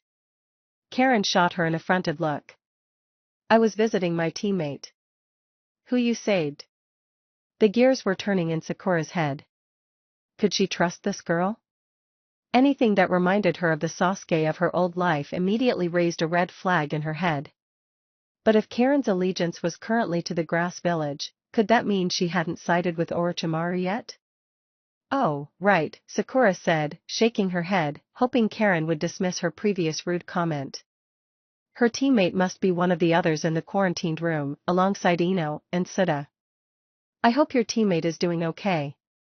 He is, Karen answered with a small smile and sticking out her hand. I'm Karen, by the way. Sakura gaped at the waiting hand for a second extra before taking it, similarly to when Tenten introduced herself after the first exam. It was weird to be introduced to people who she already knew. Not that they'd ever really had a proper greeting. Their first encounter was when Sasuke attempted to have Sakura murder her. Good to meet you, Sakura said, a little awkwardly. So, are you heading home once your teammate is cleared to leave? She asked to make polite conversation. Karen fiddled with her glasses, clearly a nervous habit. Well, I was planning to, but, she glanced down at her feet, I was thinking of sticking around to see your match. Sakura raised her eyebrows at this. I'm interested in the medical arts too, she elaborated. And you're? Well, I've never seen an elite medical ninja in combat before. So I thought it might be interesting. Sakura refrained from letting the flattery get to her head, because for all she knew, Karen was referring to Kabuto. surely sound ninjas regarded him as an elitist. Maybe she hoped to see Sakura get pummeled to death? But if Sakura's untrusting thoughts were merely running astray, and they probably were, maybe this girl wasn't half bad. And maybe they could actually make good friends. Before Sakura could answer, the emergency wing doors ahead of them flew open with a bang. 2 stretchers were being hoisted in by a cluster of nurses, civilians, and on-duty ninja security guards. "Clear the hall," someone shouted. "They're civilians." Dread pooled in Sakura's stomach. For ninjas, there was something innately unsettling about civilian injuries. Particularly when they were from one's home village. Not only did they die more easily due to their lack of chakra, but their deaths symbolized a failure of their village's ninjas to protect them. As the crowd drew nearer, a terrible idea of it being her parents on those stretchers occurred to Sakura, and her palms grew clammy. But once they were within view, she confirmed that no, they weren't her parents. But that didn't necessarily calm Sakura much because they were covered in black splotchy marks. The disease. Sakura squeaked, her hand flying to her mouth with shock. Ordinary people were being dragged into this mess now? What the hell was Orochimaru doing? One of the nurses carrying the stretcher noticed the 2 girls standing there. "Sakura Haruno!" the nurse exclaimed, and just like that, all eyes were trained on her. "Come with us. Now." And then, in a trance, Sakura followed the horde, without a chance to say goodbye to Karen, into a different private chamber, this one smaller than the one Ino and the others were cooped up in. The new location must be an attempt to keep these patients away from the ones in remission, whose bodies might not tolerate re-exposure to the illness. At this point, it was hard to say whether they had developed immunities to the disease, or whether this was even the exact same disease at all. Once in the room, everyone put on masks that covered right up to their lower eyelids and sheer, disposable gloves. Sakura, who was not equipped for medical duty, was handed them too, and she quickly pulled her hair back into a messy knot with an elastic on her wrist. It took a moment for Sakura to realize the crowd was parting to let her though. She moved ahead without a moment's hesitation and took in her patients' appearances. She tried not to convey her dismay at the sight. The civilians, a man and a woman, definitely bore the symptoms of Orochimaru's disease, except more exaggerated perhaps because their bodies were weaker or perhaps because the disease was, somehow, assaulting its victims more aggressively. There were far more black marks on them than she'd even seen on the sound ninjas while they were dying in the forest. Sakura reached forward and ripped open the man's shirt to gain better access to his skin beneath it. One of the nearby nurses followed Sakura's lead and did the same with the woman. This revealed that the splotches had creeped along their collarbones, reaching their chests and splaying out like black, inky spider webs. Sakura's heart sank. It was game over. "They're dead," she proclaimed even before checking their vital signs. The room became still. It was never easy to announce these things, but Sakura had grown used to it over the years. She felt many pairs of eyes turn to look at her, demanding an explanation. "The parasites have sucked oxygen from the blood around their hearts," she pointed to the trail of marks along their torsos which caused sudden cardiac arrests. She imagined she was reciting a passage from a textbook to mitigate the emotional charge. After a drawn-out pause, several nurses flocked over to check and double-check their vital signs anyways, shining lights at their pupils, squeezing their pulse points, and tapping their knees with small, rubber hammers. They only managed to confirm Sakura's claim. Then the doors to the private room slammed open and 2 new figures entered the already crammed space. But Sakura couldn't be any more relieved. "So what's this disease everyone's freaking out about, then?" Shizune strode in confidently, with the air of someone who knew their way around hospitals. "I am," Sakura's previous supervisor who fought for her job promotion, followed, her eyes flitting around anxiously as she pulled on her mask. "I'll fill you in," Sakura answered, and Shizune's own eyes widened with surprise when the smallest person there answered her. Iam's lips twitched upwards into a proud smile. And so she debriefed them, feeling comforted that they didn't need any of her jargon or acronyms explained. Shizune in particular was a huge asset to have at her side in the face of a puzzling medical incident. After dismissing the people no longer needed in the room, 80% of the group, together, Sakura and Shizune explored the bodies for a signal of how the patients contracted the disease in the first place. But aside from a single puncture hole, about the width of a fingertip, in the man's arm, there were no obstructions of any sort on them. There wasn't a single puncture on the woman. They speculated for a while longer, discussing what could have punctured him and whether it had anything to do with the disease transmission at all. Sakura told Shizune everything she knew, except for Orochimaru's involvement, because, somehow, she felt like he would know if she told. And surely now that another brilliant mind had entered the scene, they could perform more comprehensive scans of both the surviving and diseased victims and learn even more about this terrible illness. Even though civilians died today, Sakura felt some of her burden lift. I can show you the quarantine chamber with the survivors just down the hall, Shizune-san, I am offered, once it was well into the night. You can go home and rest now, Sakura. Thank you again for guiding us. Sakura nodded in response. Sure. I'm going to need to sleep on this anyways, she said, and she meant it. She was feeling exhausted after another long and mentally taxing day, and now that she at least had Shizune around, she felt some solace in knowing that she might have a companion to exchange ideas with for the next month. Shizune was her first mentor, after all. And so she left the room, pulling off her mask and gloves and tossing them in the waste bin on the way out. She stumbled down the hallway and towards the emergency wing exit, so burned out that she didn't notice Tsunade standing there, just outside the door, leaning on the wall with her arms folded. Sakura tended to dream vividly on the nights after patients died in her care. On that particular night, Sakura's dreams carried her back to the land of waves, back to when this new life was fresh and her problems were far simpler. Let's go, Sasuke's hazy voice echoed. And then she could feel him dragging her from her sleeping bag and out of the bridge builder's house, leading her to the area where they learned to climb trees, in the heart of a looming, dark forest. He didn't release her hand until they arrived at the base of an enormous tree and he began to climb it. Sakura knew what she had to do. After snatching at the pinecone waiting in the grass by her feet, she tore up the tree trunk, preparing to fire it at her teammate, whose chakra she sensed in the branches just overhead. The pinecone fight ensued, Sakura's stomach saluting as she leaped through the high branches, her exposed skin tingling as the cool, night air rushed past it.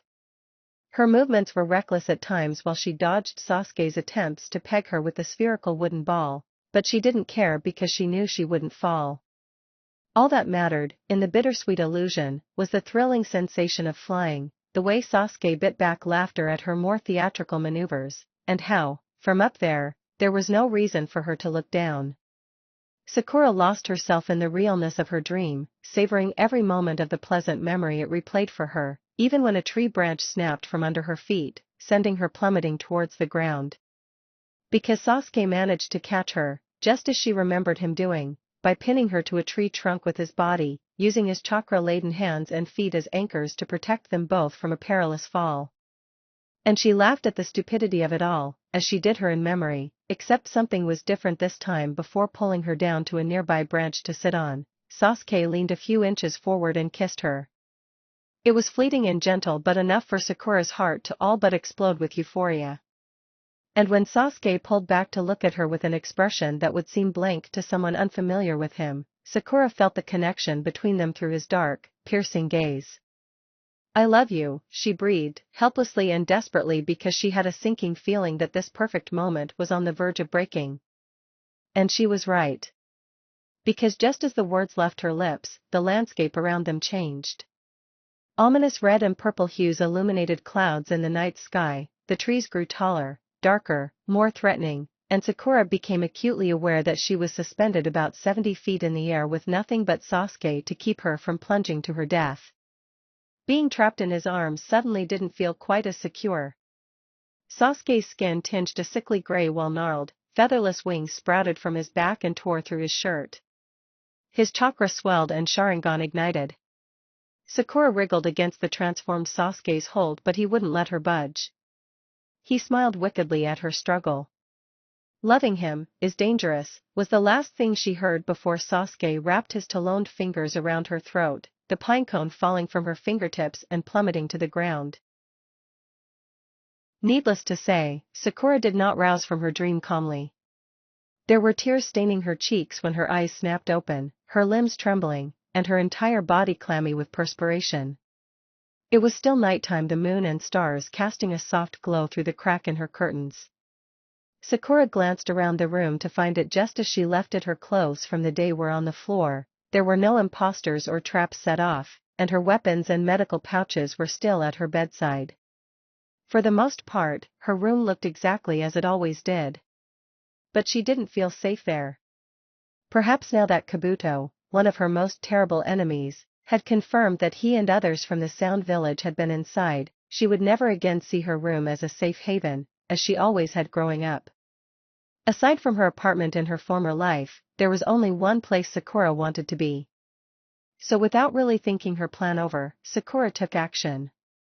She pulled on a comfortable sweater and sweatpants, gathered her weapons, medical supplies, and wallet, and left her house, carefully locking the door behind her with chakra. Thankfully, the ANBU guards, wherever they were, didn't give her any hassle. She treaded silently across the village, maneuvering through the empty, moonlit streets on feet trained in the art of stealth. A short while later, she arrived at Sasuke's flat. Sakura was careful to kick the door in more quietly this time as not to rouse anyone who lived near the Uchiha compound. The traps didn't fire weapons at her, since they'd already emptied themselves on her the previous night, and the side table Sakura had knocked on the ground before was right where she left it, along with the bloody senbon on the sitting room floor and the dirty dishes in the sink from her breakfast that morning. After sealing the door closed with chakra, Sakura padded through the house, passing by the couch because it was not enough. She followed the hallway to Sasuke's room and curled up in his bed, clinging onto the covers and pillows, where his scent still lingered. The following morning, Sakura wandered to Konoha's front gates. Dew sprinkled the grass lining the dirt road and the air was still and crisp. It wasn't long after dawn when she got there, and despite her interrupted sleep, she felt energized enough to leave Sasuke's flat and get on with her day. It was rather twisted, she realized, how she still sought refuge in the comfort of Sasuke's home when he had been the one to terrify her in her nightmare. The security guards shot her brief, curious glances as she approached Konoha's border, but they didn't seem too bothered by her presence. It was probably near the end of their night shifts anyways. One turned away and the other returned to his nap. When she arrived at the gate she stopped, gazing out at the long stretch of dirt road lined with a thick mass of trees. The sun was poking up on the horizon, through the dips in the distant mountains, and sparse tufts of clouds dotted the sky. Sakura hadn't bothered to change out of her sweater and sweatpants that morning and her hair was still tousled from sleep. She missed her teammates, especially Sasuke, right now, because she desperately wanted to patch things up between them. She felt guilty for upsetting him, despite how she knew she couldn't have kept his clan's secret bottled up any longer. He simply deserved to know the truth. But there was probably a more sensitive way she could have gone about telling him. It was a ploy. Your revenge, the massacre, a ploy. Her previous words reverberated in her skull. You're an idiot, Sakura, she thought, folding her arms against herself and closing her eyes. She still cared for him as much as she ever did, but in this life, instead of distancing himself from her, Sasuke seemed more open to inviting her into his world. There was no doubt that their bond was strengthening. Or so she had believed up until their recent talk on the path. Waiting for someone? Sakura nearly jumped out of her skin at the voice after having been so consumed by her thoughts. She turned and finally noticed the figure leaning against the outer side of Konoha's open gate, staring ahead down the same road leading to the rest of Fire Country. Tsunade-sama, Sakura said, her voice a little hoarse. Her former mentor was taking a relatively peaceful stance, evidently sobered up and playing mindlessly with the pendant hanging on a chain around her neck. Her other arm was folded, her red-painted nails popping out against the dark green traveling cloak. Sakura's stomach gave a tiny lurch. Was Tsunade about to leave the village then? Even though she'd just about given up on the idea of Tsunade sticking around to help, a shred of hope lingered. Sakura's eyes moved to the ground and she didn't say anything more. There was a pause. So when you say your life is a mess, what do you mean, exactly? Tsunade asked, breaking the silence without looking in the younger woman's direction. Sakura lifted her head, surprised. It's a long story, she answered honestly, her emotions bubbling slightly at her former mentor's unwarranted interest in her. Tsunade raised her eyebrows and cast Sakura a sideways glance. You from here, kid? She chuckled darkly. Technically, yes. And Sakura didn't care if she sounded mysterious at this point. What's with all of these questions, anyways? Am I suddenly not a useless waste of your time then? But Tsunade chose to ignore this comment. A rule of thumb for medical ninjas is to avoid injury at all costs. She mumbled, more to herself than to Sakura, and returning her eyes to the horizon. Yet you want to learn more skills for combat. Sakura's heart fluttered. She figured there was no harm in making a last-ditch attempt to sway the stubborn Sannin. But there's an exception to that rule, isn't there, Tsunade-sama? And you can help me perfect it. She noticed Tsunade's eyes flicker to her forehead, her red lips stretched into a thin line. So you have no interest in learning to brew ointments or potions or whatever? No, I've mastered that, Sakura answered confidently. I've gained all the skills I need under Chiyo-sama from Suna. She neglected to add that she'd also learned a fair share about ointments from Tsunade herself in her previous life. Tsunade brought her eyebrows together, seemingly mulling something over. And why, exactly, do you need to get so strong? She asked with mild interest, prodding gently. It was an important question to ask, Sakura could acknowledge, because the creation rebirth technique was a double-edged sword. Now that Sakura had the strength of 100 seal, she was capable of using it to make her body virtually indestructible, but at the expense of her longevity. It was an advantageous yet extremely risky technique to have at her disposal. Sakura figured there was no sense lying when the truth was a disastrous enough story to convince her with. There's a disease spreading through the village, as you might have heard. It was designed by Orochimaru's crony, Kabuto, on his orders, she explained, getting straight to the heart of the matter, noting how Tsunade's interest seemed to peak at the mention of her former teammate. It has been evolving and I think something bad is going to happen. To the entire village, and maybe even beyond it. So he needs to be stopped. Tsunade was silent, so Sakura continued. They're after me specifically, I've learned. Orochimaru knows I'm the one who discovered the prognosis of his disease and cured it. He sought me out and threatened me, he infected my best friend, and inflicted a curse on my. Sakura paused, realizing that she didn't really know how to address Sasuke. My boyfriend, she finished quietly. Oh, what the hell? Half the village probably thinks it anyways, right? And I recently learned that Kabuto himself is stalking me, trying to get in my head. Despite how her breathing had quickened and her shaking hands had balled into fists, Sakura found it surprisingly easy and relieving to pour out her worries to her former mentor, regardless of the unstable relationship between them now. Tsunade finally spoke again. And this Kabuto fellow, is the one you're fighting in the third exam? Sakura nodded. What should I do? Tell the Hokage? Tsunade snorted at this. Pfft. No, she deadpanned. Sarutobi won't give a shit. Then what? Alright. Alright then. I'll help you, Tsunade snapped. Sakura's breath caught in her throat. Not for a whole month, or whatever, but I'll show you a couple of tricks before I take off again. As long as you promise me you'll kick his ass, okay? She straightened up and tossed her long, blonde hair over her shoulder, turned on her heel, and walked back in through the gates, towards the village core. Now quit pestering me about it. And Sakura just stood there in a stupor, gazing at Tsunade's back. It took a moment for her to collect herself and mutter, I promise. While her lips sprouted the widest grin they'd supported in months and tears swam in the corners of her eyes.